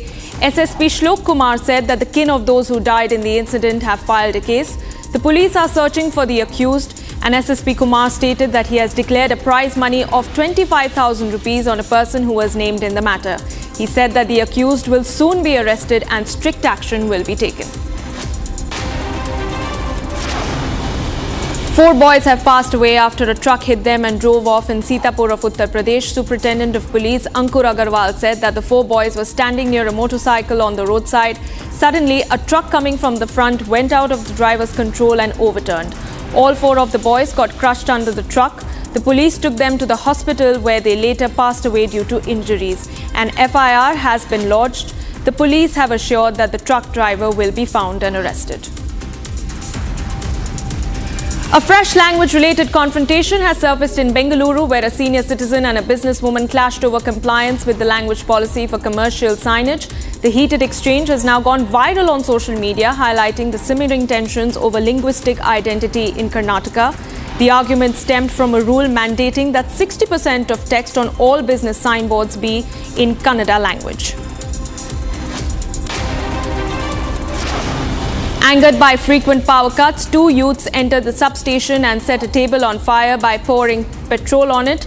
These two unidentified youths also attempted to attack the operator on duty. However, the furniture inside the office was set ablaze. West Bengal Chief Minister Mamata Banerjee courted controversy after she displayed lack of empathy for the victims of the Khidirpur market fire. CM Mamata told victims that it was their fault. More than 1,300 shops were gutted in a fire that burned down the market area in Khidirpur locality of southwest Kolkata. The livelihoods of thousands of local traders were destroyed in the fire accident that took place in the early hours of Monday.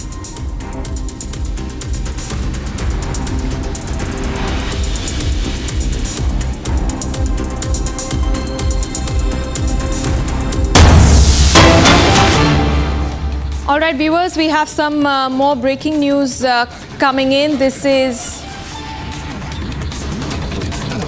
the MEA statement that has been released by the Ministry of External Affairs on the evolving situation in the Middle East. The MEA has said that Indian students in Tehran have been moved out of the city for reasons of safety through arrangements made by the embassy.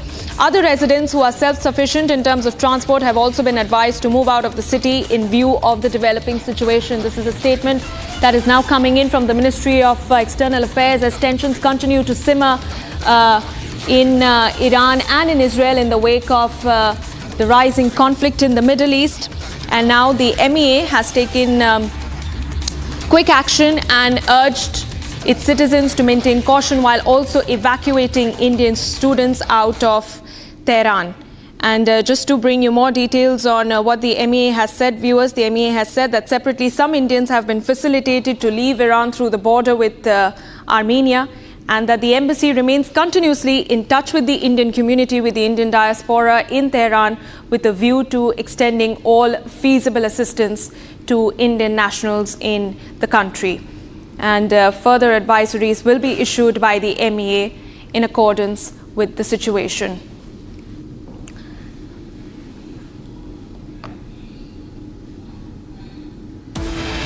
And now it's time for a very quick break, viewers. But on the other side, engine snag in San Francisco to Mumbai Air India flight. Another Ranchi-bound flight, which was an Air India Express flight, has also been diverted after technical issues. And Prime Minister Modi has now reached Canada. He is set to attend the G7 summit. On the other side of a very quick break, more details on that.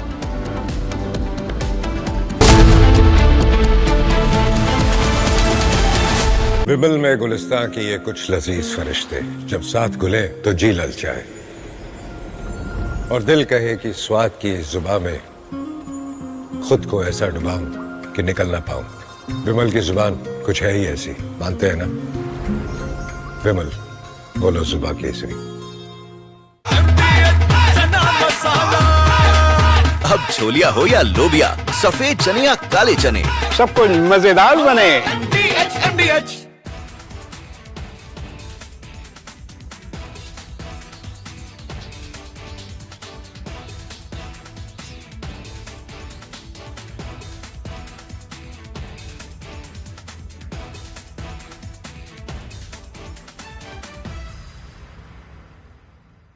Ahmedabad plane crash में इंदौर की एक बहू की भी जान गई है। सैकड़ों लोग इसमें अपनी जान गंवाए हैं। बहुत ही दुखद हादसा है, लेकिन इंदौर की जो बहू है उनके घर में हमें हरप्रीत होरा जो बच्ची है वो अपने पति से लंदन मिलने जाना चाह रही थी, क्योंकि उनके पति का 16 जून को जन्मदिन था।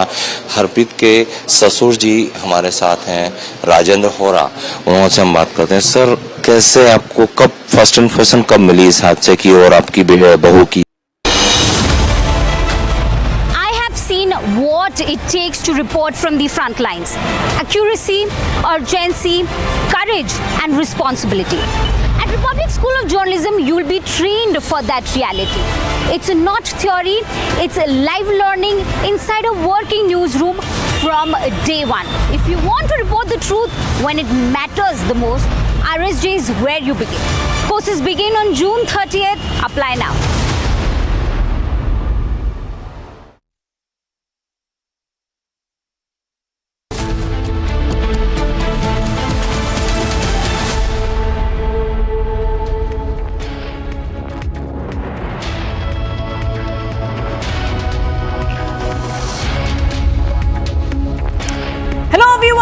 We are live and breaking. I'm Shivangi Shukla, getting you the latest coming in. We have a lot lined up for you in this show. We will be talking about the Iran-Israel conflict, multiple developments coming in. G7 summit leaders have issued a joint statement backing Israel and saying that Iran has to de-escalate. All this and much more coming right up. But as usual, the headlines first. Let's get started.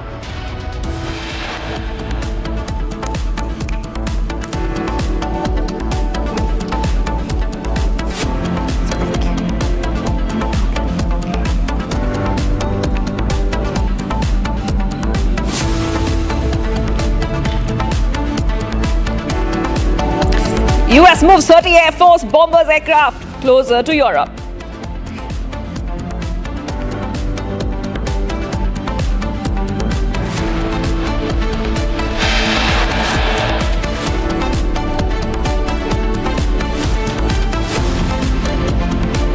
More Air India snacks found, technical snacks found in 2 Air India flights.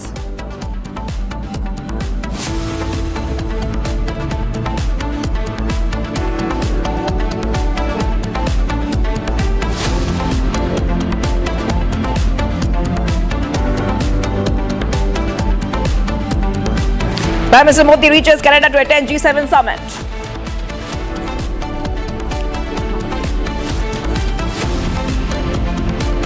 Israel-Iran escalation overshadowed G7 joint statement, says Iran can never have nuke.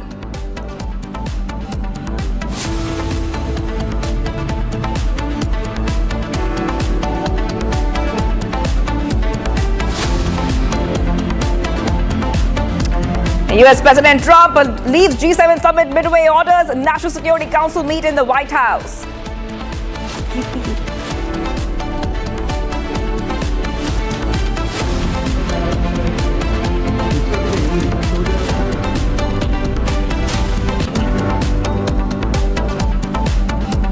And evacuated 10,000 Indian students in Tehran begins batch of 100 Indian students being evacuated through Armenia.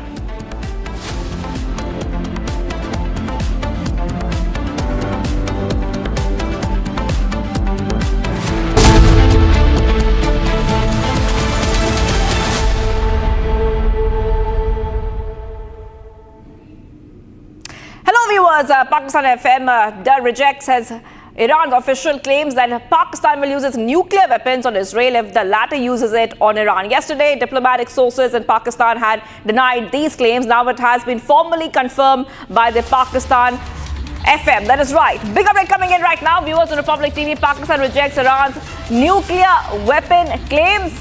And remember that this is coming in just after the joint statement that has come in from the G7 leaders, where they have spoken about Iran and its nuclear weapons, saying that Iran cannot and never have a nuclear weapon. And now we see Pakistan going ahead and endorsing Iran in this case. Back-to-back updates coming in right now on Republic TV. The leaders of the G7 countries have issued a joint statement saying Iran should not have nuclear weapons and affirming Israel's right to defend itself. After this, Pakistan going ahead and reaffirming, I repeat, reaffirming what and rejecting the G7 leader statement. That is right. So back-to-back updates coming in right now. So let's go ahead and hear what the Pakistan FM Ishaq Dar had to say. Pakistan endorsing Iran after G7 leaders say Iran can never have a nuclear weapon.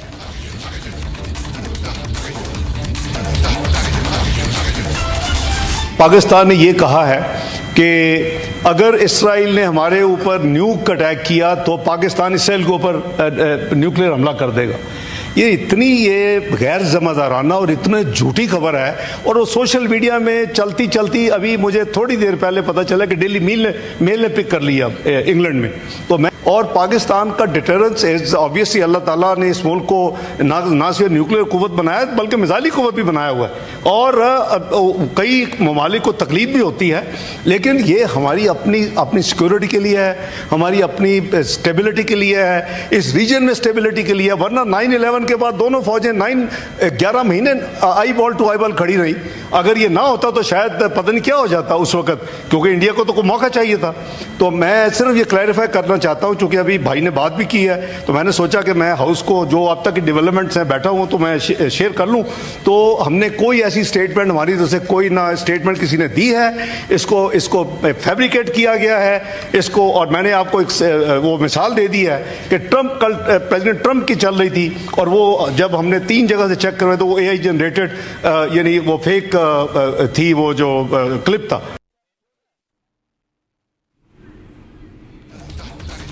All right, big event coming in right now, viewers. Let's go ahead and reiterate what exactly has happened. Israel versus Iran war is exploding, and we saw that the G7 leaders have backed Israel, but warned Iran, gave a very important warning to Iran. Iran can never have nuclear weapons. But Pakistan coming out and going ahead and rejecting the nuclear threat claim against Israel. So we see the camps being split right now, and this is coming just after the leaders of the G7 countries issued a joint statement saying Iran should not have nuclear weapons and affirming Israel's right to defend itself.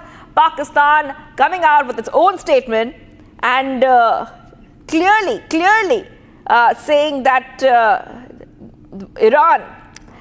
Iran's nuclear capabilities and Iran's nuclear statement by the G7 leaders has been completely denied by Pakistan. So these are some back-to-back updates coming in right now. Pakistan absolutely rejecting what the G7 leaders have said, calling it fabricated and irresponsible. That is right.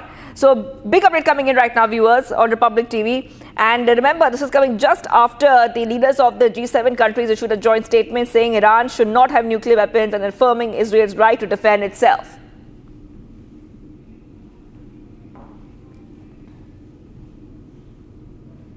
Generals को coat करके कि जी पाकिस्तान ने ये कहा है कि अगर Israel ने हमारे ऊपर न्यूक अटैक किया तो पाकिस्तान इसराइल के ऊपर न्यूक्लियर हमला कर देगा। ये इतनी गैर ज़िम्मेदाराना और इतनी झूठी खबर है, और वो सोशल मीडिया में चलती चलती अभी मुझे थोड़ी देर पहले पता चला कि डेली मेल ने पिक कर लिया इंग्लैंड में। तो मैं और पाकिस्तान का डिटरेंस इज ऑब्वियसली, अल्लाह ताला ने इस मुल्क को ना सिर्फ न्यूक्लियर कुव्वत बनाया बल्कि मिसाइली कुव्वत भी बनाया हुआ है, और कई ममालिक को तकलीफ भी होती है, लेकिन ये हमारी अपनी सिक्योरिटी के लिए है, हमारी अपनी स्टेबिलिटी के लिए है, इस रीजन में स्टेबिलिटी के लिए। वरना 9/11 के बाद दोनों फौजें 11 महीने eyeball to eyeball खड़ी रही। अगर ये ना होता तो शायद पता नहीं क्या हो जाता उस वक्त, क्योंकि इंडिया को तो कोई मौका चाहिए था। तो मैं सिर्फ ये क्लैरिफाई करना चाहता हूँ, क्योंकि अभी भाई ने बात भी की है, तो मैंने सोचा कि मैं हाउस को जो अब तक की डेवलपमेंट्स हैं बैठा हूँ तो मैं शेयर कर लूँ। तो हमने कोई ऐसी स्टेटमेंट, हमारी तरफ से कोई ना स्टेटमेंट किसी ने दी है, इसको फैब्रिकेट किया गया है इसको। और मैंने आपको एक वो मिसाल दे दी है कि ट्रंप, कल प्रेसिडेंट ट्रंप की चल रही थी, और वो जब हमने 3 जगह से चेक करवाए तो वो AI जनरेटेड यानी वो फेक थी, वो जो क्लिप था। All right, big updates coming in right now. I just want to go across to our guest who's joining us for more. We have with us Colonel Malik, a defense expert, on the phone line. Thank you for joining us, Colonel. What do you make of this statement which is coming in, where Pakistan is rejecting Iran's claims? And remember that this is coming in as the G7 leaders have clearly said that Iran cannot have nuclear weapons. The G7 leaders have backed Israel, and it looks like that Pakistan once again has rejected the threats that Iran poses to Israel and the West Asia region. Okay, ma'am, thank you for inviting me. I'm Colonel Malik, just to want to contribute with my views. Ma'am, first of thing, Pakistan saying that we will nuke Israel and vice versa, I think this story does not stand its ground. Reason being, if you go to the roots of this issue, the roots is that Israel is not threatened by Pakistan. And Pakistan is a well-known nuclear power today and for the last 25 years. Iran is always threatening Israel based on its proxies. Because the modus operandi of Pakistan and the Israel looks similar. Like, if Pakistan believes that let India suffer through its 1,000 cuts, let India bleed through its 1,000 cuts. Similarly, without employing its manpower, its equipment, Iran also thinks let Israel also die through our proxies. That is why the Israel feels always threatened from the proxies, and he sees the root cause in Iran. Iran is openly saying that we don't want to see Israel on this mother earth. So that is the reason that Israel is always looking at decimating Iran in all terms, economic terms, nuclear terms, and resources and energy terms also. They are not looking at Pakistan, although they also see that Pakistan is the epicenter of the terrorism all over the world. But however, seeing the current situation, Israel also will not get involved in the Pakistan, seeing that it's stretching too much of far, and Pakistan doesn't have the capability to strike Israel directly or indirectly. Neither Pakistan has the allies of those kind of, that कहने की बात अलग होती है, but when it comes on the ground and operationability, Pakistan does not have that capability to strike Israel. So this is my say on this, ma'am. All right. Thank you for joining us. Pakistan FM has said very clearly that if Israel nukes and attacks Iran, then Pakistan will attack Israel with nuclear weapons. He said this is irresponsible and false news, adding that the claims had become viral on the internet, and says that from our side there has been no such statement made. It was fabricated. Thank you for joining us there, Colonel Malik. I am getting some more updates coming in right now, where the Air India flight from San Francisco to Mumbai through more updates in terms of what is happening. Now, this was going through Kolkata, and it suffered a technical snag as usual. That is right. Back-to-back updates coming in right now, where we see that Mumbai-bound flight has hit technical snags. And not the first time that we have seen this. There are 3 cases already of technical issues being reported from an Air India plane. Air India flight from San Francisco to Mumbai through Kolkata suffered a technical snag in one of its engines, requiring passengers to be deplaned during a scheduled halt at the city airport early. Flight arrived on time at the city airport, but a technical snag in the left engine delayed the takeoff at around 5:20 hours. An announcement was made in the aircraft asking all the passengers to deplane. The captain of the plane told that the passengers, the decision was being made in the interest of flight safety. Another incident has come to the fore. The Air India has expressed that this was a technical snag which has led to this issue. Now, what we see is that on your screens are 2 flights and 1 technical snag. The exact scenario repeating time and again. There's Air India flight AI-180, Air India Express flight, both the flights facing technical snags, one which has led to the travel plans of the passengers being disrupted. All right, we have with us our guest, Group Captain JP Bajpai, aviation expert, joining us right now. Thank you for joining us, Group Captain. I just want to ask you a simple question, and that is that more cases of snags and technical snags coming out when it comes to Air India planes. But it is also important to note for our viewers that a center has formed a high committee, a panel, where these issues are being looked at. The fleets of Air India are being scanned, especially to understand why these technical glitches are happening in the first place. Madam, on backdrop of such a massive air crash which took place at Ahmedabad, everybody, not only public at large, media, and all the people associated with the aviation becomes very critical on our observation with respect to any flight disruptions. Unless until we know what were the details of technical difficulties or technical snag on these aircraft, these flights, it will be difficult to make a comment or to link with each other. However, in routine operations and the flights, such technical snags keeps emerging. But one thing I would like to mention, which is of paramount importance over here, what happens when such a massive air crash takes place, though the original equipment manufacturer, OEM, recommends certain equipment or certain system which are having redundancy, or if they are unserviceable, their flight can still go on, and the list of such system and such equipment gets compiled and is provided to the captain of the aircraft on board the aircraft, that is known as MEL, Minimum Equipment List. Simultaneously, pilot is assisted for its operations. There is a quick reference handbook.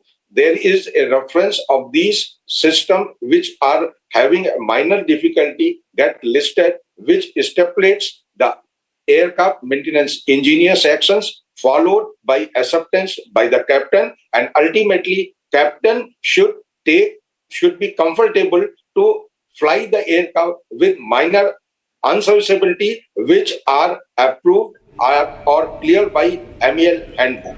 But in such a scenario, when everybody is so critical for the technical unserviceability, and if pilot has to take his own discretion, he prefers for the sake of flight safety to put down the snag and aircraft remains on the ground till the time it is rectified. All this right, is I say on the subject. Yes, thank you for joining us there. That's Group Captain GP Bajpai, aviation expert, ex-consultant, flight safety, Air India, joining us there. I think we have with us Iona as well from our Republic newsroom to help us understand the story a little bit better. Iona, we are trying to help our viewers understand what really is happening. But one thing is very, very clear. Technical glitches have been caught, thankfully on time, so passengers are safe. That is very important to note for our viewers.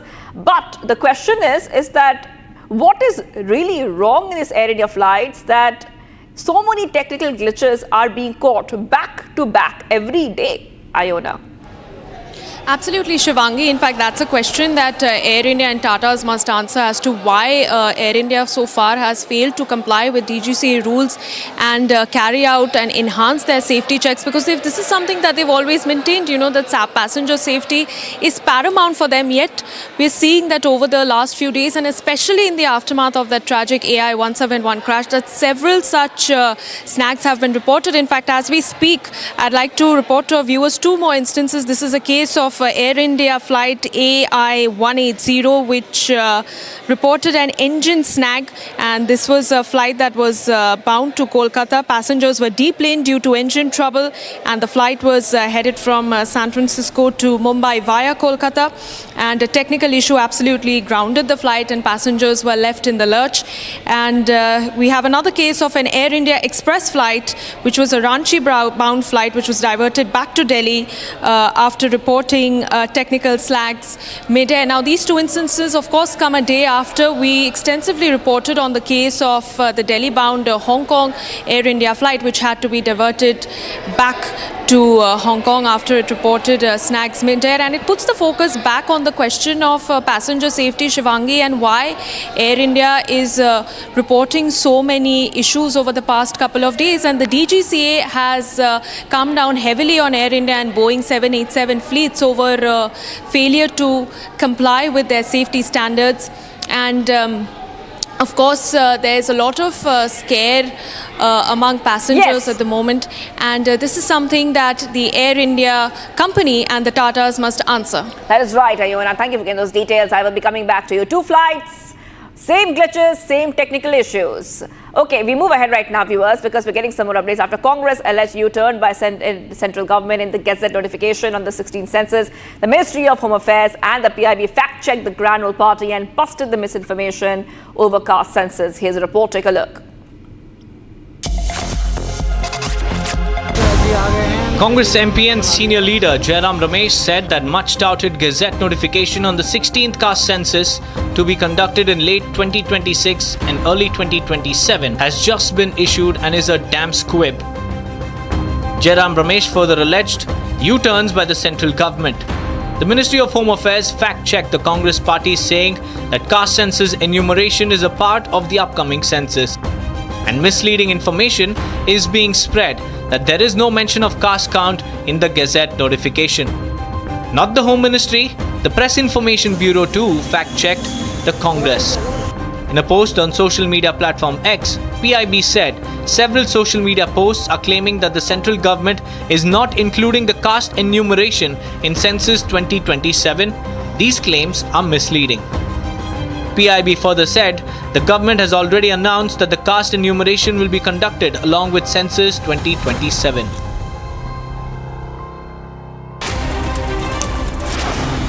right, getting some more minutes coming in. Home Secretary HS Govind Mohan will chair Amarnath Yatra security review meeting in Srinagar, and top brass of Indian Army and the Air Force along with heads of Jammu and Kashmir Police, CRPF, BSF will also be in attendance. Agenda of the meeting is to finalize action plan on security front as well as preparations for the Amarnath Yatra, which will commence from July 3rd. Locals have staged a protest over the building collapse incident in the Govind Nagar police station area limits of Mathura, which happened yesterday. SSP Shlok Kumar said that the kin of those who have died in the incident have filed a case. Police are searching for the accused. SSP Kumar stated that he has declared a prize money of ₹25,000 on a person who was named in the matter. He said that the accused will soon be arrested with strict action will be taken. 4 boys have passed away after a truck hit them and drove off in Sitapur of Uttar Pradesh. Superintendent of Police Ankur Agarwal stated that 4 boys were standing near a motorcycle on the roadside. Suddenly, a truck coming from the front went out of the driver's control and overturned. All 4 of the boys got crushed under the truck. The police took them to the hospital where they later passed away due to injuries. An FIR has been lodged. The police have assured that the truck driver will be found and arrested. Fresh language-related confrontation has surfaced in Bengaluru, where a senior citizen and a businesswoman clashed over compliance with the language policy for commercial signage.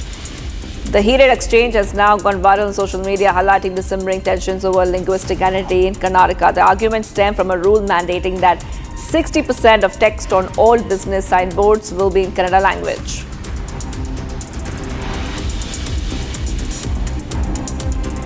Angered by frequent power cuts, 2 youth entered the substation and set a table on fire by pouring petrol on it. These 2 unidentified youths also attempted to attack the operator on duty. However, the furniture inside the office was set ablaze. West Bengal CM Mamata Banerjee courted controversy after she displayed lack of empathy for the victims of the Khidirpur market fire. CM Mamata Banerjee has said that 2 victims said it was their fault. More than 1,300 shops were gutted in a fire that burned down the market area in Khidirpur locality of southwest Kolkata. The livelihoods of thousands of local traders were destroyed in the fire, the accident that took place in early hours of Monday. Heavy rainfall has been witnessed in parts of Shimla. Shobit Katiyar, senior scientist IMD Himachal Pradesh, stated that in the last 24 hours, light to moderate rain has been observed at many places in Himachal. In the last 24 hours, thunderstorms have been recorded in some areas. Heat wave conditions have not been recorded in anywhere. He informed that today and tomorrow, light to moderate rain with thunderstorms and showers can be seen in Shimla and other areas of the north and west eastern Himachal area. A yellow alert has been issued in all these districts. Operation Langra is in full swing in UP. Another encounter took place in Kanpur between miscreants who demanded extortion from trader and Kanpur police. Miscreants opened fire on the police when they were stopped during checking. During the encounter, 1 miscreant was shot on the leg and another miscreant tried to flee from the spot. Police seized 1 pistol, 1 mobile and cartridge shells from the spot. में हमारी checking कर रही थी, उसी समय 2 बदमाश bike से आते दिखाई दिए, जिनको पुलिस पार्टी द्वारा रोकने का प्रयास किया गया, लेकिन उन बदमाशों ने पुलिस पार्टी पर 2 फायर किए और मुड़कर भागने लगे। हमारी पुलिस की टीम ने भी अपने बचाव में फायर किया, जिसमें एक गोली बदमाश के पैर में लगी और वो बदमाश बाइक सहित गिर गया, लेकिन दूसरा बदमाश वहां से भागने में सफल रहा। Private bus fell into a gorge. This happened in Mandi district in Himachal Pradesh. As per reports, 15 to 20 people have been injured in the accident. Meanwhile, relief and rescue operations are obstructed due to heavy rains in the state. 2 people are suspected to be trapped under the bus.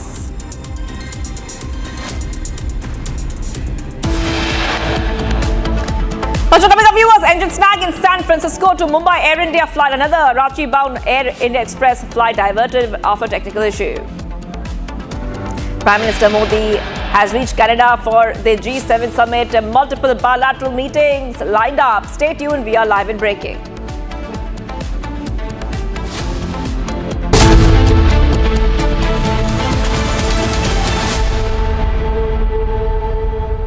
आधे bowl दही में 4 चम्मच MDH चटनी पुदीना मसाला डाला, stir करो, पुदीना चटनी तैयार। MDH चटनी पुदीना मसाला।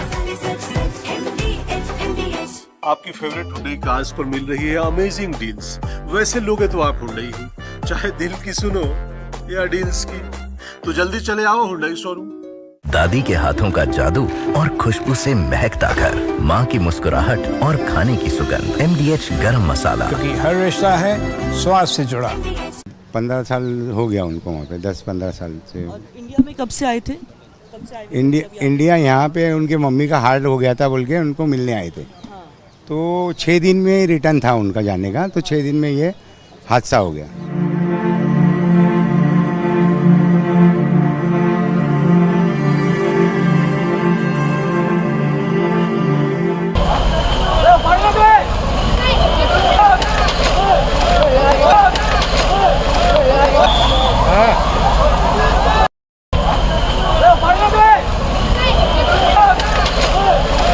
कहाँ से?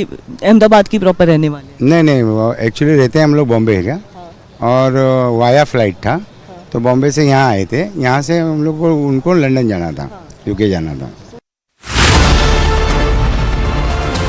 I don't just report from courtrooms on verdicts, I decode them. From breaking news to complex legal verdicts, every word is backed by law.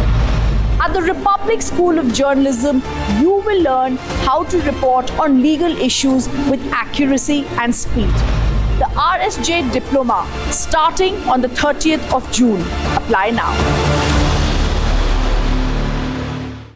MDH की हल्दी मिर्ची धनिया करे कमाल, ये रंग दे, ये खुशबू दे, ये तीखा, ये कम पड़े, क्या निराला MDH मसाला।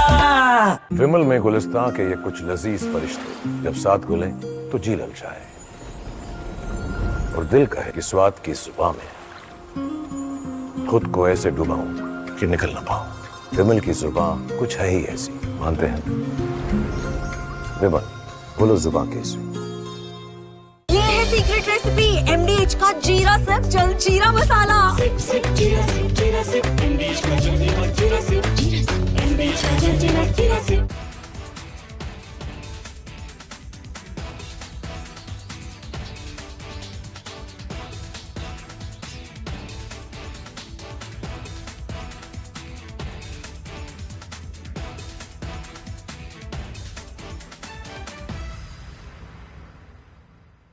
पंद्रह साल हो गया उनको वहाँ पे, 10-15 साल से। और इंडिया में कब से आए थे? इंडिया यहाँ पे उनके मम्मी का हार्ट हो गया था बोल के उनको मिलने आए थे। तो 6 दिन में रिटर्न था उनका जाने का, तो 6 दिन में ये हादसा हो गया।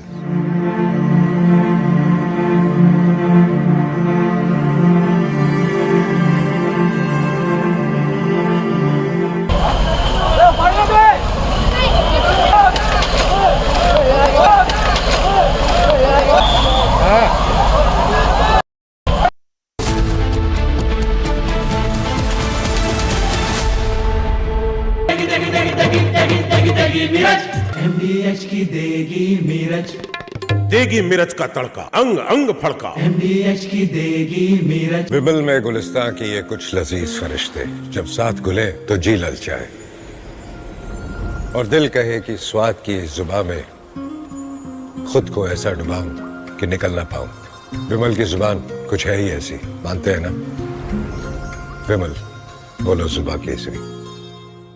अहमदाबाद प्लेन क्रैश में इंदौर की एक बहू की भी जान गई है। सैकड़ों लोग इसमें अपनी जान गंवाए हैं। बहुत ही दुखद हादसा है, लेकिन इंदौर की जो बहू है उनके घर में हमें हरप्रीत होरा जो बच्ची है वो अपने पति से लंदन मिलने जाना चाह रही थी, क्योंकि उनके पति का 16 जून को जन्मदिन था। हरप्रीत के ससुर जी हमारे साथ हैं, राजेंद्र होरा, उनसे हम बात करते हैं। सर, कैसे आपको कब फर्स्ट इन्फॉर्मेशन कब मिली इस हादसे की और आपकी बहू की? सर, मीडिया के माध्यम से प्लेन क्रैश की जानकारी मिली, प्रथम वहीं से मिली। अब बिटिया उसी प्लेन में जा रही थी, तो नैसर्गिक रूप से मन में डाउट हुआ, पर एक उम्मीद की किरण थी, क्योंकि पहले 30 लोगों का सुना, फिर